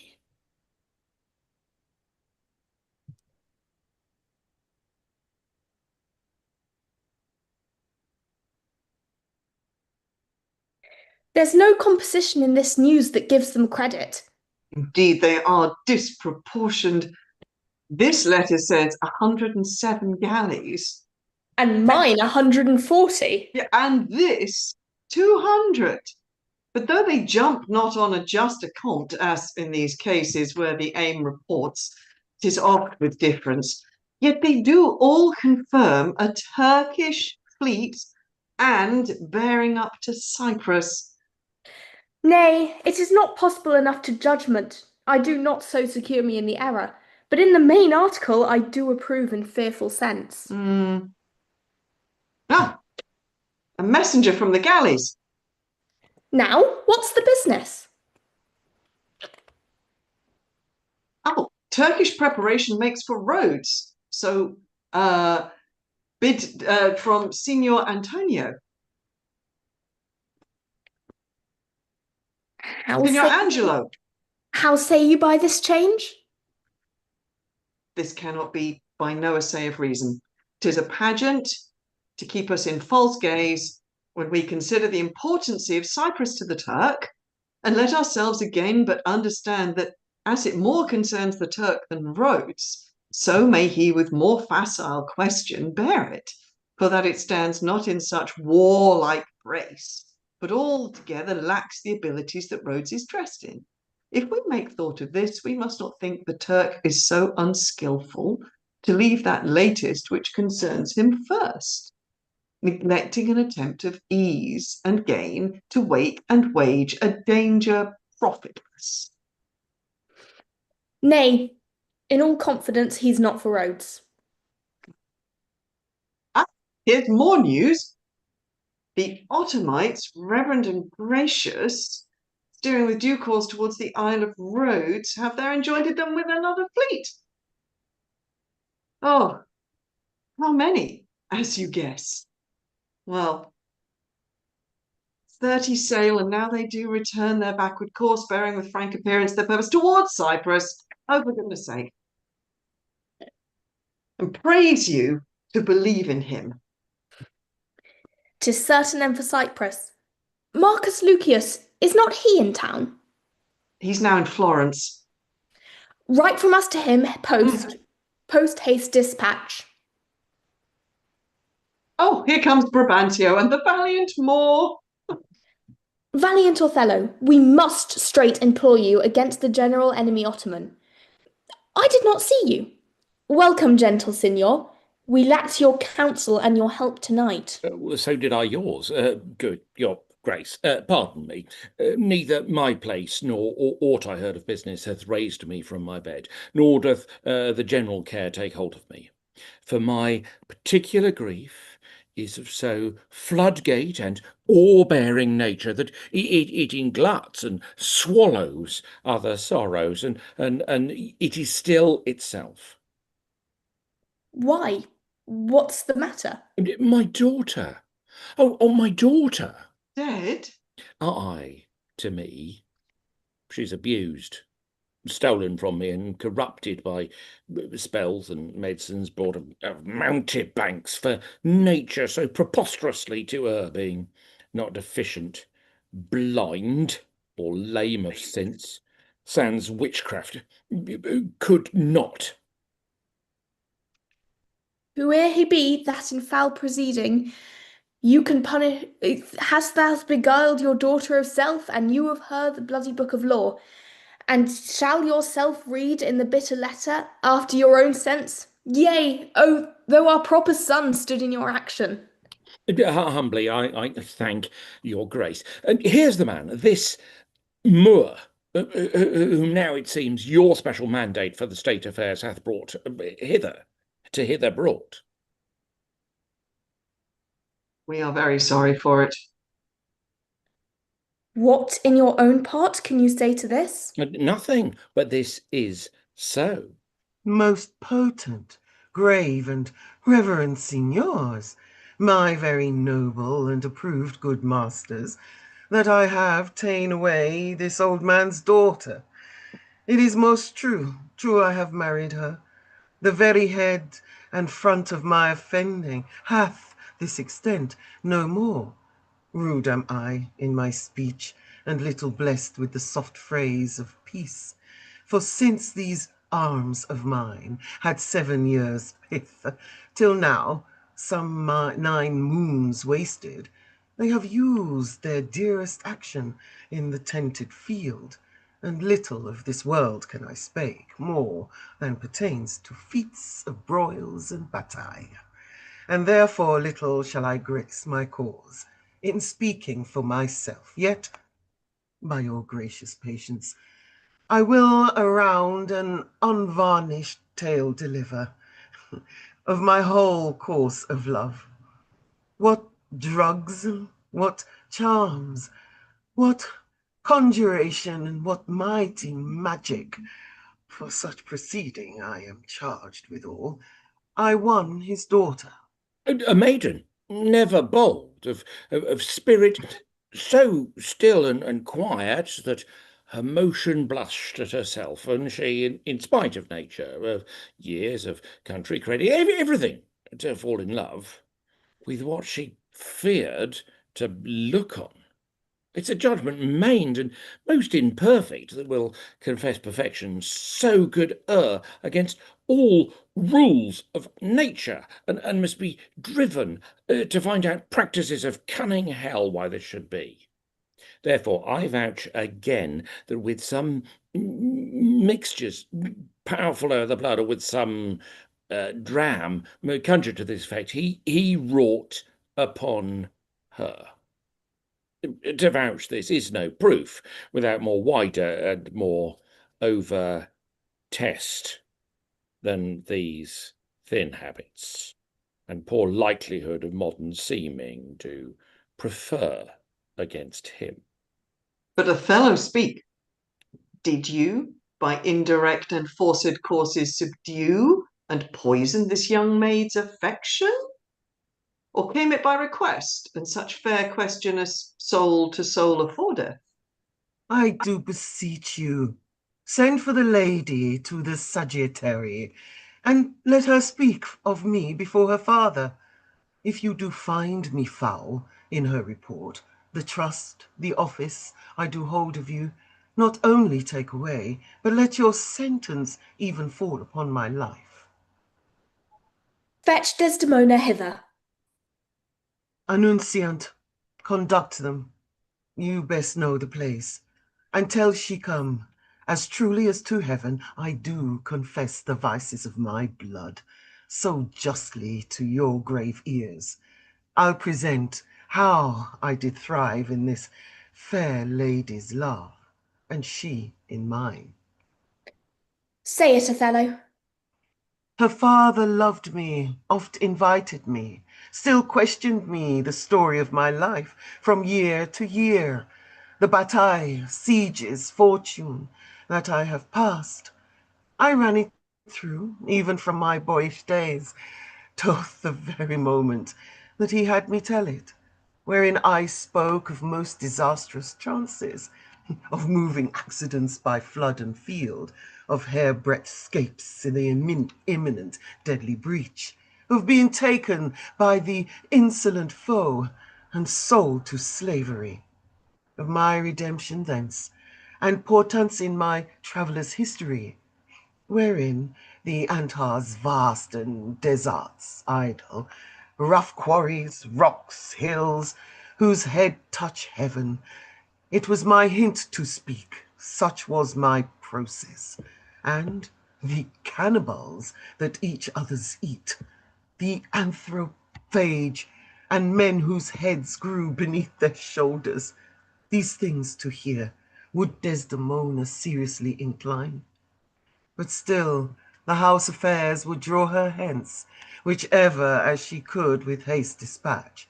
She'll come again, and with a greedy ear devour up my discourse, which I observing took once a pliant hour, and found good means to draw from her a prayer of earnest heart, that I would all my pilgrimage delate. Whereof my parcel she had something heard, but not instinctively. I did consent, and often did beguile her for her tears, when I did speak of some distressful stroke that my youth suffered. My story being done, she gave me for my pains a world of kisses. She swore in faith 'twas strange, 'twas passing strange, 'twas pitiful, 'twas wondrous pitiful. She wished she had not heard it, yet she wished that heaven had made her such a man. She thanked me and bade me, if I had a friend that loved her, I should but teach him how to tell my story, and that would woo her. Upon this hint I spake. She loved me for all the dangers I had passed, and I loved her. She did pity them. This only the witchcraft I have used. Here comes the lady. Let her witness it. I think this tale would win my daughter too. Good Brabantio, take up this mingled matter at best. Men do their broken weapons rather use than their bare hands. I pray you, hear her speak. If she confesses that she was half the were, destruction on my head. If my bad blame, light on the man. Come hither, gentle mistress. Do you perceive in all this noble company where most you owe obedience? My noble father, I do perceive here a divided duty. To you, I am bound for life and education. My life and education both to learn me how to respect you. You are the lord of duty. I am hitherto your daughter, but here's my husband. And so much duty as my mother showed to you, preferring you before her father, so much I challenge that I may profess unto the Moor, my lord. God be with you. I've done. Let me speak like yourself. On to state affairs, I'd rather adopt a child than get it. Come hither, Moor. I here do give thee that which, with all my heart, which but thou hadst already, with all my heart I would keep from thee. For your sake, Jewel, I am glad at soul I have no other child, for thy escape would teach me tyranny to hang clogs on them. I've done, my lord. Let me speak like yourself and lay a sentence, which as a guide or step may help these lovers. When remedies are past, the griefers are ended, by seeing the worst which late on hope depended. To mourn a mischief that is past and gone is the next way to draw new mischief on.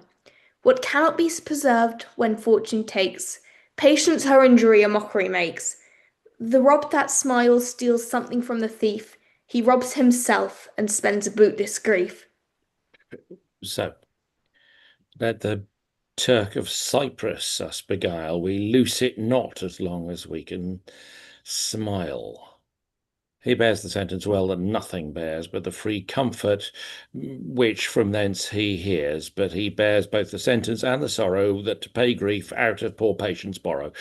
These sentences to sugar and to gall, being strong on both sides, are equivocal. But words are words. I never yet did hear that the bruised heart was pierced through the ears. I humbly beseech you to proceed to the affairs of state. The Turk with the most mighty preparation makes for Cyprus. Othello, the fortitude of the place is best known to you. And though we have there a substitute of the most allowed sufficience, yet opinion, a more sovereign mistress of effects throw a more safer voice on you. You must therefore be content to slubber the gloss of your new fortunes with this more stubborn and boisterous expedition. The tyrant custom, most grave senators, hath made the flinty and steel coach of war my thrice-driven bed of down. I do agonize a natural and prompt alacrity I find in hardness, and do undertake this present wars against the Ottomites. Most humbly, therefore, bending to your state, I crave fit disposition for my wife, due reference of place and exhibition, with such accommodation and besought as levels with her breeding. Why? At her father's? I will not have it so. Nor I. Nor would I there reside to put my father in impatient thoughts by being in his eye. Most gracious Duke, to my unfolding lend your prosperous ear, and let me find a charter in your voice to assist my simpleness.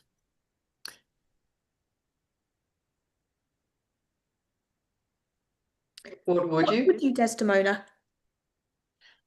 That I love the Moor. To live with him. My downright violence and storm of fortunes may trumpet to the world. My heart subdued even to the very quality of my lord.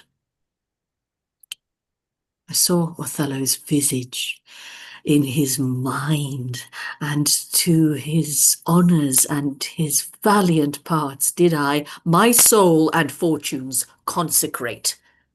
So that, dear lords, if he be left behind, if I be left behind a moth of peace, and he go to the war, the rights for why I love him are bereft me, and I a heavy interim shall support by his dear absence. Let me go with him. Let her have your voice. Vouch with me, heaven. I therefore beg it not to please the palate of my appetite, nor to comply with heat the young affects in my defunct and proper satisfaction, but to be free and bounteous to her mind. And heaven defend your good souls, that you think I will your serious and great business scant when she is with me. No. When light-winged toys of feathered Cupid seal with wanton dullness my speculative and officed instrument, that my disports corrupt and taint my business. Let housewives make a skillet of my helm, and all indigny and base adversities make head against my estimation. Be it as you shall privately determine, either for her stay or going the affairs Christ hast, and speed must answer it. And you must away tonight. With all my heart. At 9 in the morning, we'll meet again. Othello, leave some officer behind, and he shall our commission bring to you, and such things else of quality and respect as doth import you. So please your grace, my ancient, a man he is of honesty and trust. To his conveyance I assign my wife, with what else needful your good grace shall think, to be sent after me. Let it be so. Good night to everyone. And noble signor, if virtue no delighted beauty lack, your son-in-law is far more fair than black. Adieu, brave Moor. Use Desdemona well. Look to her more, if thou hast eyes to see. She has deceived her father, and may thee. My life upon her faith, honest Iago. My Desdemona must I leave to thee. I prithee, let my wife attend on her. and bring them after in the best advantage. Come, Desdemona, I've put an hour of love, of worldly matter and direction to spend with thee. We must obey the time. Iago. What say'st thou, noble heart? What will I do, thinkst thou? I go to bed and sleep. I will incontinently drown myself. If thou dost, I shall never love thee after. Why, thou silly gentleman? Any silliness to live when to live is torment, and then have we a prescription to die when death is our physician. Oh, villainous! I have looked upon the world for 4 times 7 years, and since I could distinguish betwixt a benefit and an injury, I never found man that knew how to love himself. Ere I would say I would drown myself for the love of a guinea hen, I would change my humanity with a baboon. What should I do? I confess it is my shame. I confess it is my shame to be so fond, but it is not in my virtue to amend it. Virtue! A fig! 'Tis in ourselves that we are thus or thus. Our bodies are our gardens, to the which our wills are gardeners.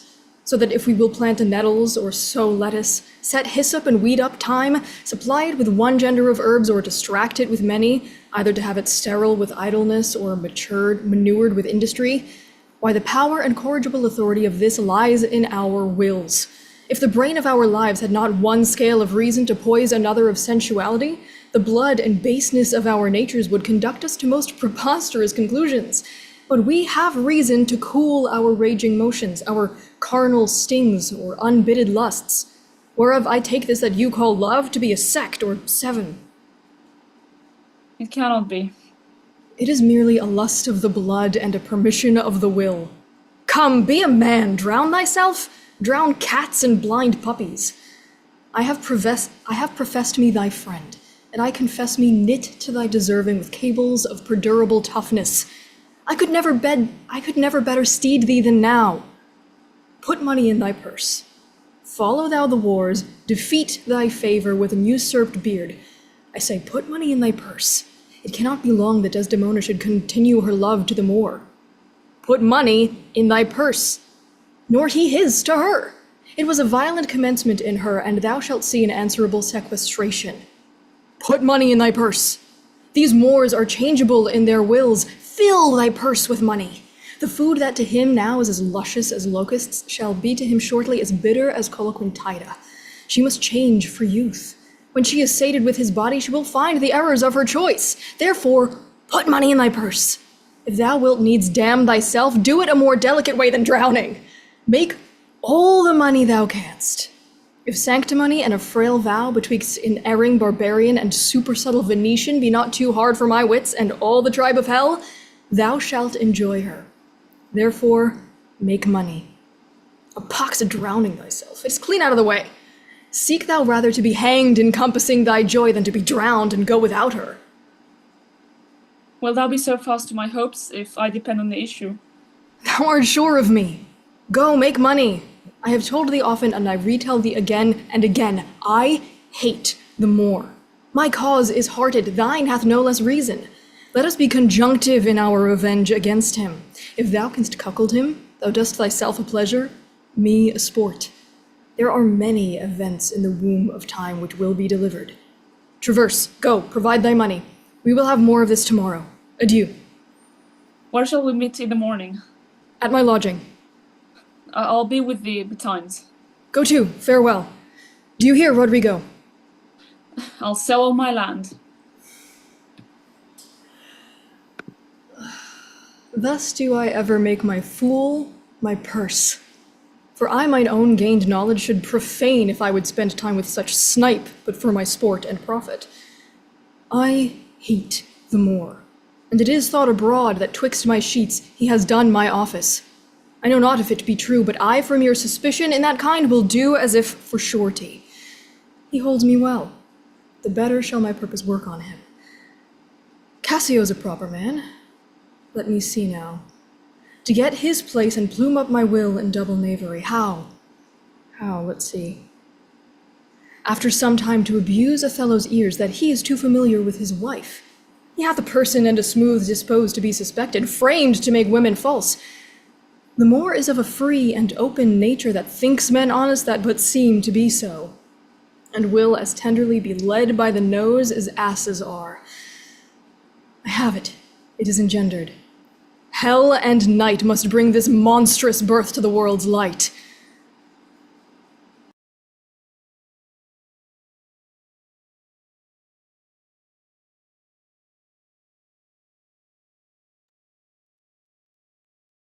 What from the cape can we discern at sea? Nothing at all. It is a high wrought flood. I cannot twixt the heaven and the main descry a sail. Oh, if that the Turkish fleet be not sheltered and in bay, they are drowned. It's impossible to bear it out. Oh, news, lads. Our wars are done. The desperate tempest hath so banged the Turks that their designment halts. A noble ship of Venice hath seen a grievous wrack and sufferance on most part of the fleet.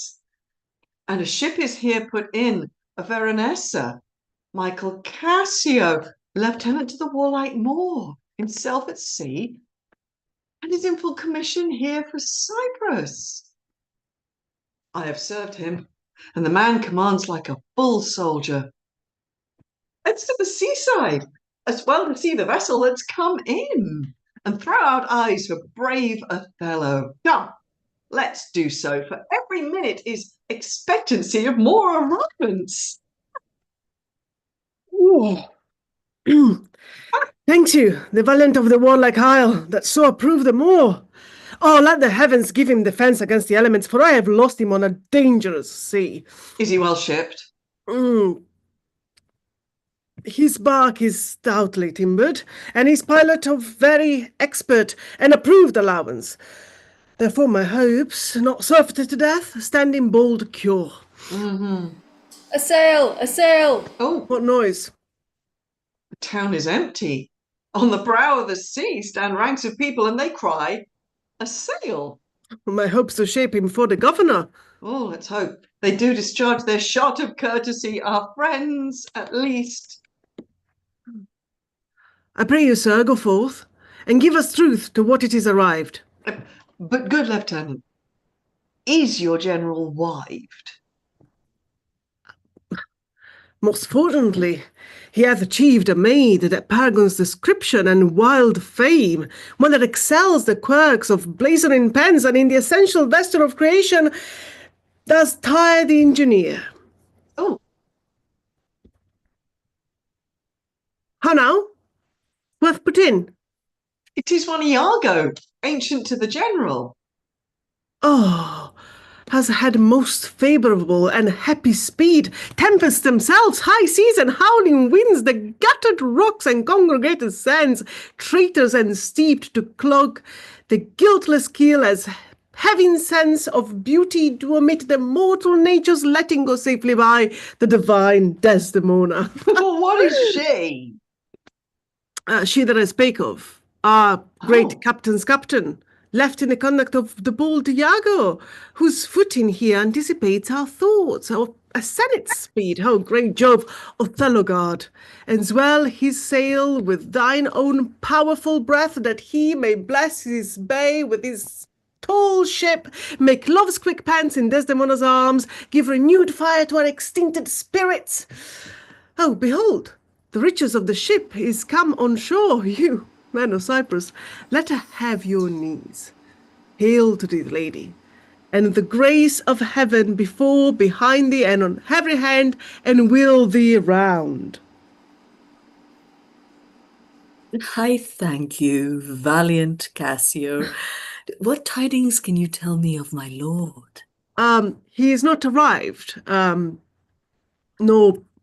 I ought, but that he is well, and we believe shortly here. Oh, but I feared... How lost you company? Well, the great contention of the sea and skies parted our fellowship. But hark, a sail. Sail. A sail. Give this greeting to the citadel. This likewise is a friend. See for the news. Good ancient, you are most welcome. Welcome, mistress. Let it not go your patient, good Iago, that I extend my manners. 'Tis my breeding that gives me this bold show of courtesy. Sir, would she give you so much of her lips as of her tongue she oft bestows on me? You would have enough.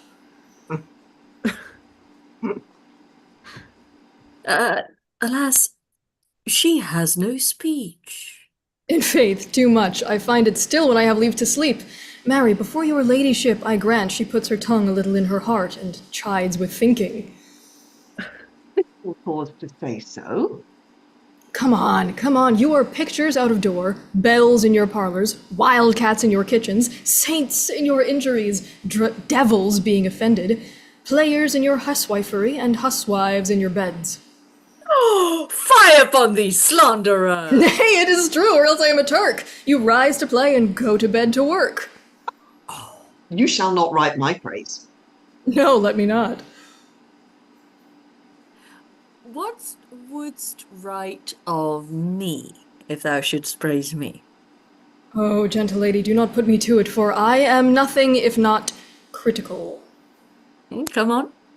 I say... there's one gone to the harbour? Aye, madam.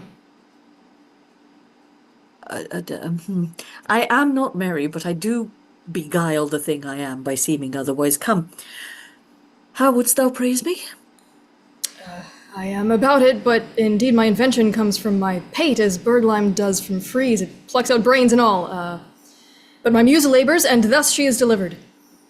If she be fair and wise, fairness and wit, the one's for use, the other use of it. Well praised. How if she be dark and witty? If she be dark and there to have a wit, she'll find a white that shall her darkness fit. Worse and worse. How if fair and foolish? She never yet was foolish that was fair, for even her folly helped her to an heir. These are old, fond paradoxes to make fools laugh in the alehouse. What miserable praise hast thou for her that's foul and foolish? There's none so foul and foolish thereunto, but does foul pranks, which fair and wise ones do. Oh, heavy ignorance, thou praisest the worst best. But what praise couldst bestow on a deserving woman, indeed? One that, in the authority of her merit, did justly put on the vouch of very malice itself. She that was ever fair and never proud, had tongue at will and yet was never loud, never lacked gold and yet went never gay, fled from her wish and yet said, now I may. She that being angered, her revenge being nigh, bade her wrong stay and her displeasure fly. She that in wisdom was never so frail to change the cod's head for the salmon's tail. She that could think and never disclose her mind, see suitors following and not look behind. She was a wight, if ever such wights were. To do what? To suckle fools and chronicle small beer. Oh, most lame and impotent conclusion. Do not learn of him, Amelia, though he be thy husband. How say you, Cassio? Is he not a most profane and liberal counsellor? He speaks home, madam, and you may relish him more in the soldier than in the scholar. Oh. He takes her by the palm. Aye, well said, whisper. With as little web as this, will I ensnare as great a fly as Cassio. Aye, smile upon her, do. I will give thee in thine own courtship. Oh, you see true, 'tis so indeed. If such tricks as these strip you out of your lieutenantry, it had been better you had not kissed these 3 fingers so oft, which now again you are most apt to play the sir in. Very good, well kissed, and excellent courtesy. 'Tis so indeed. Yet again your fingers to your lips, but they were cluster pipes for your sake. The Moor, I know his trumpet.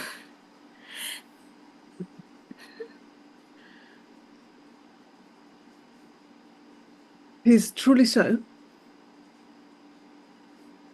Let's meet him and receive him. Hello, when he comes. Oh, my fair warrior. Oh, my dear Othello. Oh. Oh. It gives me wonder great as my content to see you here before me. Oh, my soul's joy.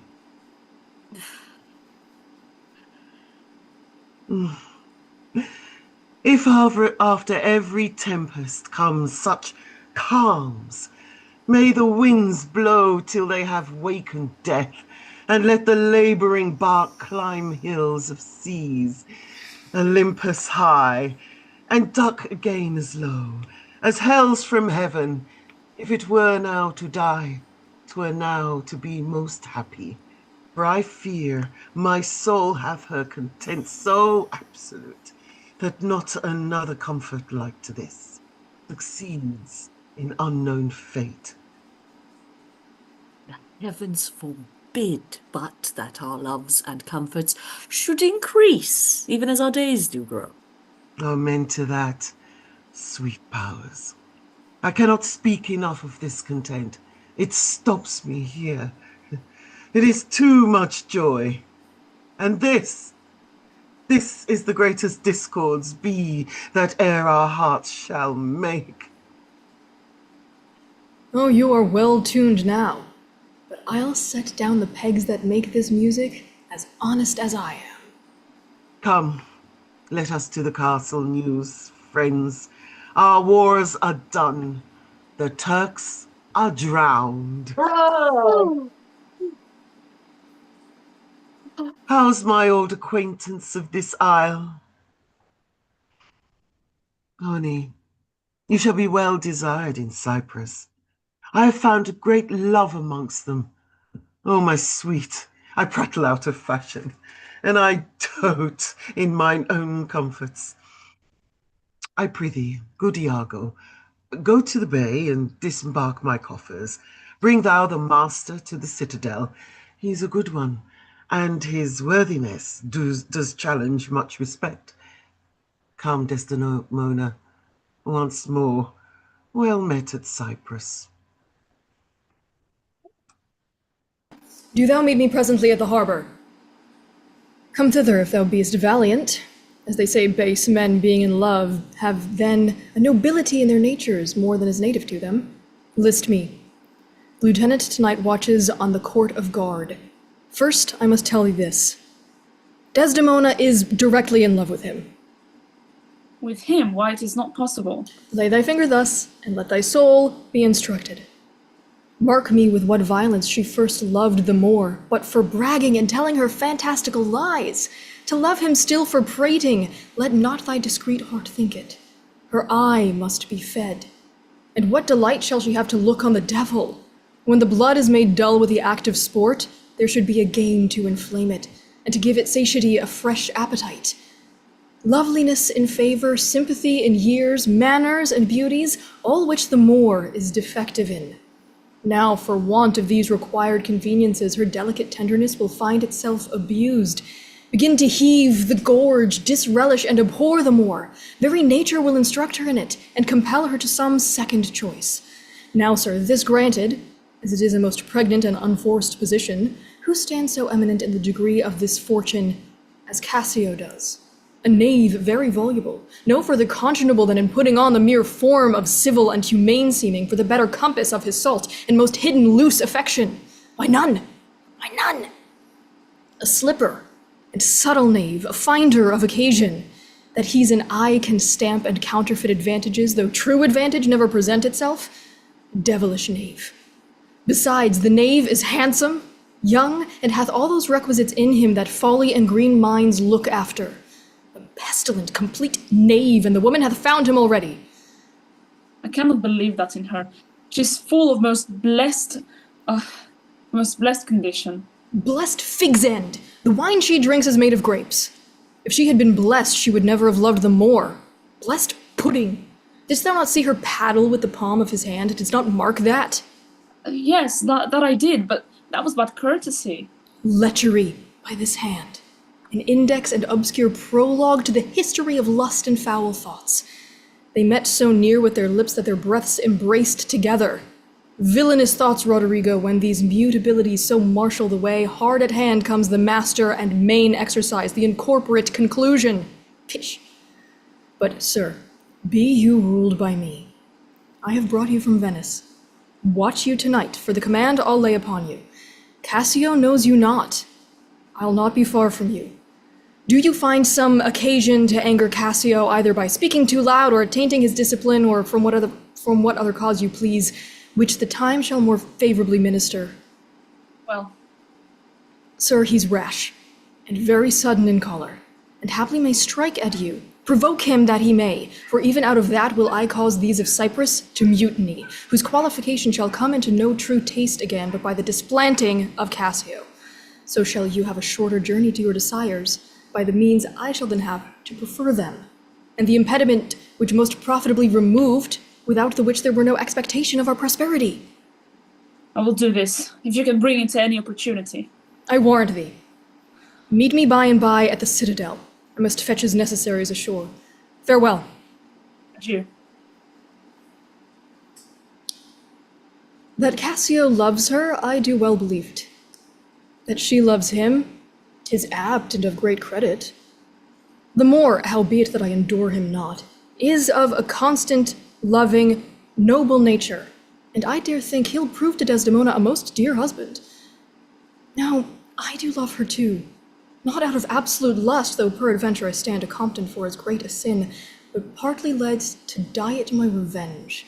For that I do suspect the lusty Moor hath leapt into my seat, the thought whereof doth like a poisonous mineral gnaw my inwards, and nothing can or shall content my soul till I am evened with him, wife for wife. Or failing so, yet that I put the Moor at least into a jealousy so strong that judgment cannot cure. Which thing to do, if this poor trash of Venice, whom I trace for his quick hunting, stand the putting on, I'll have our Michael Cassio on the hip, abuse him to the Moor, in the right garb, for I fear Cassio with my nightcape too. Make the Moor thank me, love me, and reward me for making him egregiously an ass, and practicing upon his peace and quiet even to madness. 'Tis here, but yet confused.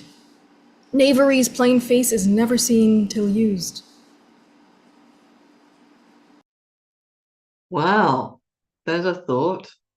It is interval 1 in Othello, so thank you all very much, company, for an amazing start to this particular play.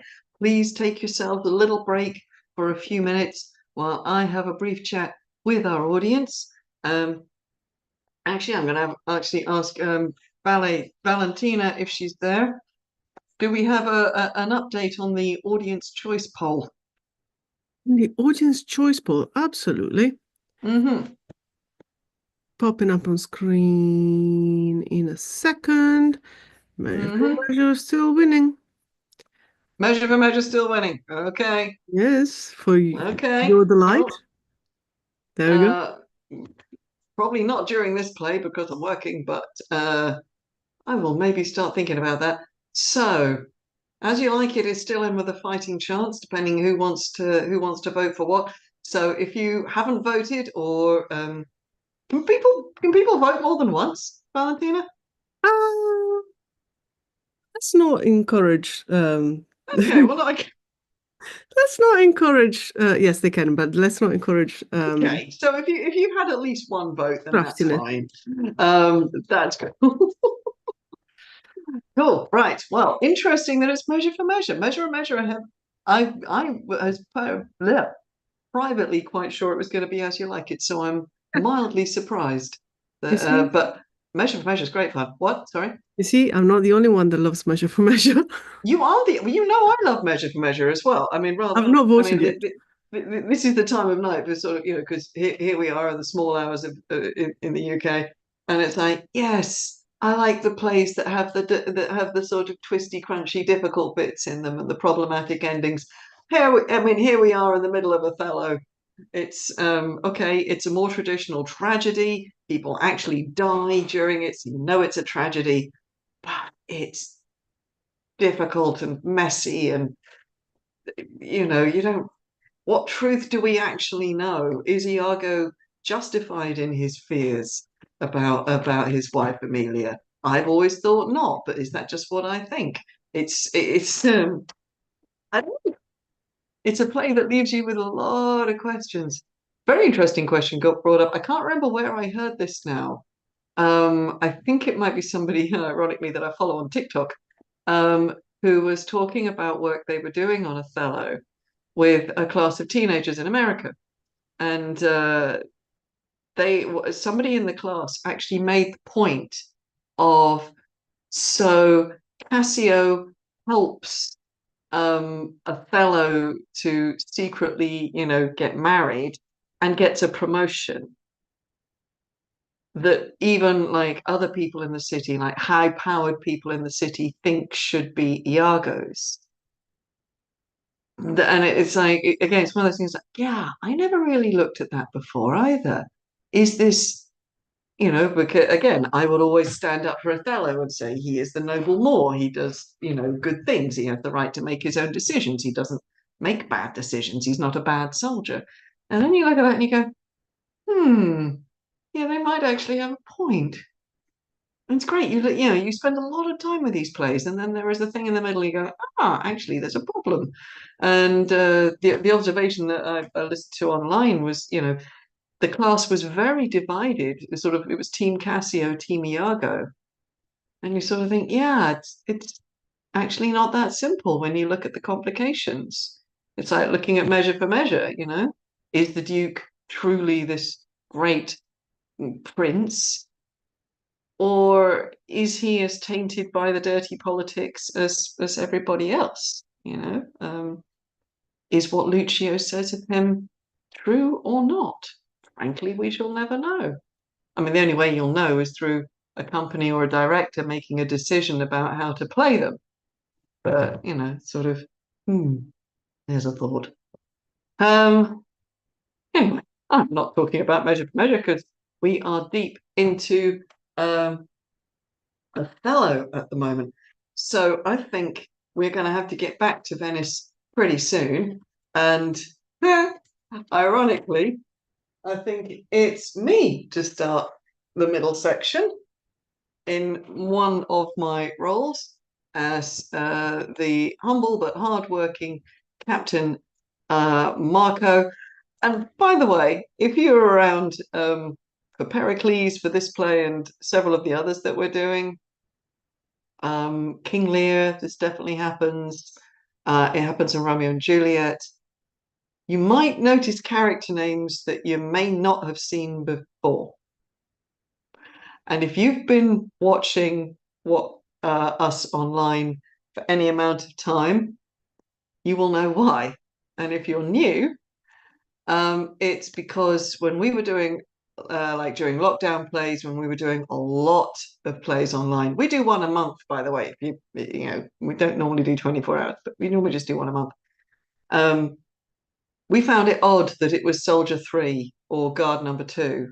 And so I started giving names to characters. And Captain Marco has got rolled up into a few little soldier roles and became his own little character. And there are one or two others in this. But anyway, if you don't see Captain Marco in any of the play, don't be surprised, because it was me.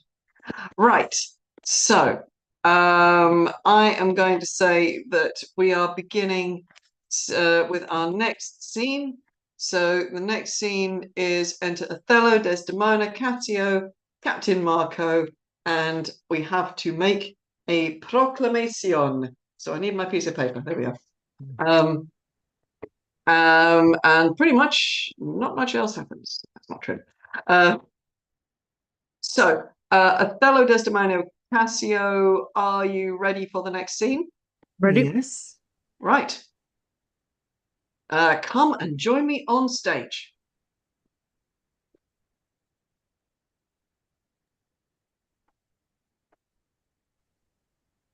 Good Michael, look you to the guard tonight. Let's teach ourselves that honourable stop, not to outsport discretion. Iago hath direction what to do, but notwithstanding, with my personal eye will I look to it. Iago is most honest. Michael, good night.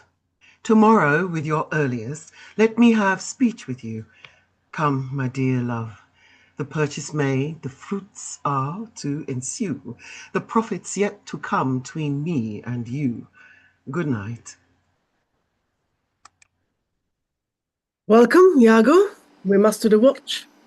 Not this hour, Lieutenant. 'Tis not yet 10 of the clock.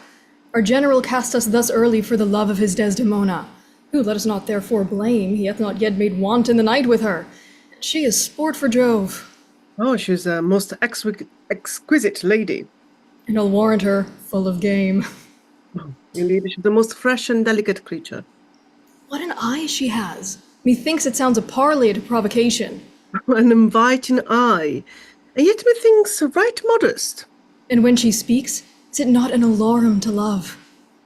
She is indeed perfection. Well, happiness to their sheets. Come, Lieutenant, I have a stoup of wine, and here without are a brace of cypress gallants that would fain have a measure to the health of black Othello. No, not tonight, good Iago. I have very poor and unhappy brains for drinking. I could well wish courtesy would invent some other custom of entertainment. Oh, they are our friends, but 1 cup. I'll drink for you. I have drunk but 1 cup tonight, and that was craftily qualified too. And behold what innovation it makes here. I am unfortunate in the infirmity, and dare not task my weakness with any more. What, man? 'Tis a night of revels. The gallants desire it. Where are they? Here, at the door. I pray you, call them in. I'll do it, but it dislikes me. If I can fasten but 1 cup upon him with that which he hath already drunk tonight, he'll be as full of quarrel and defence as my young mistress's dog. Now my sick fool Rodrigo, whom love hath turned almost the wrong side out, to Desdemona hath tonight caroused. Potations pottle deep, and he's to watch. 3 else of Cyprus, noble swelling spirits that hold their honours in a wary distance, the very elements of this warlike isle, have I tonight flustered with flowing cups, and they watch too. Now mongst this flock of drunkards am I to put our Cassio in some action that may offend the isle. But here they come. If consequence do but approve my dream, my boat sails freely both with wind and stream. Oh, heaven, they're giving me a rouse already. Good faith, a little one. Not past a pint, as I am a soldier. Some wine, ho!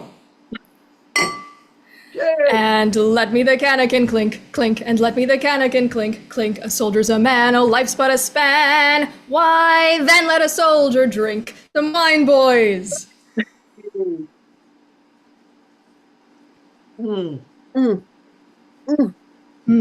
Oh, for heavens, an excellent song.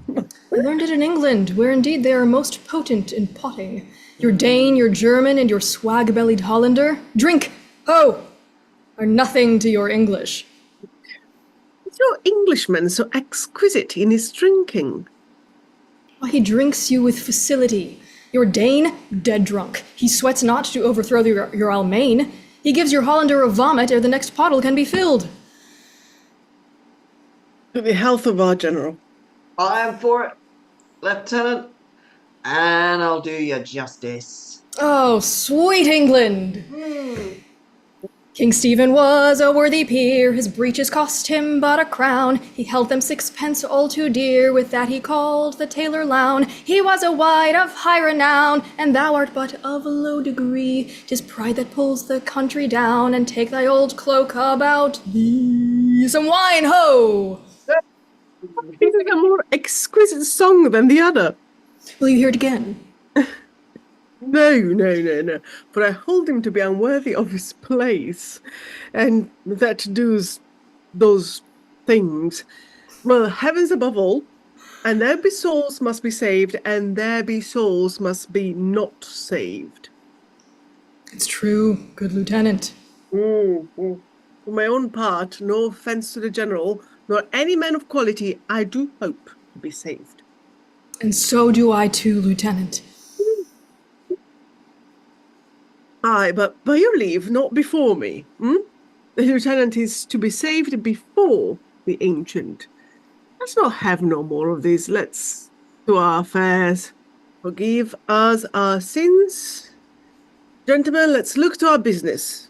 Do not think, gentlemen, that I am drunk. This is my Ancient. This is my Ancient. This is my right hand, and this is my left. I am not drunk now. I can stand well enough, and I speak well enough. Excellent. Wow. Why? Very well then. Must not think then that I am drunk. To the platform masters, come. Let's set the watch. You see this fellow that has gone before? Mm-hmm. He's a soldier fit to stand by Caesar and give direction. And do but see his vice. 'Tis to his virtue a just equinox, the one as long as the other. 'Tis pity of him. I fear the trust Othello puts in him on some odd time of his infirmity will shake the island. But is he often thus? 'Tis evermore his prologue to his sleep. He'll watch the orlog a double set if drink rock not his cradle. It were well the General will put in mind of it.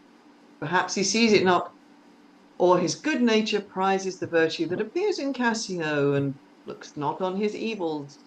Not this true? How now, Rodrigo? I play you after the lieutenant. Go. It is a great pity that the noble Moor should hazard such a place, and his own second with one of an ingraft infirmity. It were an honest action to say so to the Moor. Not I for this fair island. I do love Cassio well, and would do much to cure him of this evil. Mm-hmm. But hark, what music? What noise? Aye, what noise? You rogue, you rascal! What's the matter, Lieutenant? Oh, a knave, teach me my duty. I'll be the knave into the twig and bottle. Beat me? Dost thou pray to rogue? What? No, good Lieutenant. I pray you, sir, hold your hand. Let me go, sir, or I'll knock you over the muzzet. Come. You're drunk. Drunk? Away, I say. Go out and cry mutiny. Nay, good lieutenant. Alas, gentlemen, help! Ho! Lieutenant, Sir Montano, help, masters! Here's a goodly watch indeed.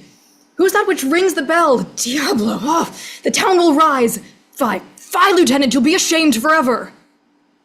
What is the matter here? I bleed still. I'm hurt to death. Ow. I'm Hold hurt for your to lives. death. Hold for your lives. Ho, Lieutenant, Sir Montano. Gentlemen, have you all forgot all sense of place and duty? Hold! The General speaks to you. Hold, for shame. Why, how now, whore? From whence ariseth this? Are we turned Turks, and to ourselves do that which heaven hath forbid the Ottomites?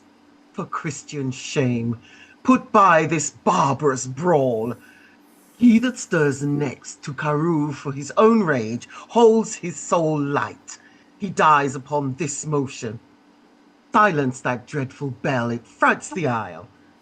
From her propriety, what is the matter, masters? Honest Iago, that looks dead with grieving. Speak, who began this? On thy love I charge thee. I do not know. Friends all, but now, even now, in quarter and in terms like bride and groom, divesting them for bed, and then, but now, as if some planet had unwitted men, swords out and tilting one another's breasts, in opposition bloody. I cannot speak any beginning to this peevish odds, and would in action glorious I had lost those legs that brought me to a part of it. How comes it? Michael, you are thus forgot? I pray you pardon me. I cannot speak. Worthy Montano, you are wont to be civil. The gravity, the stillness of your youth the world hath noted, and your name is great in mouths of wiser censure. What's the matter that you unlace your reputation thus, and spend your rich opinion for the name of a night brawler? Give me answer to it. Worthy Othello, I am hurt to danger. Your officer Iago can inform you, while I spare speech which something now offends me. Of all that I do know, nor know I aught by me that's said or done amiss this night, unless self-charity be sometimes a vice, and to defend ourselves it be a sin when violence assails us. Now, by heaven, my blood begins my safer guides to rule, and passion, having my best judgment collided, essays to lead the way.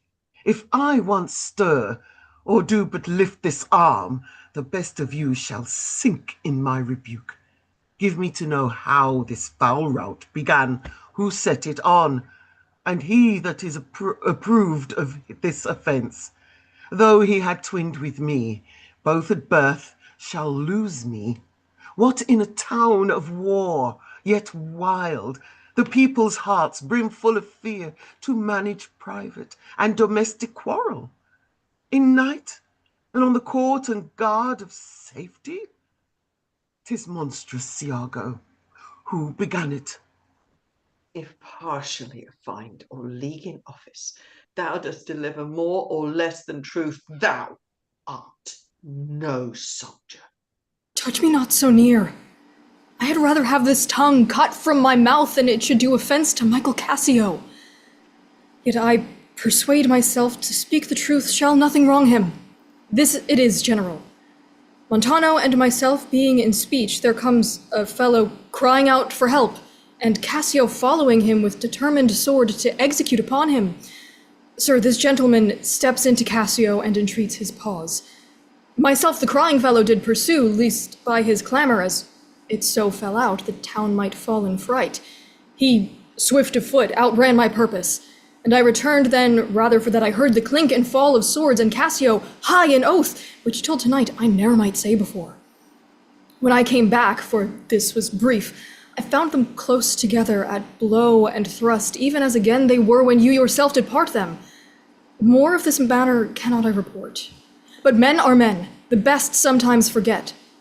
Though Cassio did some little wrong to him, as men in rage strike those that wish them best, yet surely Cassio, I believe, received from him that fled some strange indignity which patience could not pause. I know, Iago. Thy honesty and love doth mince this matter, making it light to Cassio. Cassio, I love thee, but never more be officer of mine. Look, if my gentle love be not raised up, I'll make thee an example.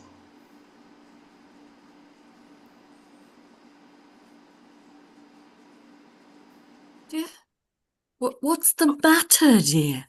All's well, sweeting. Come away to bed.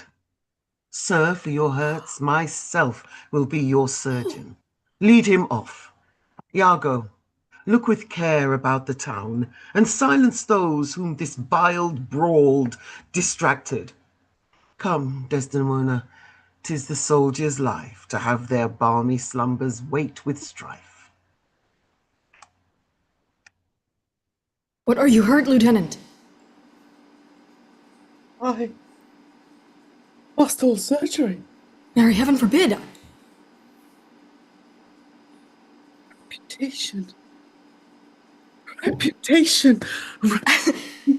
Oh, I have my reputation. I am an honest man. Myself, and what remains is bestial. Reputations, Iago, my reputation. As I am an honest man, I thought you had received some bodily wound. There's more sense in that than in reputation. Reputation is an idle and most false imposition, oft got without merit and lost without deserving. You have lost no reputation at all unless you repute yourself such a loser. What, man, there are more ways to recover the general again. You are but now cast in his mood, punishment more in policy than in malice, even so as one would beat his offenceless dog to affright an imperious lion. Sue to him again, and he's yours. I'd rather sue to be despised than to receive so good a commander with so slight, so drunken, and so indiscreet an officer drunk, and speak parrot, and squabble, swagger, swear, and discourse fustian with one's own shadow. O invisible spirit of wine, thou hast no name to be known by, let us call thee devil. What was he that you followed with your sword? What had he done to you? I know not. Is it possible? I remember a mass of things, but nothing distinctly. A quarrel, but nothing wherefore. Oh, that men should put an enemy in their mouths to steal away their brains. We should, with joy, pleasance, revel, and applause, transform ourselves into beasts. Why, but you are now well enough. How came you thus recovered? It has pleased the devil drunkenness to give place to the devil wrath. One unperfectness shows me another to make me frankly despise myself. Come, you are too severe a moraler. As the time, the place, and the condition of this country stands, I could heartily wish this had not befallen. But since it is, as it is, mend it for your own good. I will ask him for my place again. He shall tell me I am a drunkard. And I, so many mouths as Hydra, such an answer would stop them all. To be now a sensible man, by and by a fool, and presently a beast. Oh, friend, every inordinate cup is unblessed, and the ingredient is a devil. Come, good wine is a good familiar creature if it be well used. Exclaim no more against it. And good lieutenant, I think you think I love you. I've well approved it, sir. Drunk. You or any man living may be drunk at a time, man. I tell you what you shall do. Our general's wife is now the general. I may say so in this respect, for that he hath devoted and given up himself to the contemplation, mark, and devotement of her parts and graces. Confess yourself freely to her. Importune her help to put you in your place again. She is of so free, so kind, so apt, so blessed a disposition. She holds it a vice in her goodness not to do more than she is requested. This broken joint between you and her husband, entreat her to splinter. And my fortunes against any lay worth naming, this crack of your love shall grow stronger than it was before. You advise me well. I protested in the sincerity of love and honest kindness. I think it freely. Every time in the morning I will beseech the virtuous Desdemona to undertake for me. I am desperate of my fortunes if they check me. You are in the right. Good night, Lieutenant. I must to the watch. Good night, honest Iago. And what's he then that says I play the villain? When this advice is free I give, and honest, probable to thinking, and indeed the course to win the more again. For 'tis most easy the inclining Desdemona to subdue in any honest suit. She's framed as fruitful as the free elements. And then for her to win the more were to renounce his baptism, all seals and symbols of redeemed sin. His soul is so enfettered to her love that she may make, unmake, do what she list, even as her appetite shall play the god with his weak function. How am I then a villain to counsel Cassio to this parallel course directly to his good? Divinity of hell, when devils will the blackest sins put on, they do suggest at first with heavenly shows, as I do now. For while this honest fool plies Desdemona to repair his fortune, and she for him pleads strongly to the more, I'll pour this pestilence into his ear, that she repeals him for her body's lust. And by how much she strives to do him good, she shall undo her credit with the more. So will I turn her virtue into pitch, and out of her own goodness make the net that shall enmesh them all. How now, Rodrigo? I do follow here in the chase, not like a hound that hunts, but one that fills up the cry. My money is almost spent. I have been tonight exceedingly well cudgeled, and I think the issue will be I shall have so much experience for my pains, and so, with no money at all, and a little more wit, return again to Venice. How poor are they that have not patience? What wound did ever heal but by degrees? Thou know'st we work by wit and not by witchcraft, and wit depends on dilatory time. Does not go well? Cassio hath beaten thee, and thou by that small hurt hath cashiered Cassio. Though other things grow fair against the sun, yet fruits that blossom first will first be ripe. Content thyself a while. In troth, this morning, pleasure and action make the hours seem short. In troth, 'tis morning. Pleasure and action make the hours seem short. Retire thee, go where thou art billeted. Away, I say, thou shalt no more hereafter. Nay, get thee gone. 2 things are to be done. My wife must move for Cassio to her mistress. I'll set her on myself. I'll set a while to draw the Moor apart, and bring him jump when he may Cassio find, soliciting his wife. Aye, that's the way. Dull not device by coldness and delay.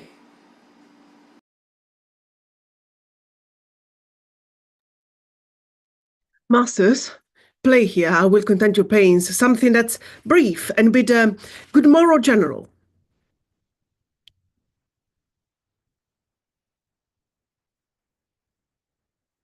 Why, masters, have your instruments been in Naples that they speak in the nose thus? How, sir, thus? How? I pray you, these are wind instruments.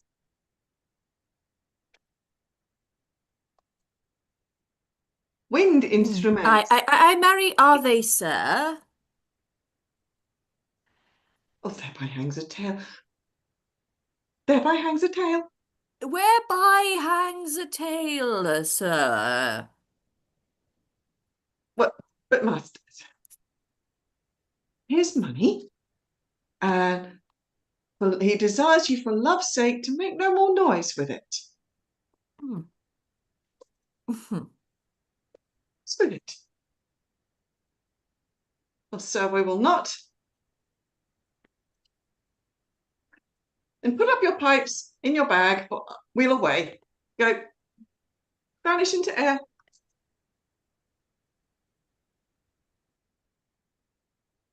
Dost thou hear me, my honest friend?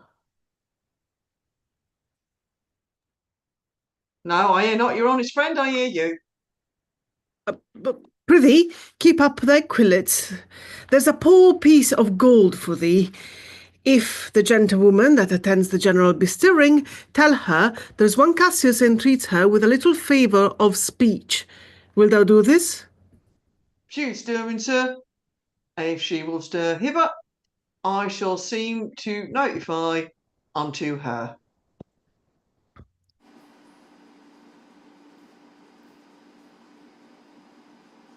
Well, in happy time, Iago. You've not been abed then? Why, no.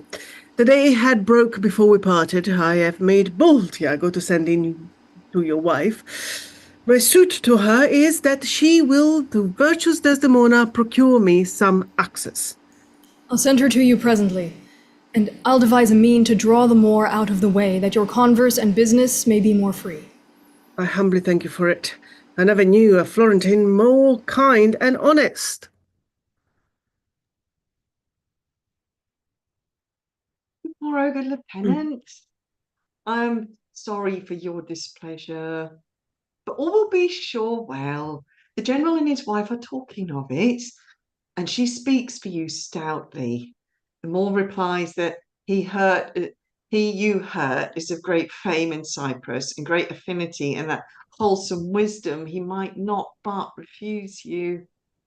But he protests he loves you and needs no other suitor but his likings to bring you in again.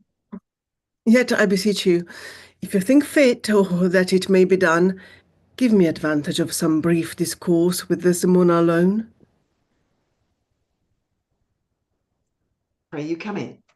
I will bestow you where you shall have time to speak your bosom freely. I am much bound to you.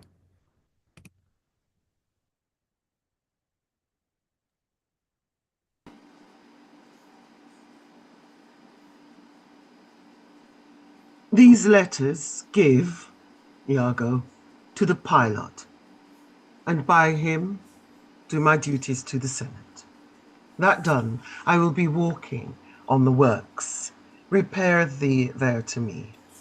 Well, good my lord, I'll do it. This fortification, gentlemen, shall we see it? Wait upon your lordship.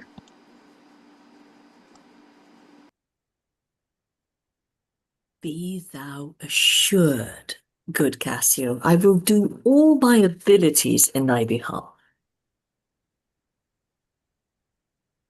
Good madam, do. I warrant it grieves my husband, as if the cause were his. Oh, that's an honest fellow. Do not doubt, Cassio, but I will have my lord and you again as friendly as you were. Pontius, madam, whatever shall become of Michael Cassio, is never anything but your true servant. I know it, and I thank you.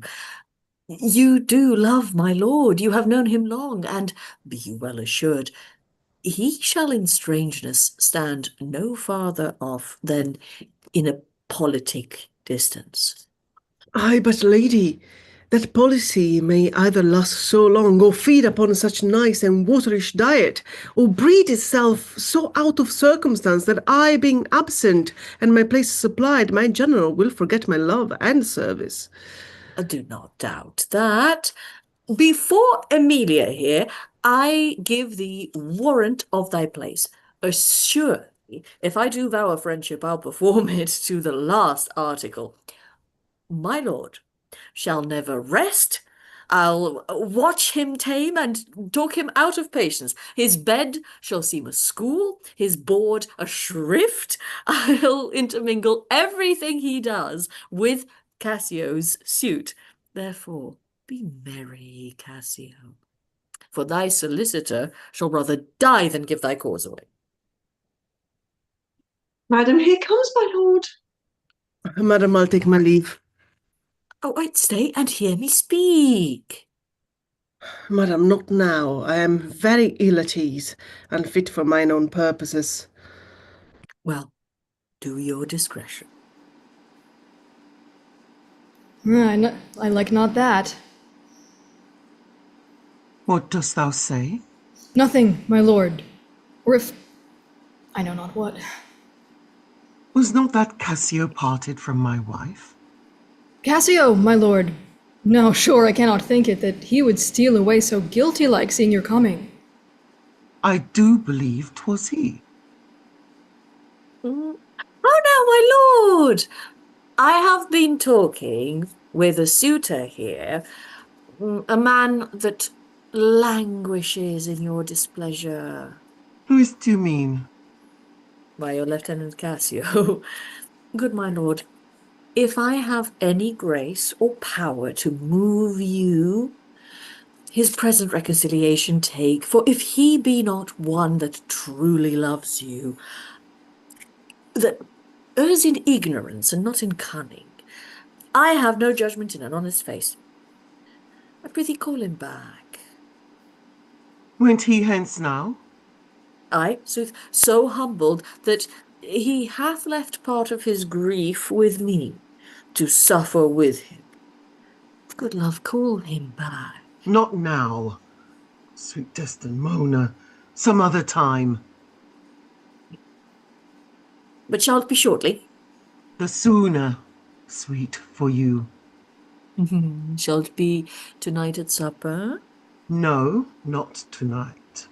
And tomorrow, dinner, then? I shall not dine at home. I meet the captains at the citadel. Why then tomorrow night, on Tuesday morn, on Tuesday noon, or night, on Wednesday morn? I prithee name the time, but let it not exceed 3 days.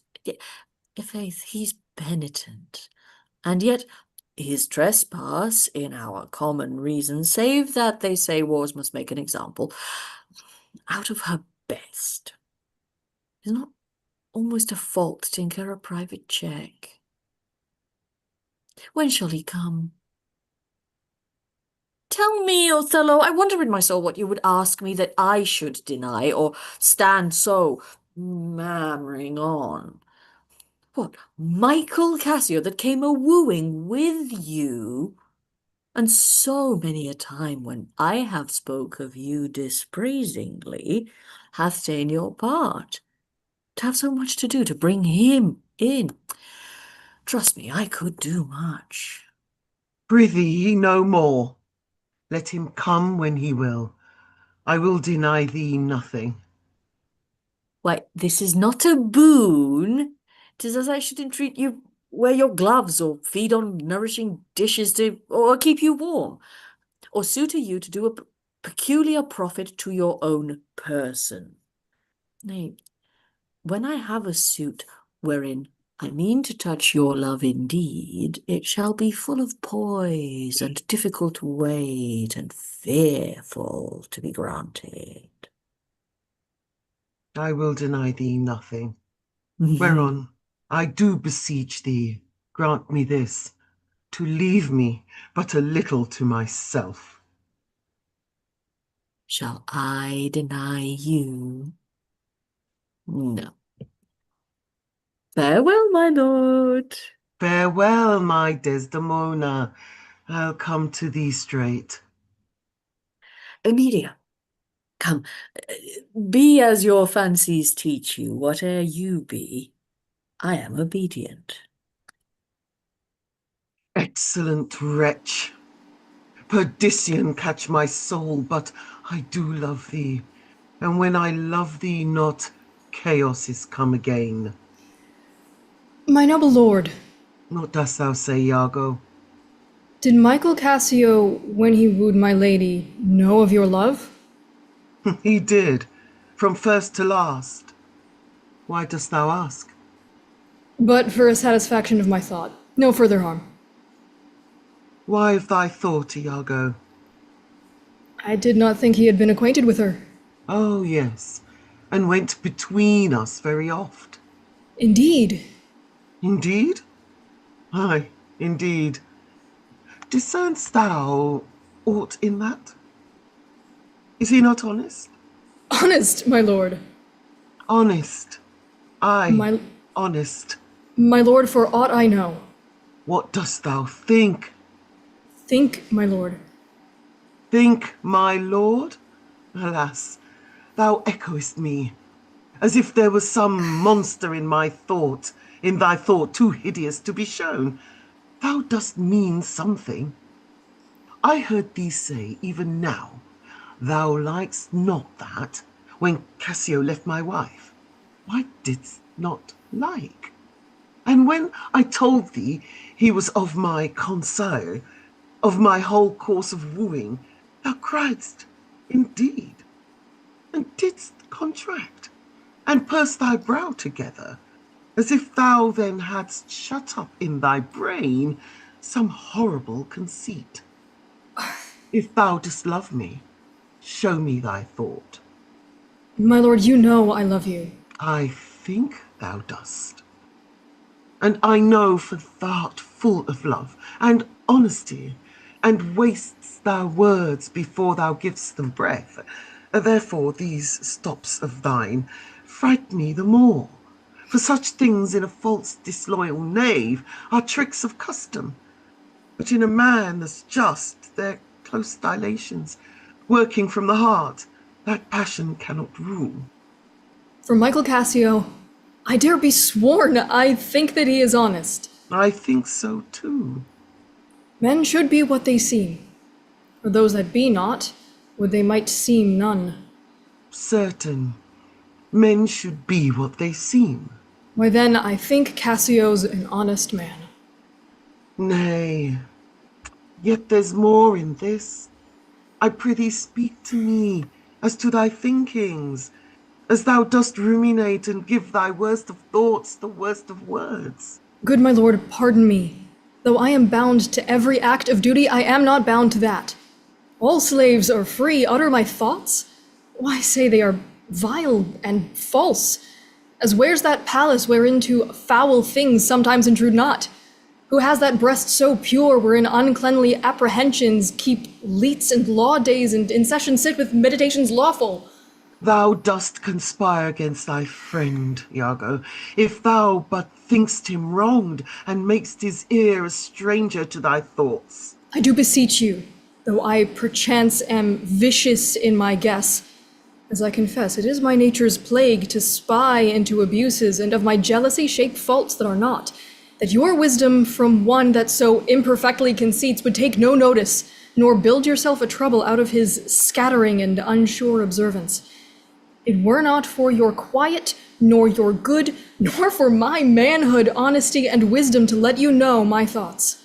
What dost thou mean? Good name in man and woman, dear my lord, is the immediate jewel of their souls. Who steals my purse steals trash. 'Tis something, 'tis nothing. 'Twas mine, 'tis his, and has been slave to thousands. But he that filches from me my good name robs me of that which not enriches him, and makes me poor indeed. I'll know thy thoughts. You cannot, if my heart were in your hand, nor shall not whilst 'tis in my custody. Huh? Oh, beware, my lord, of jealousy. It is the green-eyed monster which doth mock the meat it feeds on. That cuckold lives in bliss, who certain of his fate loves not his wronger. But oh, what damned minutes tells he o'er, who dotes, yet doubts, suspects, yet soundly loves. Oh, misery! Poor and content is rich and rich enough, but riches fineless is as poor as winter to him that ever fears he shall be poor. Could heaven the souls of all my tribe defend from jealousy? Oh, why? Why is this? Think'st thou I'll make a life of jealousy, to follow still the changes of the moon with fresh insuspicions? No, to be once in doubt is to be resolved. Exchange me for a goat, when I shall turn the business of my soul to such exuflicate and blowed surmises, matching thy inference. 'Tis not to make me jealous, to say my wife is fair, feeds well, loves company, is free of speech, sings, plays, and dances. Where virtue is, there are more virtuous, not from mine own weak merits. Will I draw the smallest fear or doubt of her revolt, for she had eyes and chose me. No, Iago, I'll see before I doubt. When I doubt, prove. And on the proof there is no more but this. Away at once with love or jealousy. I am glad of this, for now I shall have reason to show the love and duty that I bear you with franker spirit. Therefore, as I am bound, receive it from me. I speak not yet of proof. Look to your wife. Observe her well with Cassio. Wear your eyes thus, not jealous nor secure. I would not have your free and noble nature out of self-bounty be abused. Look to it. I know our country disposition well. In Venice they do let heaven see the pranks they dare not show their husbands. Their best conscience is not to leave undone, but kept unknown. Dost thou say so? She did deceive her father marrying you, and when she seemed to shake and fear your looks, she loved them most. And so she did. Why go to then? She that so young could give out such a seeming to seal her father's eyes up close as oak, he thought 'twas witchcraft? But I am much to blame. I humbly do beseech you of your pardon for too much loving you. I am bound to thee forever. I see this hath a little dashed your spirits. Not a jot, not a jot. Trust me, I fear it has. I hope you will consider what is spoke comes from your love. But I do see you're moved. I am to pray you not to strain my speech to grosser issues, nor to larger reach than to suspicion. I will not. Should you do so, my lord, My speech should fall into such vile success which my thoughts aimed not. Cassio's my worthy friend. My lord, I see you're moved. No, not much moved. I do not think, but Desdemona is honest. Long live she so, and long live you to think so. And yet, how nature erring from itself. Aye, there's the point. As, to be bold with you, not to affect many proposed matches of her own clime, complexion, and decree, were to we see in all things nature tends, for one may smell in such a will most rank, foul disproportions, thoughts unnatural, but, pardon me, I do not in position distinctly speak of her, though I may fear her will, recoiling to her better judgment, may fall to match you with her country forms, and happily repent. Farewell, farewell. If more thou dost perceive, let me know more. Set on thy wife to observe. Leave me, Iago. My lord, I take my leave. What did I marry? This honest creature. Doubtless sees and knows more, much more than he unfolds. My lord, I would I might entreat your honor to scan this thing no farther. Leave it to time. Although 'tis fit that Cassio have his place, for sure he fills it up with great ability, yet, if you please, to hold him off a while, you shall by that perceive him and his means. Note if your lady strain his entertainment with any strong or vehement importunity. Much will be seen in that. In the meantime, let me be thought too busy in my fears, as worthy cause I have to fear I am. And hold her free, I do beseech your honor. Fear not my government. Once more take my leave. This fellow's of exceeding honesty, and knows all quantities with a learned spirit of humane dealings. If I do prove her haggard, though that her jesses were my dear heartstrings, I whistle her off and let her down the wind to prey at fortune. Haply, for I am black, and have not those soft parts of conversation that chamberers have, or for I am declined into the yale of years, yet has not much. She's gone.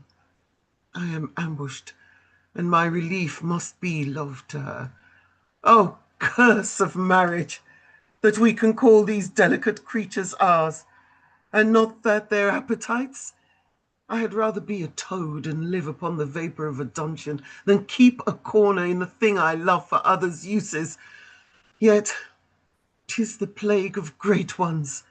Prerogatived are they less than the base. 'Tis destiny unshunnable, like death. Even then, this forked plague is fated to us. When we do quicken, look where she comes. If she be false, heaven mocked itself. I'll not believed. Oh, now, my dear Othello, your dinner and the generous islanders by you invited do attend your presence. I am to blame. Why do you speak so faintly? Are you not well? I have a pain upon my forehead here. Why, that's with watching. 'Twill away again.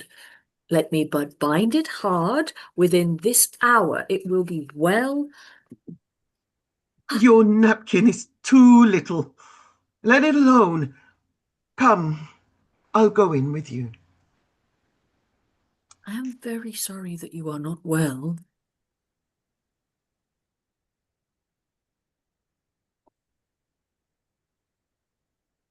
I'm glad I have found the napkin. This was her first remembrance from the moor. My wayward husband hath 100 times wooed me to steal it. She so loves the token. For he conjured her she should ever keep it, that she reserves it evermore about her, to kiss and talk to. I'll have the work ta'en out and give it to Iago. What you will do with it, heaven knows, not I. I nothing but to please his fantasy. How now? What do you do here alone? Do not you chide? I have a thing for you. You have a thing for me. It is a common thing to have a foolish wife. Oh, is that all? What will you give me now for that same handkerchief? What handkerchief? What handkerchief? Why, that the Moor first gave to Desdemona, that which you so oft did bid me steal. Hast stolen it from her? No, but she let it drop by negligence, to the advantage, I being here, took it up. Here it is. A good wench, give it me. What will you do with it? When that you have been so earnest to have me filch it?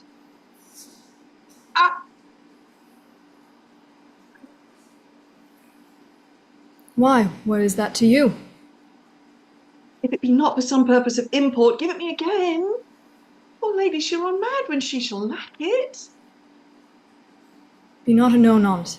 I have use for it. Go, leave me. I will in Cassio's lodging loose this napkin, and let him find it. Trifles light as air are to the jealous confirmations strong as proofs of Holy Writ. This may do something. The Moor already changes with my poison. Dangerous conceits are in their natures poisons, which at the first are scarce found to distaste, but with a little act upon the blood, burn like the mines of sulphur. I did say so. Look where he comes.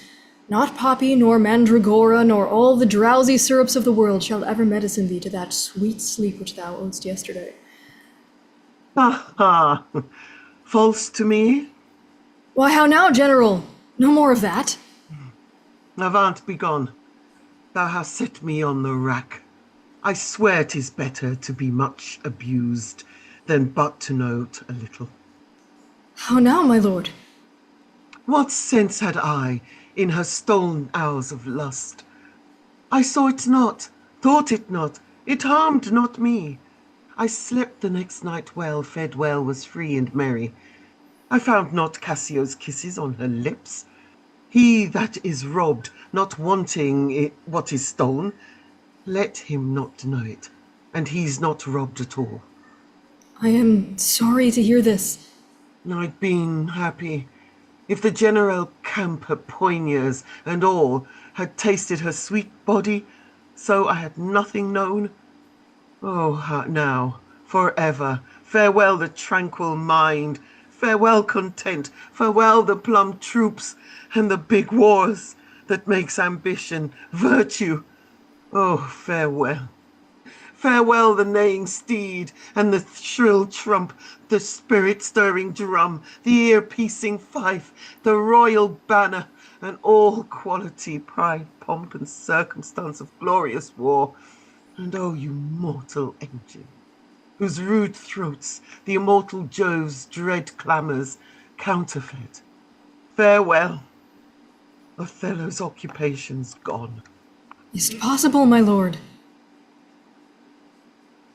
Villain, be sure thou prove my love a whore. Be sure of it.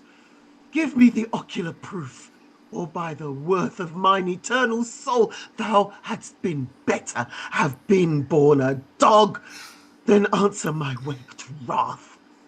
It's come to this.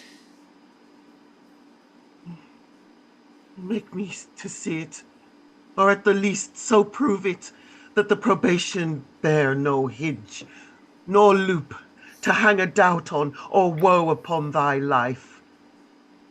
My noble lord! If thou dost slander her, and torture me, never pray more. Abandon all remorse, on horror's head, horrors accumulate. Do deeds to make heaven weep, all earth amazed, for nothing canst thou to damnation add greater than that. Oh, Grace, oh heaven forgive me, are you a man? Have you a soul or sense? Could by you take mine offence? Wretched fool that loves to make thine honesty a vice. Monstrous world, take note. Take note, a world to be direct and honest is not safe. Thank you for this profit, and from hence I love no friend, sith love breeds such offence. Nay, stay. Thou shouldst be honest. I should be wise, for honesty is a fool and loses that it works for. By the world, I think my wife be honest, and think she is not. I think that thou art just, and think thou art not. I'll have some proof. My name that was as fresh as Dane's visage is now begrimed and black as mine own face. If there be cords or knives, poison or fire, or suffocating streams, I'll not endure it. Would I were satisfied. I see that you are eaten up with passion. I do repent me that I put it to you. You would be satisfied. Would? Nay, and I will.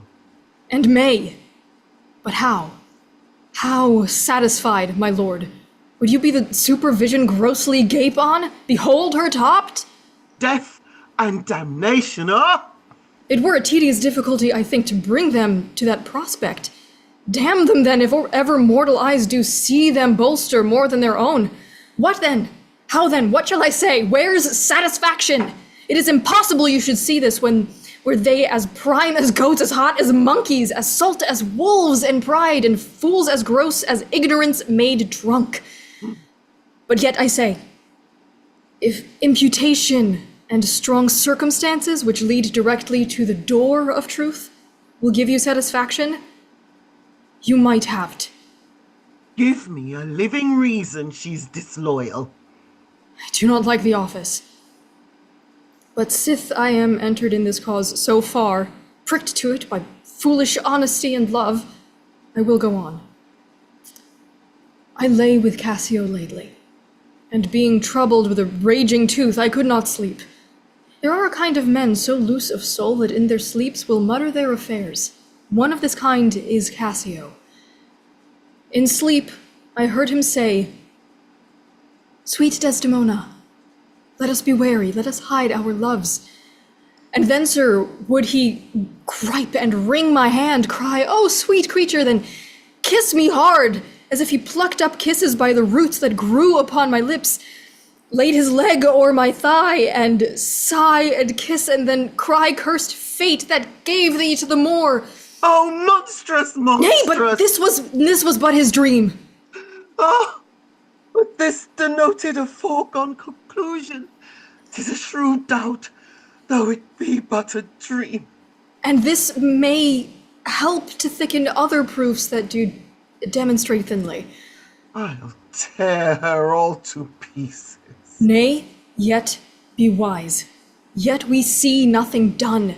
She may be honest yet. Tell me but this. Have you not sometimes seen a handkerchief spotted with strawberries in your wife's hand? I gave her such a one. 'Twas my first gift.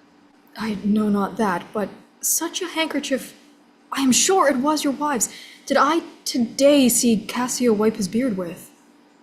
If it be that. If it be that, or any, it was here. It speaks against her with the other proofs. Oh, that the slave had 40,000 lives. One is too poor, too weak for my revenge. Now do I see 'tis true. Look here, Iago. All my fond love thus do I blow to heaven. 'Tis gone. Arise, black vengeance, from the hollow hell. Yield up, oh love, thy crown and hearted throne to tyrannous hate. Swell bosom with thy fraught, for 'tis of aspic tongues. Yet be content. Oh, blood, blood. Patience, blood. I say. Your mind may change. Never, Iago. Like to the Pontic Sea, whose icy current and compulsive course never keeps trying ebb, but keeps on due to the Propontic and the Hellespont. Even so my bloody thoughts with violent pace shall never look back, never ebb to humble love, till that a capable and wide revenge swallows them up. Now, by yon marble heaven, in the due revenge of a sacred vow, I here engage my words. Do not rise yet. Witness, you ever-burning lights above, you elements that clip us round about, witness that here Iago doth give up the execution of his wit, hands, heart, to wronged Othello's service. Let him command, and to obey shall be in me remorse. What bloody business ever?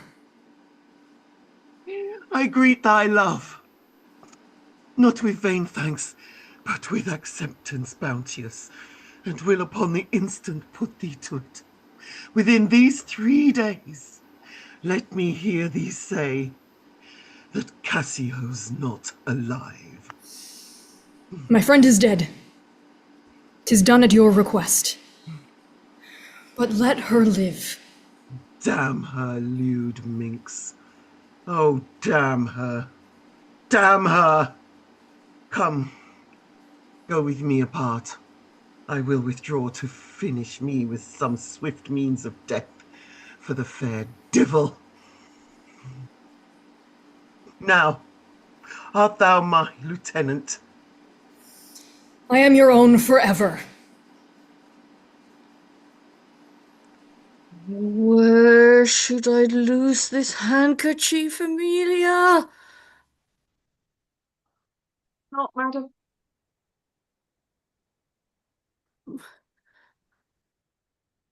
I know not.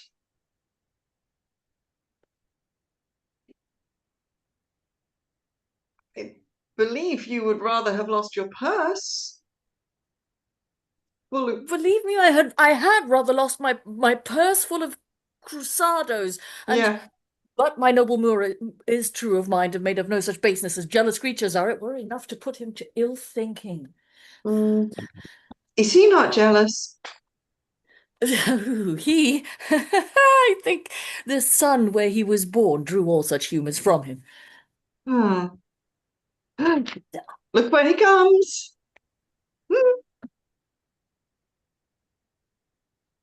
I will not leave him now till Cassio be called to him. How is't with you, my lord? Well, my good lady. Oh, hardness to dissemble. How do you, Desdemona?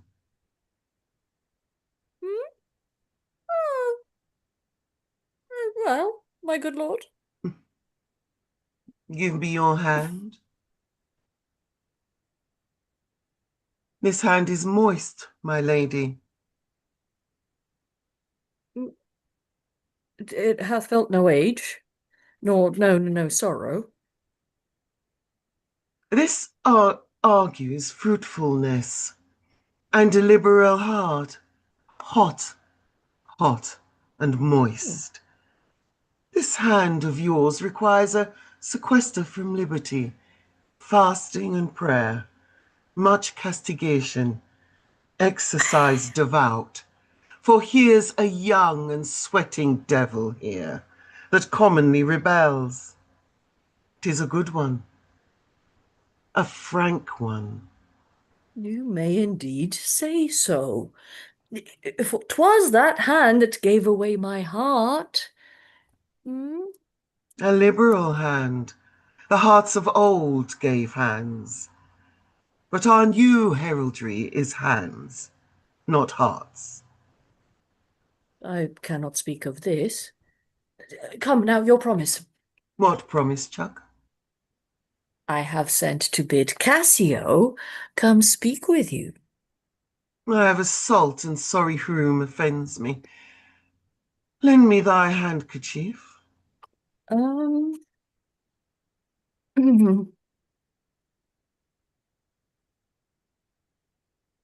That which I gave you. I have it not about me. Not? No, indeed, my lord. That's a fault. That handkerchief did an egription to my mother give. She was a charmer and could almost read the thoughts of people. She told her, while she kept it, I would make her amiable and subdue my father entirely to her love. But if she lost it, or made a gift of it, my father's eye should hold her loathed, and his spirits should hunt after new fancies. She dying gave it to me, and bid me, when my fate would have me wived, to give it her. I did so, and take heed on't. Make it a darling, like your precious eye. To loosed or give it away was such perdition as nothing else could match. Is possible? 'Tis true. There's magic in the web of it. A sibyl that had numbered in the world the sun to course. 200 compasses in her prophetic fury sewed the work. The worms were hallowed, and that did breed the silk, and it was dyed in marmee, which the skilful conserved of maidens' hearts. Indeed. Is it true? Most veritable. Therefore, look to it well. Then would to heaven that I never seen it. Huh? Wherefore? Why do you speak so startlingly and rash? Is't lost? Is't gone? Speak. Is it out of the way? Bless us. Say you? It is not lost, but what if it were? How? I say it is not lost. Fetched, let me see it. What? So I can, but I will not now. This is a trick to put me from my suit. Pray you let Cassio be received again. Fetch me the handkerchief. My mind misgives. Come, you'll never meet a more sufficient man. The handkerchief? A man that all his time hath founded with his good fortunes on your love, shared dangers with you. The handkerchief. You are to blame. Away! Not this man jealous? I never saw this before. Sure there is some wonder in this handkerchief. I am most unhappy in the loss of it. Not a year or two shows us a man. They are all but stomachs. We all but food. They eat us hungrily. When they are full, they belch us. Look you, Cassio, and my husband. There is no other way. 'Tis she must do it. And lo the happiness. Go and importune her. How now, good Cassio? What's the news with you? Madam, my former suit, I do beseech you that by your virtuous means I may again exist and be a member in his love, whom I, with all the office of my heart, entirely honour. I would not be delayed. If my offence be of such mortal kind that nor my service past, nor present sorrows, nor purpose merit in futurity can ransom me into his love again, but to know so must be my benefit. So shall I clothe me in a forced content, and shut myself up in some other course to fortune arms? Alas, thrice gentle Cassio, my advocation is not now in tune. My lord is not my lord, nor should I know him. Were he in favour as in humour altered? So help me every spirit sanctified, as I have spoken for you all my best, and stood within the blank of his pleasure for my free speech. You must a while be patient. What I can do, I will. And more I will than for myself I dare. Let that suffice you. Is my lord angry? He went hence but now, and certainly in strange unquietness. Can he be angry? I have seen the cannon when it hath blown his ranks into the air, and like the devil from his very arm puffed his own brother. And is he angry? Something of moment, then. I will go meet him. There's matter in it, indeed, if he be angry. I prithee do so. Something sure of state, either from Venice or some unhatched practice made demonstrable here in Cyprus to him, hath puddled his clear spirit. And in such cases men's nature wrangles with inferior things. The great ones are their object. Yeah, 'tis even so. For let our finger ache, and it endues on our other healthful members, even to a sense of pain. Nay, we must think men are not gods, nor of them look for such observancy as fits the bridal. Beshrew me much, Emilia! I was an handsome warrior as I am, arraigning his unkindness with my soul. But now I find I had suborned the witness, and he's indicted falsely. May heaven it be, state matters as you think, and no conception or no jealous toy concerning you. Alas the day, I never gave him cause. But jealous souls will not be answered so. They are not ever jealous for the cause, but jealous for their jealous. It is a monster begot upon itself, born on itself. Heaven keep the monster from Othello's mind. Oh, lady, amen. I will go seek him. Cassio, walk hereabout. If I do find him, I'll move your suit and seek to effect it to my uttermost. I humbly thank your ladyship.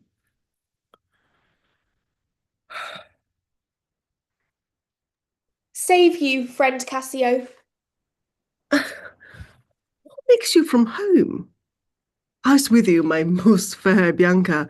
Indeed, sweet love, I was coming to your house. And I was going to your lodging, Cassio. What, keep a week away? 7 days and nights, 8 hours, and lovers' absent hours more tedious than the dial. 8 times, oh weary reckoning. Pardon me, Bianca. I have this while with leathern thoughts been pressed, but I shall in a more continuate time strike off this core of absence. Sweet Bianca, take me this work out.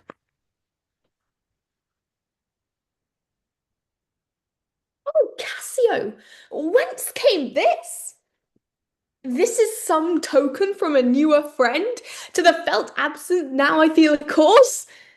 It's come to this. Well, well. Now go to, woman. Throw thy wild guesses in the devil's teeth. From whence you have them. You are jealous now that this is from some mysteries, some remembrance. No, in good troth, Bianca. Why? Whose is it? I know not neither. I found it in my chamber. I like the work well, ere it be demanded, as like enough it will, I would have it copied. Take it and do it, and leave me for this time. Leave you? Wherefore? I do attend here on the general, and think it no addition nor my wish to have him see me womaned. Why, I pray you? Not that I love you not. But that you do not love me. I pray you bring me on the way a little, and say if I shall see you soon at night.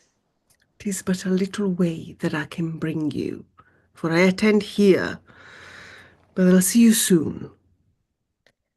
'Tis very good. I must be circumstanced.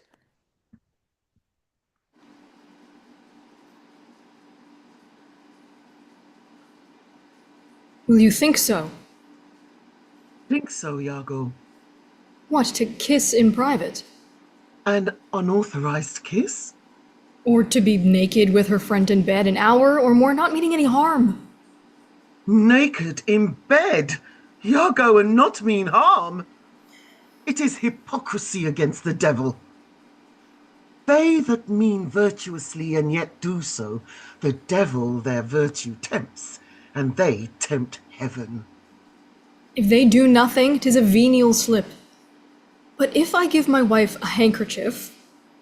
What then? Why then 'tis hers, my lord. And being hers, she may, I think, bestow it on any man. She is protectress of her honor too. May she give that? Her honor is an essence that's not seen.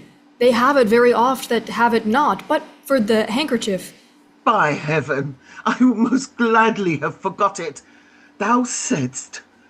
Oh, it comes o'er my memory, as doth the raven o'er the infectious house, boding to all. He had my handkerchief. Aye, what of that? That's not so good now. What if I had said, I had seen him do you wrong? Or heard him say, as knaves be such abroad, who having by their own importunate suit or voluntary dotage of some mistress, convinced or supplied them, cannot choose but they must blab. Hath he said anything? He hath, my lord, but be you well assured, no more than he'll unswear. What hath he said? Why, that he did... I What? know not what he did. What? Lie.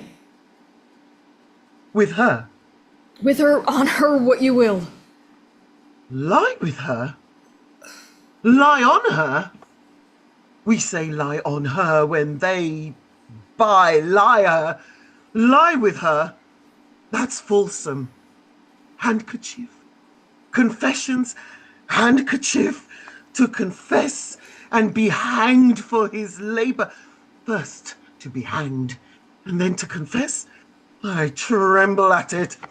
Nature would not invest herself in such shadowing passion without some instruction. It is not words that shakes me thus. Noses, ears, lips. It's possible? Confess? Handkerchief? Oh, devil! Oh. Go on, my medicine works.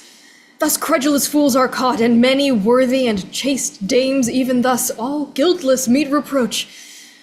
What ho, my lord! My lord, I say, Othello! How now, Cassio? What's the matter? My lord has fallen into an epilepsy. This is his second fit. He had one yesterday.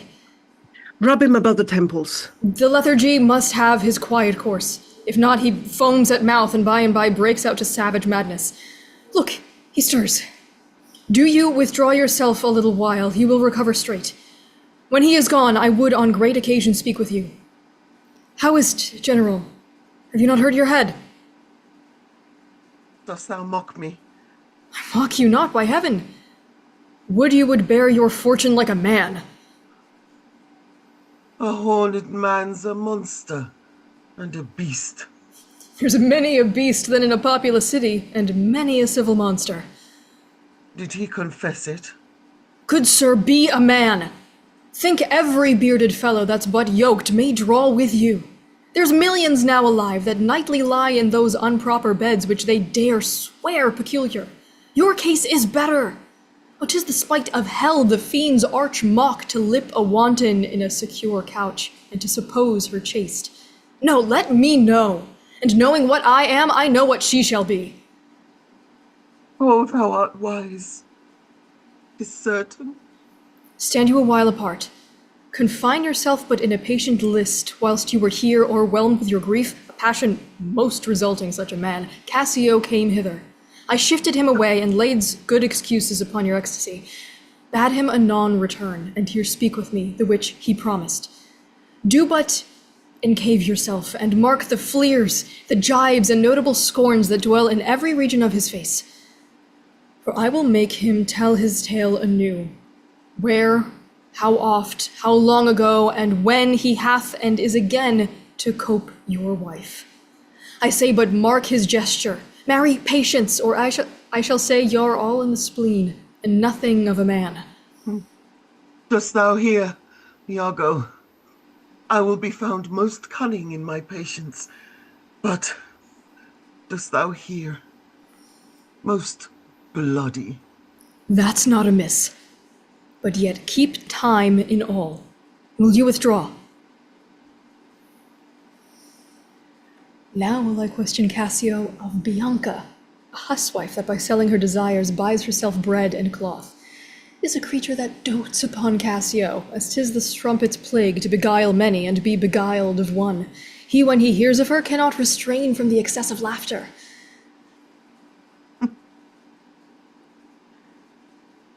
Here he comes. As he shall smile, Othello shall go mad, and his unbookish jealousy must conserve poor Cassio's smiles, gestures, and light behaviors quite in the wrong. How do you, Lieutenant? The worse that you give me the addition, whose want even kills me. Ply Desdemona well, and you are sure on it. Now, if this suit lay in Bianca's dower, how quickly should you speed? Alas, poor caitiff. Look how he laughs already. I never knew woman love man so. Alas, poor rogue. I think indeed she loves me. Now he denies it faintly and laughs it out. Do you hear, Cassio? Now he importunes him to tell it o'er. Go to. Well said, well said. She gives it out that you shall marry her. Do you intend it? Do you triumph, Romaine? Do you triumph? Oh, I marry what? A customer, by the bear some charity to my wit. Do not think it so unwholesome. So, they laugh. That wins. Why, the cry goes that you marry her. Prithee, say true. I am a very villain else. Have you scorned me? Well. This is the monkey's own giving out. She is persuaded I will marry her out of her own love and flattery, not out of my promise. Iago becomes mean. Now he begins the story. She was here. Even now, she haunts me in every place. I was the other day talking on the sea bank with certain Venetians, and thither comes the bauble and falls me thus about my neck. Crying, oh dear Cassio, as it were, his gesture imports it. So hangs and lolls and weeps upon me, so shakes and pulls me. Now he tells how she plucks him to my chamber. Ah, I see that nose of yours, but not that dog. I shall throw it to. Well, I must leave her company. Before me, look where she comes. Ah, 'tis such another fishy, marry a perfumed one. What do you mean by this haunting of me? Let the devil in his dam haunt you. What did you mean by the same handkerchief you gave me even now? I was a fine fool to take it. I must take out the work. A likely piece of work, that you should find it in your chamber, and I know not who left it there. This is some minx's token, and I must take out the work. By How now, my sweet Bianca, how now? By heaven. By heaven, that should be my handkerchief. If you'll come to supper tonight, you may. If you will not come when you are next prepared for. After her! After her! I must. She'll rail in the streets, else.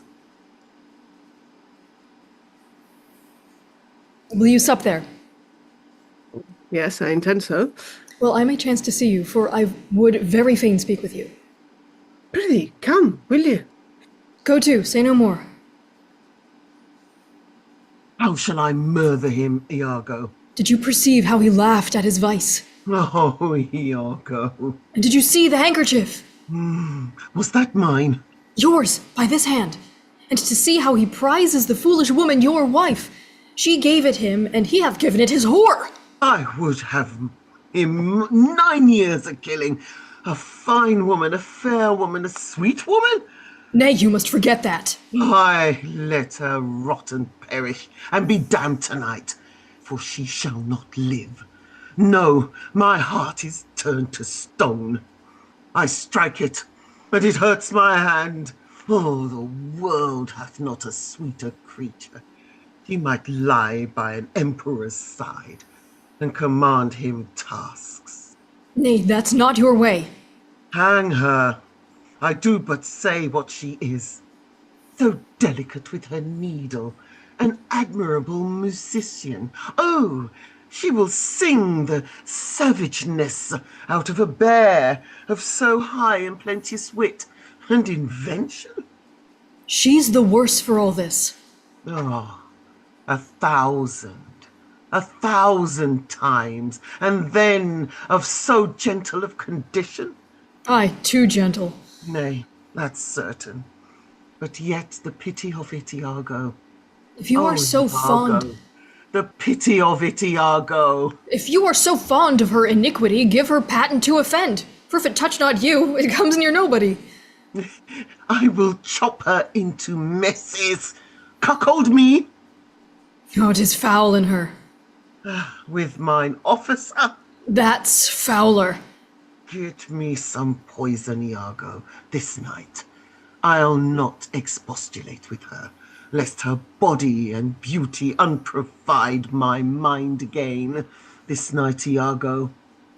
Do it not with poison. Strangle her in her bed, even the bed she hath contaminated. Good.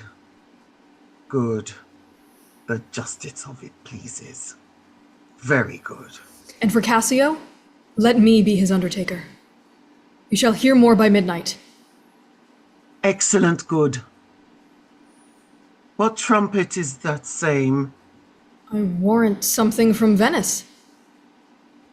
'Tis Lodovico, this comes from the Duke.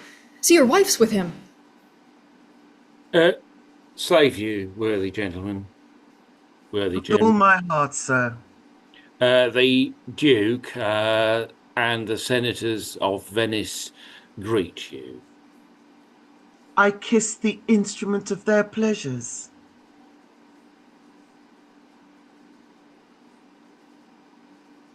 I cannot hear you, my lady.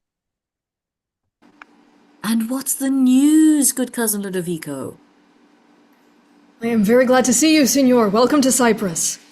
I thank you. How does Lieutenant Cassio? Lives, sir? Cousin, there's fault between him and my lord, an unkind breach, but you shall make all well.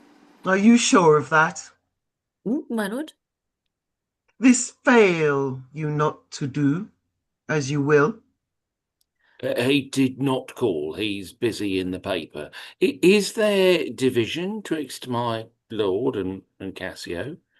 A most unhappy one. I would do much to tone them, for the love I bear to Cassio. Fire and brimstone. My lord? Are you wise? Is he angry? Maybe the letter moved him, for as I think, they do command him home, deputing Cassio in his government. Trust me, I am glad on it. Indeed. My lord? I'm glad to see you mad. Why, sweet Othello. Devil!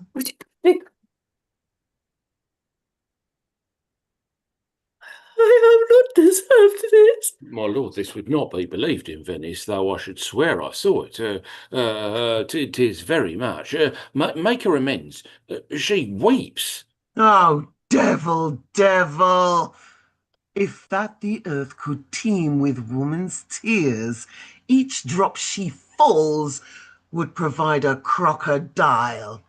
Out of my sight. I will not stay to offend you. Truly obedient lady, I do beseech your lordship, call her back. Mistress,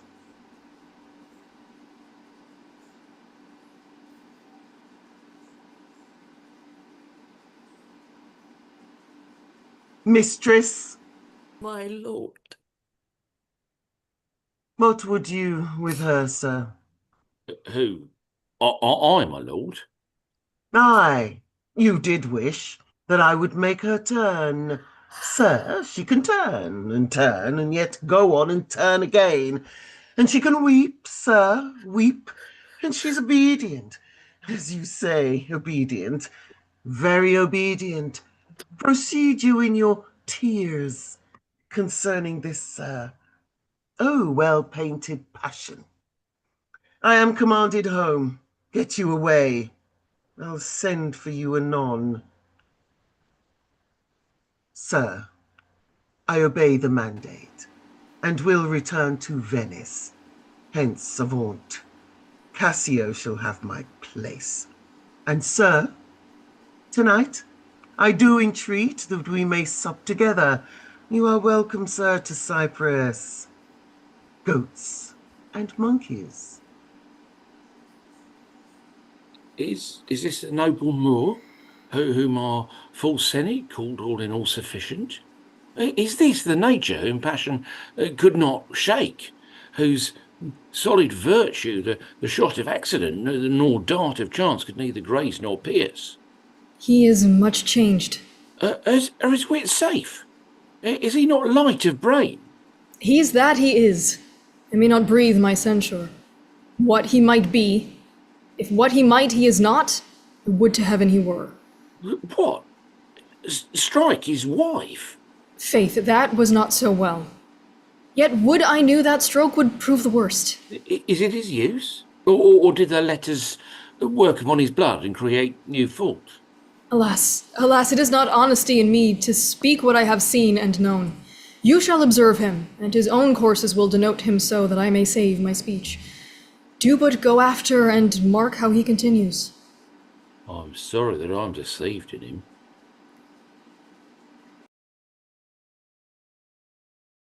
Okay, right.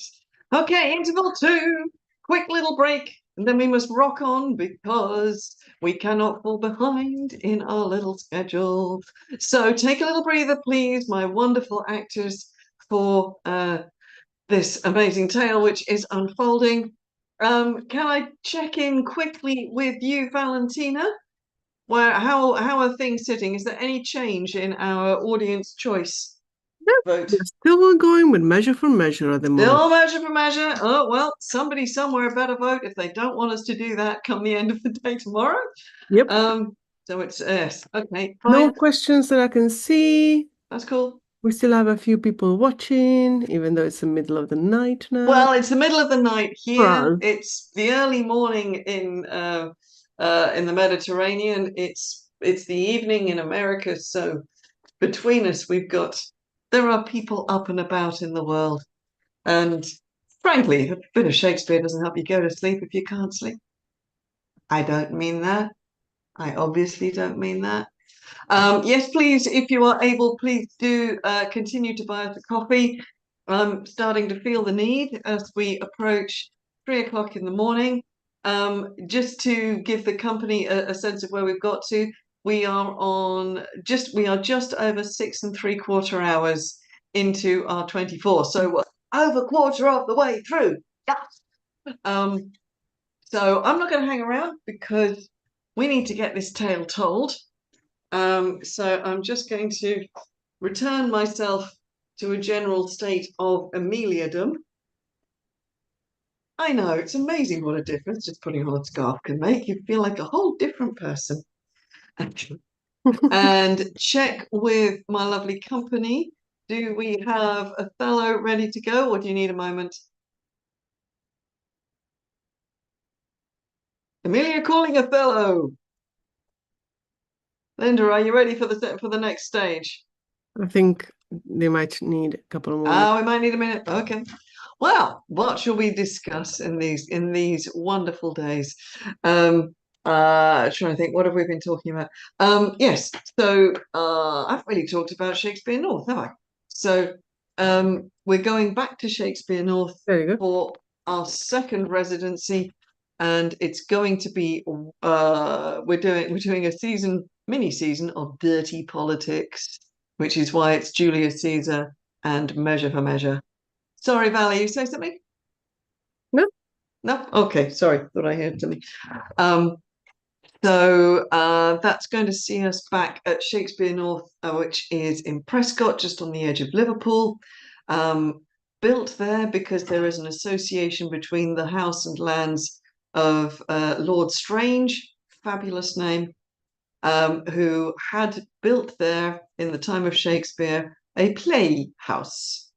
Now, whether a playhouse was in fact a house for where players played plays, or whether it was a place for playing, as in games and gambling and so forth, is not entirely clear. However, Shakespeare North is there, and it's doing a lot of good for the area, which is fabulous. Valentina and I were up there a few weeks ago doing some sort of preparational work. We ran a workshop for a local school at the library. We had some meetings, and we went round and chatted up a lot of shops and businesses with flyers and posters. And we definitely remarked that there has been a change, because Shakespeare North has only opened in 2022. So it's only its third full season coming up. It's the second proper season that the outdoor venue where we're playing has of being run. So it's a very new thing, really, and it's only just getting itself together and ready to go. But we definitely noticed that there seemed to be, it was much easier to get flyers and posters put up than it was before, which we appreciated. A lot of people were more chatty. They wanted to know about the theatre. They were curious. They wanted to know. So it's really lovely to see how something like that can change a whole neighbourhood. It is also entertaining, the number of businesses in Prescott which now have Shakespeare-related names. But hey, why not? There's a restaurant called Mercutio's, another one called The Tempest. Oh, Jiminy, there's another one, and I've forgotten what it is. Never mind. But it was quite entertaining, and it is in a lovely way. But yes, and we will be there. So we're doing 2 plays for 3 days. So we're doing 2 performances of each play. So the first day we're doing Measure for Measure. The second day we're doing Julius Caesar.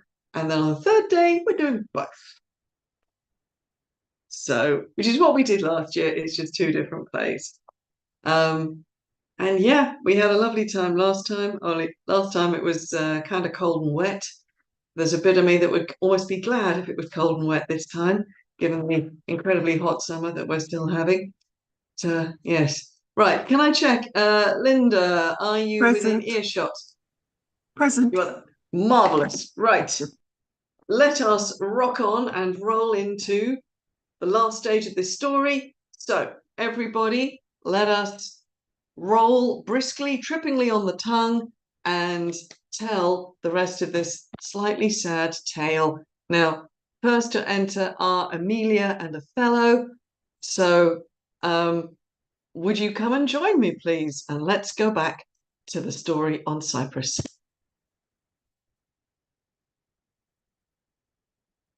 You have seen nothing, then? No, not ever. Not ever did suspect. Yes, you have seen Cassio and she together. But then I saw no harm, and then I heard each syllable that breath made up between them. What? Did they never whisper? Never, my lord. Nor send you out of the way? Never. To fetch her fan, her gloves, her mask, or nothing? Never, my lord. That's strange. I durst, my lord, to wager she is honest. Lay down my soul at stake. If you think other, remove your thought. It doth abuse your bosom. If any wretch have put it in your head, that heaven requite it with the serpent's curse. For if she be now honest, chaste, and true, no happy man. The purest of their wives is foulest slander. Bid her come hither. Go. She says enough, yet she's a simple bawd that cannot say as much. This is a subtle whore, a closet lock and key of villainous secrets, and yet she'll kneel and pray. I've seen her do it. My lord, what is your will? Pray you, Chuck, come hither. What is your pleasure? Let me see your eyes. Look in my face. What horrible fancy is this? Some of your function, mistress. Leave Procreantis alone and shut the door. Cough or cry hem if anybody come. Your mystery may dispatch. Upon my knee, what doth your speech import? I understand a fury in your words. Why, what art thou? Your wife, my lord, your true and loyal wife. Come, swear it. Damn thyself, lest being like one of heaven, the devils themselves should fear to seize thee. Therefore, be double damned, swear thou art honest. Heaven doth truly know it. Heavenly truly knows that thou art false as hell. To whom, my lord? With whom? How am I false? Oh, Desdemona, away, away, away. Alas, the heavy day, why do you weep? Am I the motive of these tears, my lord? If happily you, my father, do suspect an instrument of this your calling back, lay not your blame on me. If you have lost him, I have lost him too. Had it pleased heaven to try me with affliction, had they rained all kind of sores and shames on my bare head, steeped me in poverty to the very lips, given to captivity me and my utmost hopes, I should have found in some place of my soul a drop of patience, but alas, to make me the fixed figure for the time of scorn, to point this slow and moving finger at it, yet could I bear that too? Well, very well. But there where I have garnered up my heart, where either I must live or bear no life, the fountain from the which my current runs, or else dries up, to be discarded thence, or keep it as a cistern for foul toads to knot and engender in. Turn thy complexion there. Patience, thou young and rose-lipped cherubim, I here look grim as hell. I hope my noble lord esteems me honest. Oh, aye, as summer flies are in the shambles that quicken even with blowing. O thou weed, who art so lovely fair, and smell so sweet that the sense asks at thee, would thou hadst never been born. Like what ignorant sin have I committed? Was this fair paper, this most godly book, made to write whore upon? What committed? Committed? Oh, thou public commoner, I should make very forges of my cheeks that would to sinned and burn up modesty, did I but speak thy deeds. What committed? Heaven stops the nose at it, and the moon winks. The bawdy wind that kisses all it meets is hushed within the hollow mine of earth, and will not hear it. What committed? Heaven, you do me wrong. Ah, not you, a strumpet. No, as I am a Christian. If to preserve this vessel for my lord from any other foul, unlawful touch be not to be a strumpet, I am none. What? Not a whore? No, as I shall be saved. Is possible? Heaven forgive us. I cry you mercy then. I took you for that cunning whore of Venice that married with Othello, you mistress. That have the office opposite to St. Peter and keeps the gate of hell. You. Aye, you. We have done our course. There's money for your pains. I pray you turn the key and keep our counsel. Alas, what does this gentleman conceive? How do you, madam? How do you, my good lady? Faith, half asleep. Good madam, what's the matter with my lord? With who? Why with lord, madam? Who is that, lord? He that is yours, sweet lady. I have none. Do not talk to me, Emilia. I cannot weep. Nor answers have I none but what should go by water. Prithee, tonight, lay on my bed my wedding sheets, remember, and call thy husband hither. Here's a change indeed. 'Tis meet I should be used so. Very meet. How have I been behaved that he might stick the smallest opinion on my least misuse? What is your pleasure, madam? How is't with you? I cannot tell. Those that do teach young babes do it with gentle means and easy tasks. He might have chid me so, for in good faith I am a child chiding. What is the matter, lady? Lass Iago, my lord hath so behawed her, thrown such despite and heavy terms upon her that true hearts cannot bear it. Am I? That name, Iago. What name, fair lady? Such as she said my lord did say I was. He called her whore. A beggar in his drink could not have saved such terms upon his carrot. Why did he so? You don't know. I am sure I have done such. Do not weep. Do not weep, alas the day. Hath she forsook so many noble matches, her father, her country, and her friends, to be called whore? Would it not be? It is my wretched fortune. Beshrew him for't. How comes this trick upon him? Nay, heaven doth know. I will be hanged if some eternal villain, some busy and insinuating rogue, some cogging, cozening slave to get some office have not devised this slander. I will be hanged else. Fie, there is no such man. It is impossible. If any such be, heaven pardon him.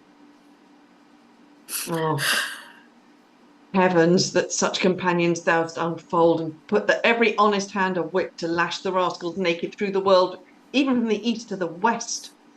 Speak within door. Oh, fire upon them! Some such squire he was that turned your wit that see me side without, and made you suspect me with the more. You are a fool. Go to. Alas, Iago, what shall I do to win my lord again? Good friend, go to him, for by this light of heaven I know not how I lost him. Here I kneel, if ere my will did trespass against his love, either in discourse of thought or actual deed, or that mine eyes, mine ears, or any sense delighted them, or any other form, or that I do not yet, and ever did, and ever will, though he do shake me off to beggarly divorcement, love him dearly. Comfort forswear me. unkindness may do much, and his unkindness may defeat my life, but never taint my love. I cannot say. Oh, it does abhor me now I speak the word. To do the act that mighty addition earn, not the world's mass of vanities could make me. I pray you be content. 'Tis but his humour. The business of the state does him offence. If it were no other. It is but so, I warrant.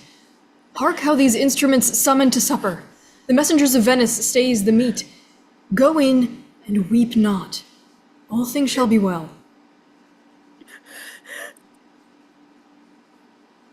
How now, Rodrigo? I do not find that thou dealst justly with me. What in the contrary?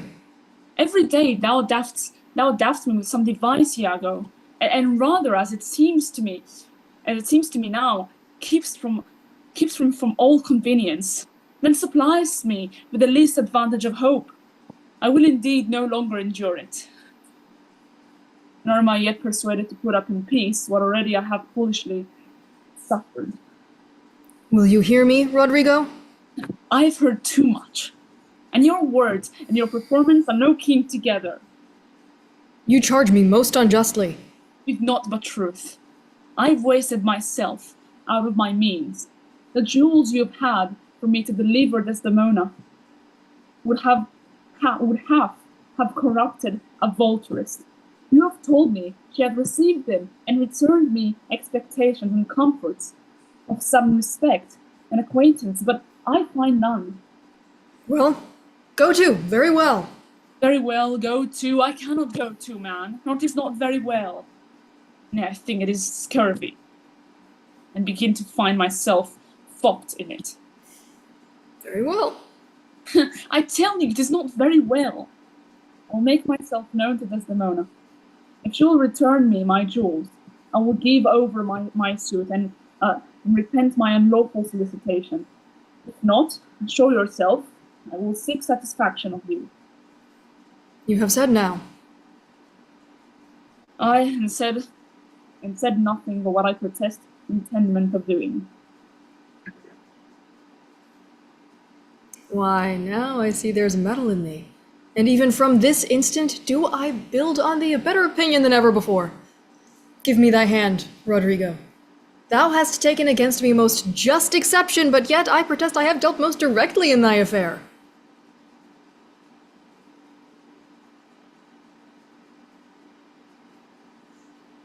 It hath not appeared.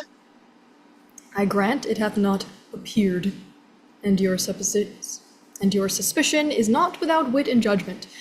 But Rodrigo, if thou hast that in thee indeed, which I have greater reason to believe now than ever, I mean purpose, courage, and valor, this night show it. If thou the next night following enjoy not Desdemona, take me from this world with treachery and devise engines for my life. Well, what is it?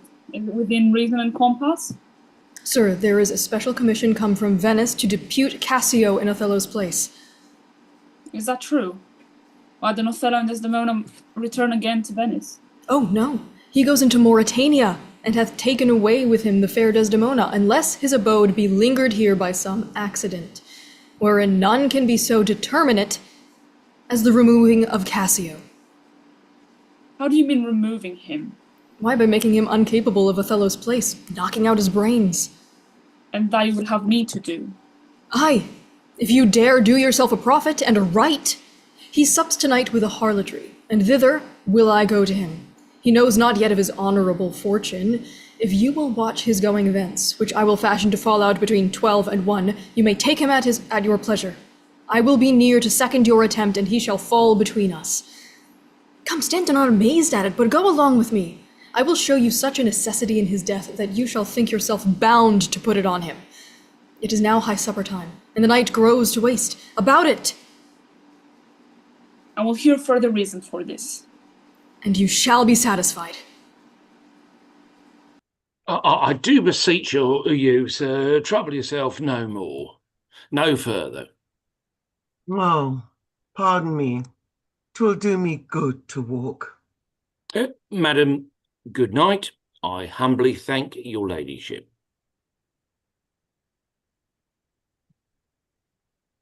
Your honour is most welcome. Will you walk, sir? Oh, Desdemona. My lord? Get you to bed on the instant. I will be returned forthwith. Dismiss your attendant there. Looked to be done.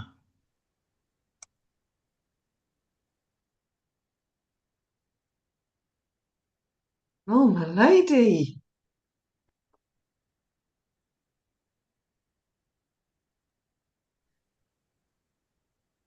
How goes it now?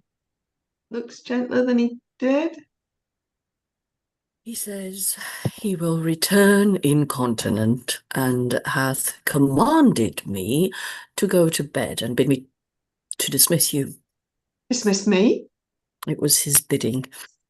Therefore, good Amelia, give me my nightly wearing, and adieu. We must not now displease him. I would you had never seen him. So would not I. My love doth so approve him that even his stubbornness, his checks, his frowns, prithee, unpin me. Have grace and favour. I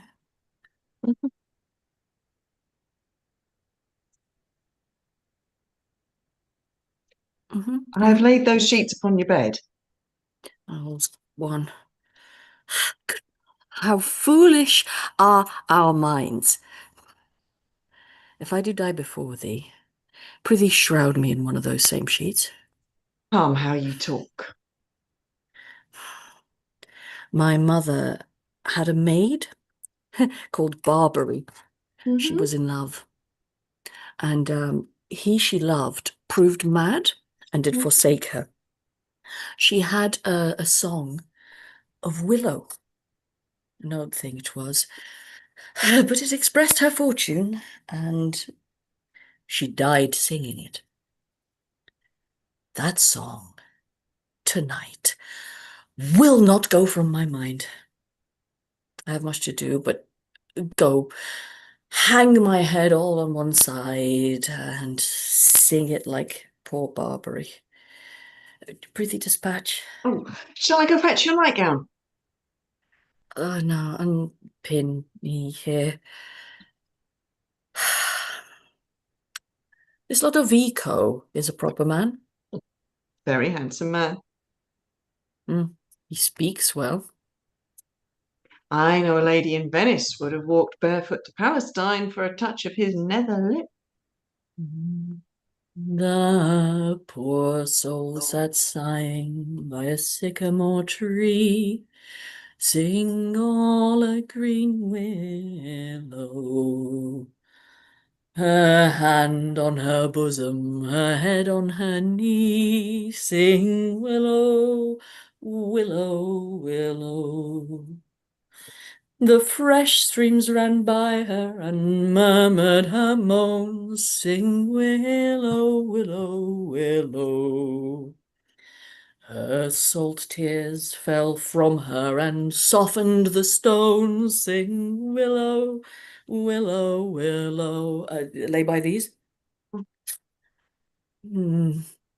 Willow, willow. Prithee, hie thee, he'll come anon. Sing, all a green willow must be my garland.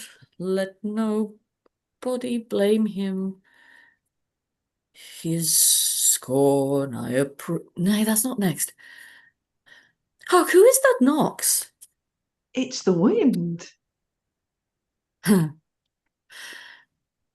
I called my love false love, but what said he then? Sing willow, willow, willow. If I court more women, you'll couch with more men. So, get thee gone. Yeah. Good night. Mine eyes do itch. Does that bode weeping? Neither here nor there. I have heard it said so.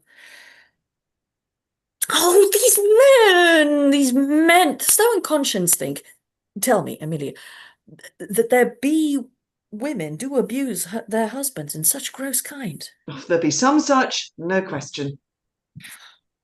Wouldst thou do such a deed for all the world? Why would not you?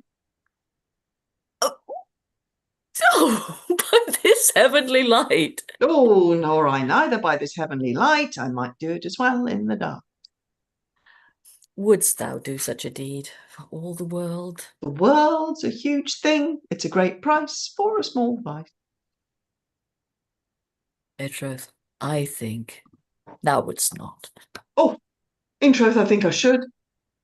And undo it when I had done. Mary, I would not do such a thing for a joint ring, nor measures of law, nor for gowns, petticoats, nor caps, nor any petty exhibition. For the whole world? Why, who would not make her husband a cuckold to make him a monarch? I should venture purgatory for it. Beshrew me if I would do such a thing for the whole world. Why, the wrong is but a wrong in the world, and having the world for your labour, 'tis a wrong in your own world. It might quickly make it right. I do not think there is any such woman. Yes, a dozen, and as many to the vantage as would store the world they played for. But I do think it is their husband's fault if wives do fall. Say they slack their duties and pour our treasures into foreign lands, or else break out in peevish jealousies, throwing restraint upon us. So they strike us, or scant our former having in despite. Why, we have galls, and though we have some grace, yet we have some revenge. Let husbands know their wives have sense like them. They see and smell and have their palates both for sweet and sour, as husbands have. What is it that they do when they change us for others? Is it sport? I think it is. And doth affection breed it? I think it doth. Is frailty that thus errs? It is so too. And have we not affections, desire for sport, and frailty as men have? Then let them use us well, else let them know the ills we do, their ills instruct us so. Good night. Good night. Heaven be such use as sent, not to pick bad from bad, but by bad meant.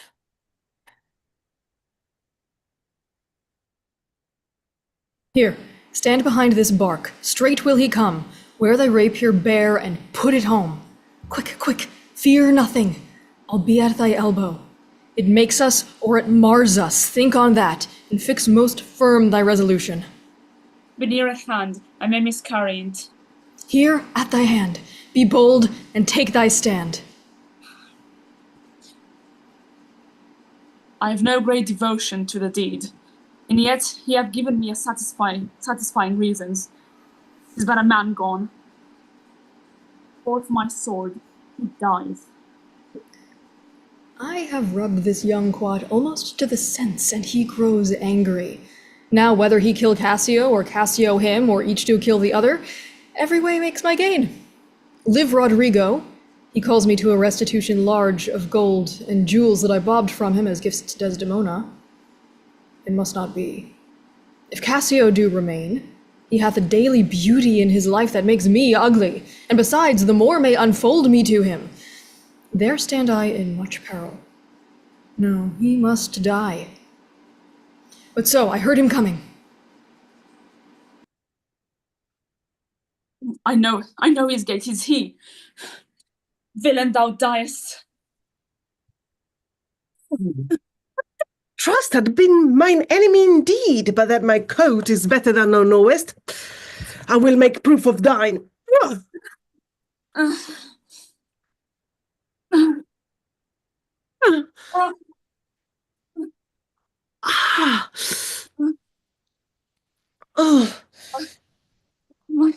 I am slain. Oh, I am maimed forever. Oh, help! Oh, murder! Murder! The voice of Cassio. Iago keeps his word. Oh, villain. Oh, villain that I am. It is even so. Oh, help! Oh, light! A surgeon! 'Tis he, O brave Iago, honest and just, that has such noble sense of thy friend's wrong. Thou teachest me. Minion, your decree lies dead, and your unblessed fate hies. Strumpet I come, for of my heart, those charms thine eyes are blotted, thy bedlust stained, shall with lust's blood be spotted. Oh, what ho! No watch, no passage? Murder! Murder!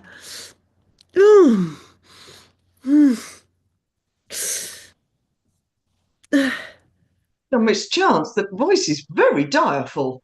Oh, help! Hark! Oh, wretched villain! 2 or 3 groan. 'Tis heavy night. These may be counterfeits. Let's think it unsafe to come into the cry without more help. Mm-hmm. Nobody can. And shall I bleed to death? Hark! Here's one comes in his shirt with lighted weapons. Who's there? Whose noise is this that cries on murder? We don't know. Did you not hear a cry? Here! Here, for heaven's sake, help me! What's the matter? This is Othello's Ancientess, I take it. The same indeed, a very valiant fellow. What are you here that cry so grievously? Iago? Oh, I am spoiled, undone by villains. Give me some help. Oh, me, Lieutenant, what villains have done this? Oh, I think that one of them is here about, and cannot make away. Oh, treacherous villains. What are you there? Come in and give some help. Oh, help me there. Oh, that's one of them. Oh, murderous slave. Oh, villain. Oh, damn Diego. Oh, inhuman dog. Kill men of the dark? Where be these bloody thieves? How silent is this town? Oh, murder! Murder! What may you be? Are you of good or evil? As you shall prove us, praise us. Signor Lodovico. He, sir. I cry you mercy. Here's Cassio, hurt by villains.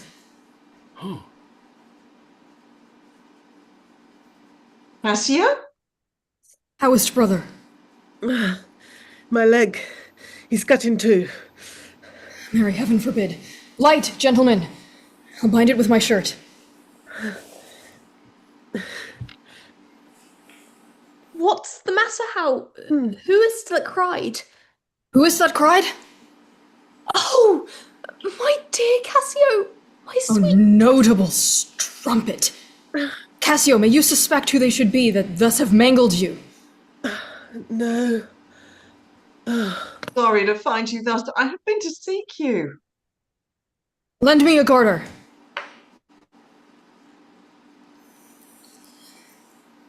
So, for a chair to bear him easily thence. Alas, he faints. Oh, Cassio, Cassio, Cassio. Gentlemen, all, I do suspect this trash to be a party in this injury. Patience a while. Good Cassio. Come, lend me a light. Know we this face or no? Alas, my friend and my dear countryman, Roderigo? No.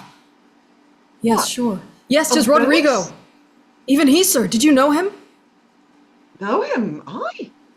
Signor Gratiano, I cry your gentle pardon. These bloody accidents must excuse my manners that so neglected you. I'm glad to see you. How do you, Cassio? Oh, a chair! Roderigo! Tis he. Oh, that's well said, the chair.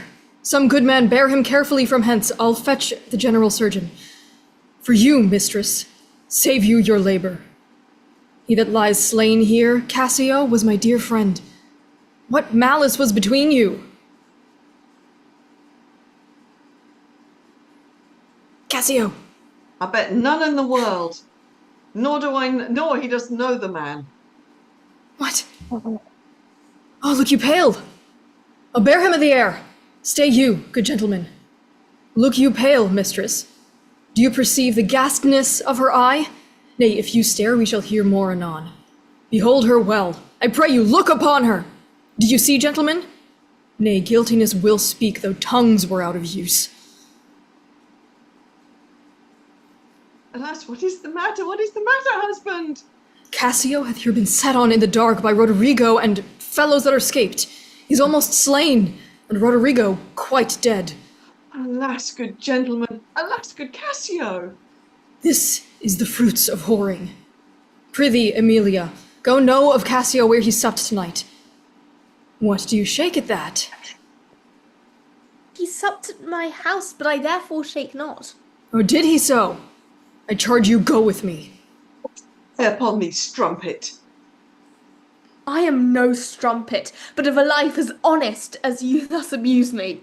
As I? Oh, fie upon thee! Kind gentlemen, let's go see poor Cassio dressed. Come, mistress, you must tell us another tale. Emilia, run you to the citadel and tell my lord and lady what hath happened. Will you go on afore?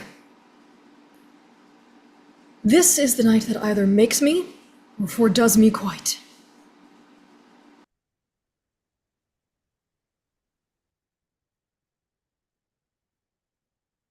It is the cause, my souls. Let me not name it to you. You chase stars, it is the cause. Yet I'll not shed her blood, nor scar that whiter skin of hers, than snow and smooth as monumental alabaster. Yet she must die, else she'll betray more men. Put out the light, and then put out the light. If I quench thee, thou flaming minister, I can again thy former light restore. Should I repent me? But once put out thy light, thou cunning pattern of excellent nature, I know not where is that Promethean heat that can thy light relume. When I have plucked thy rose, I cannot give it vital growth again. It needs must wither. I'll smell thee on the tree. O balmy breath, that dost almost persuade justice to break her sword. One more. Be thus when thou art dead, and I will kill thee, and love thee after. One more, and that's the last. So sweet, was ne'er so fatal. I must weep, but they are cruel tears. This sorrow's heavenly. It strikes where it doth love. She wakes.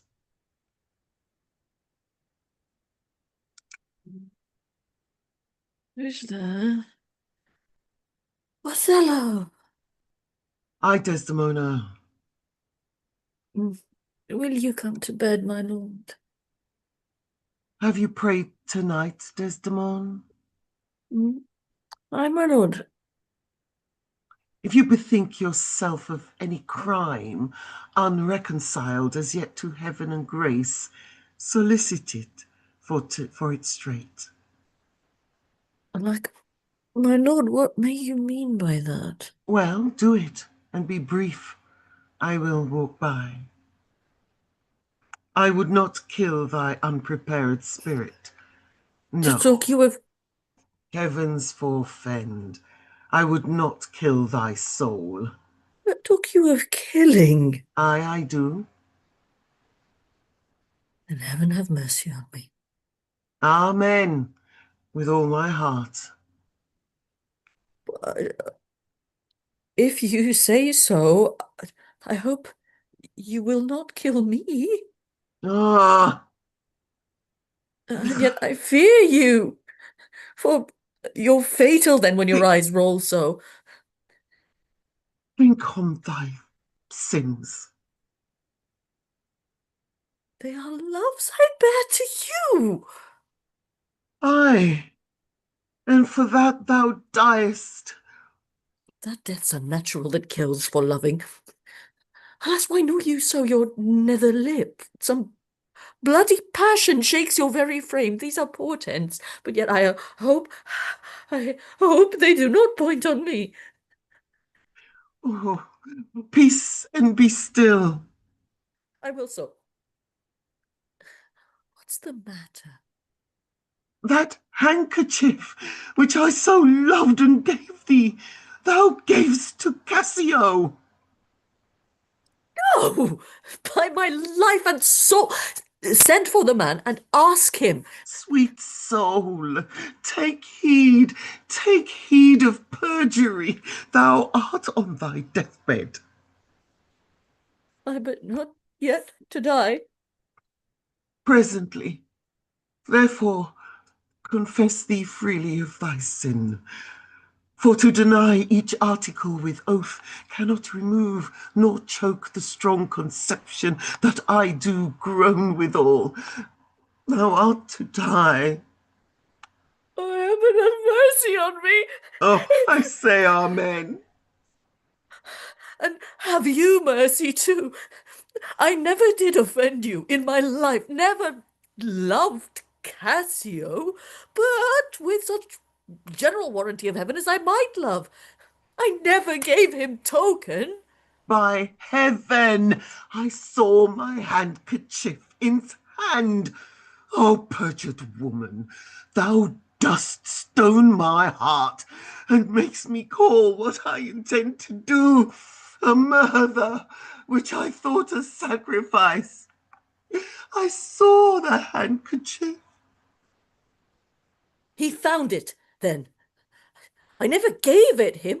Send for him hither. Let him confess a truth.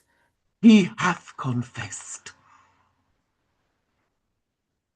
What, my lord? That he hath used thee. How? Unlawfully? Aye. He will not say so. No, his mouth is stopped. Honest Iago hath ta'en order for it. Oh, my fear interprets. What? Is he dead?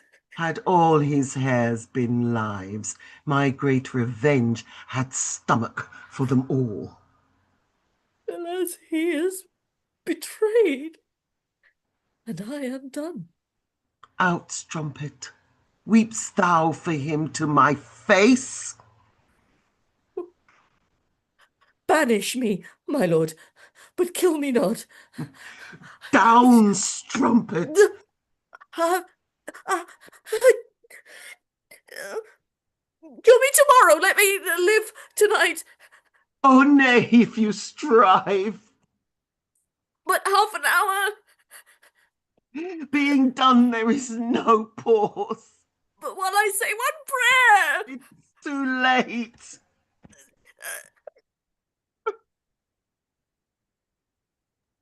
My lord, my lord. What ho? My lord, my lord. What noise is this? Not dead? Not yet quite dead? I that am cruel, am yet merciful. I would not have thee linger in thy pain. So. What ho, my lord, my lord. My lord. Who's there? Oh, good, my lord, I would speak a word with you. Yes. 'Tis Emilia by and by. She's dead. 'Tis like she comes to speak of Cassio's death. The noise was high. Ah. No more moving. Still as the grave. Shall she come in? Word good? I think she stirs again. No, What's best to do? If she come in, she'll sure speak to my wife. My wife. My wife. What wife? I have no wife. Oh, insupportable. Oh, every hour. Methinks it should be now a huge eclipse of sun and moon, and that the affrighted globe did yawn at alteration. Do beseech you that I may speak with you. Oh, good my lord. I had forgot thee. Oh, come in, Emilia. Soft, by and by. Let me the curtains draw. Where art thou? What's the matter with thee now? Oh, my good lord, yonder's foul murther done. What? Now? Now, my lord. It is the very error of the moon. She comes more nearer earth than she wont, and makes men mad. Cassio, my lord, hath killed a young Venetian called Roderigo. Roderigo killed? And Cassio killed? No, Cassio's not killed. Not Cassio killed. Then mother's out of tune, and sweet revenge grows harsh.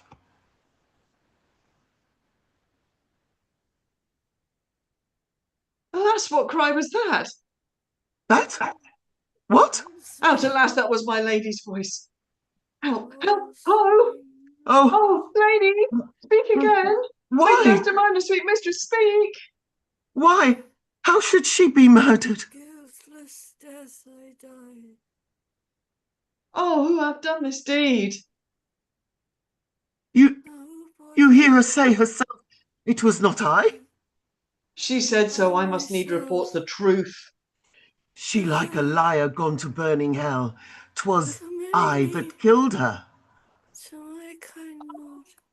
Poor angel, she, the blacker devil. She turned to folly, and she was a whore. Thou dost belie her, and thou art a devil. She was as false as water. Thou wast rash as fire to say that she was false. Oh, she was heavenly true. Cassio did top her. Ask thy husband else. Oh, I were damned beneath all depth in hell, but that I did proceed upon just grounds to this extremity. Thy husband knew it all. My husband? Thy husband. That she was a false to wedlock? Aye, with Cassio. Had she been true, if heaven would make me such another world, of one entire and perfect chrysolite, I'd not have sold her for it. My husband? Aye, 'twas he that told me on her first. An honest man he is, and hates the slime that sticks on filthy deeds. My husband? What needs this iterance, woman? I say husband. Oh, mistress, villainy hath made mocks with love. My husband, say she was false? He, woman. I say thy husband. Dost thou understand the word? My friend, thy husband, honest Iago. If he say so, may his pernicious soul rot half a grain a day. He lies to the heart. She was too fond of her most filthy bargain. Huh?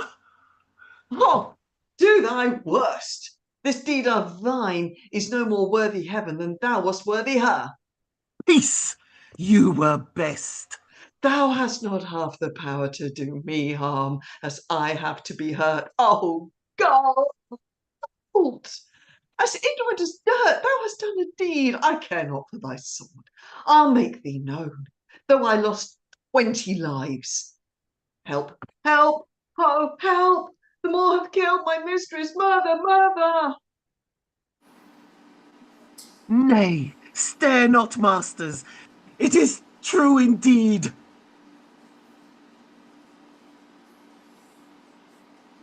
What's the matter? How now, General? What is the matter? Oh, speak, for my heart is full. I told him what I thought, and told no more than what he found himself was apt and true. But did you ever tell him she was false? I did. You told a lie, an odious damned lie upon my soul, a lie, a wicked lie. She falls with Cassio. Did you sleep with Cassio? With Cassio, mistress. Go to, charm your tongue. I will not charm my tongue. I am bound to speak. My mistress here lies murdered in her bed. And your reports have set the murder on. It's a strange truth. Oh, monstrous act. Villainy, villainy, villainy. Oh! What, are you mad? I charge you, get you home. Gentlemen, let me have leave to speak. 'Tis proper I obey him, but not now. Perchance, Iago, I will ne'er go home. Nay, nay, lie thee down and roar. Thou hast killed the sweetest innocent that e'er lived at eye.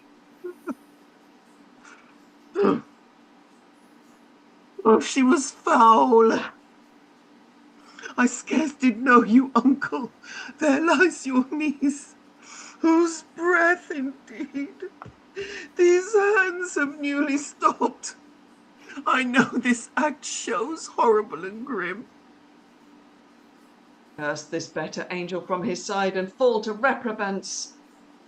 'Tis pitiful, but yet Iago knows that she with Cassio hath the act of shame 1,000 times committed.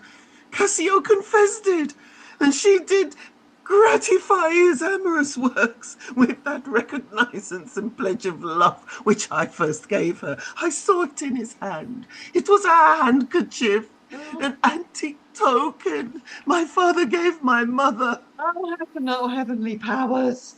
Come, hold your peace. Twill out, I peace now, I will speak. As liberal as the north, let heaven and men and devils, let them all cry, shame against me, yet I'll speak. Be wise and get you home. I will not. Fie upon your sword upon a woman.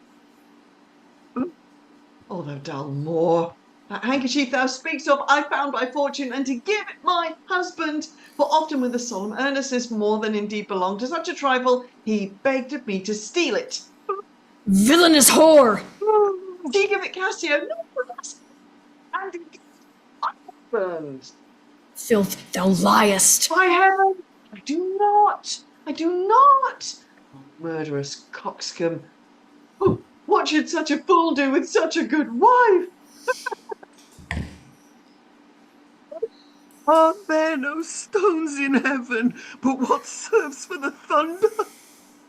Precious villain! Oh, lay me by my mistress' side. Ah! Oh, 'tis a damned slave. I am not saint, neither, but every puny whisper gets my sword. But why should honor outlive honesty? Let it all go. What did thy song bode, lady? So come my soul to bliss. As I speak true, so speaking as the think. Alas.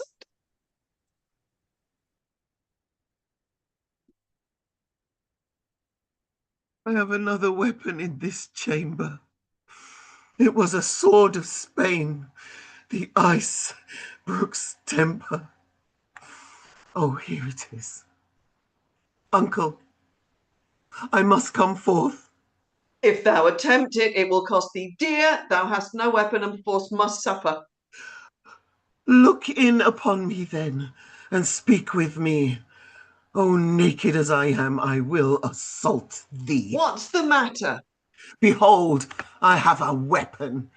A better never did itself sustain upon a soldier's thigh. I have seen the day.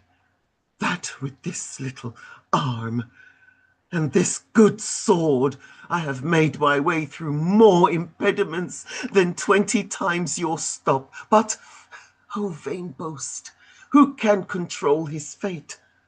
'Tis not so now. Be not afraid. Even though you do see me weaponed, here is my journey's end. Here is my butt. the very sea mark of my utmost sail. Do you go back dismayed? 'Tis a lost fear. Man but a rush against Othello's breast, and he retires. Where should Othello go? Now? How dost thou look now? O ill-starred wench, pale as thy smoke! When we shall meet at Compt, this look of thine will hurl my soul from heaven, and fiends will snatch at it. Cold, cold, my girl? Even like thy chastity, O cursed, cursed slave! Whip me, ye devils, from the possession of this heavenly sight. Blow me about in winds. Rehost me in sulphur. Wash me in steep down gulfs of liquid fire. Oh, Desdemon, dead Desdemon, dead. Oh. Where is this rash and most unfortunate man? That's he that was Othello. Here I am. Where's that viper? Bring the villain forth. I look down towards his feet, but that's a fable. If that thou beest a devil, I cannot kill thee. Wrench the sword from him. I bleed, sir, but not killed. I am not sorry neither. I'd have thee live, for in my sense 'tis happiness to die. O thou Othello, that was once so good, fallen in the practice of a cursed slave, what shall we say to thee? Why, anything. An honourable murderer, if you will, for naught I did in hate, but all in honour. This wretch had confessed his villainy. Did you and he consent in Cassio's death? Aye. Dear General, I never give you cause. I do believe it, and I ask your pardon. Will you, I pray, demand that demi-devil why he hath thus ensnared my soul and body? Demand me nothing. What you know, you know. From this time forth, I never will speak word. What? Not to pray? Torments will ope your lips. Well, thou dost best. Sir, you shall understand what hath befallen, which, as I think, you know not. Here's a letter found in the pocket of the slain Rodrigo, and here another. Oh, villain! The one of them imports the death of Cassio to be undertook by Rodrigo. Oh, villain! Most heathenish and most gross. And here's another discontented paper found in his pocket too. And this, it seems, Rodrigo meant to have sent to this damned villain. But that belike Iago in the interim came in and satisfied him. Oh, thou pernicious caitiff! How came you, Cassio, by that handkerchief that was my wife's?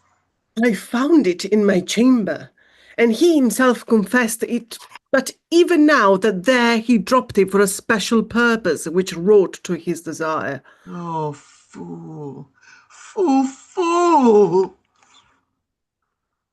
There is besides in Rodrigo's letter how he upbraids Iago, that he made him brave me upon the watch, whereon it came that I was cast, and even but now he spake, after long seeming dead, Iago hurt him.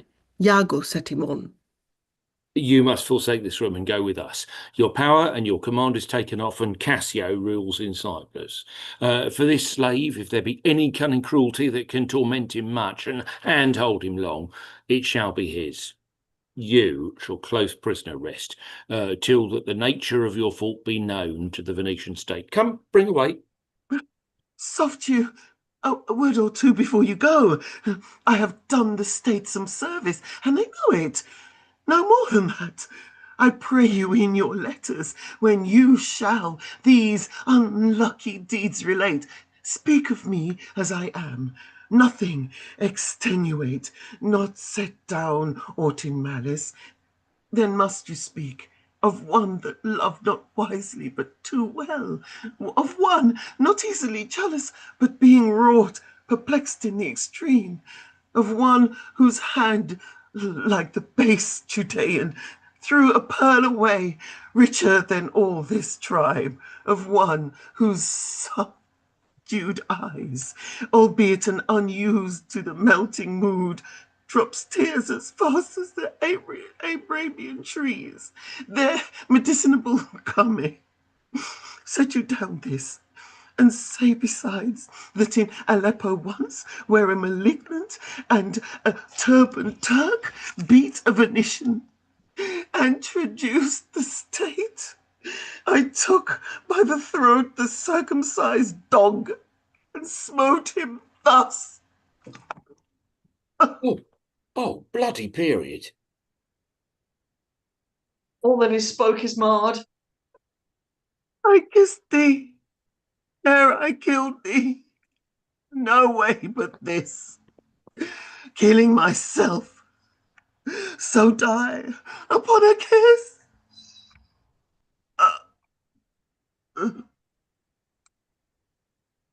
This did I fear, but thought he had no weapon, for he was great of heart. Oh, Spartan dog, more fell than anguish, hunger, or the sea. Look on the tragic loading of this bed. This is thy work. The object poisons sights. Let it be hid. Gratiano, keep the house, and seize upon the fortunes of the Moor, for they succeed on you. To you, Lord Governor, remains the censure of this hellish villain. The time, the place, the torture, I'll enforce it. Myself will straight aboard into the state. This heavy act with heavy heart relate. There we go. End of story. Play number 2 is down. That's the end of Othello, Moor of Venice. Come on, pop back up, everybody, please, quickly, so we can say a quick goodbye. Because we're going to have to roll straight on to a different link for us to pick up the next 2 plays. Thank you. Give yourselves and each other a big round of applause. That was some serious stuff to do. Aaron, it was fabulous to have you back, even just for one play. Come and play with us again, but just keep being wonderful. Can we go wonderful new beginners? So to Isla and to Ariel, well done. Well done, well done, well done. You are now family. Right. So we have to rock straight on because we have to get on with Midsummer Night's Dream, which is going to start a bit late. Sorry. Thank you, everybody. See some of you in the next play. See some of you in a couple of plays after that. Have the rest of a good night. And if you're sticking for the promptathon, we'll see you for Midsummer Night's Dream on another link. All right, everybody, off of this one, on the next one. See you all there. Let's go. Let's go. We've got to go to Athens.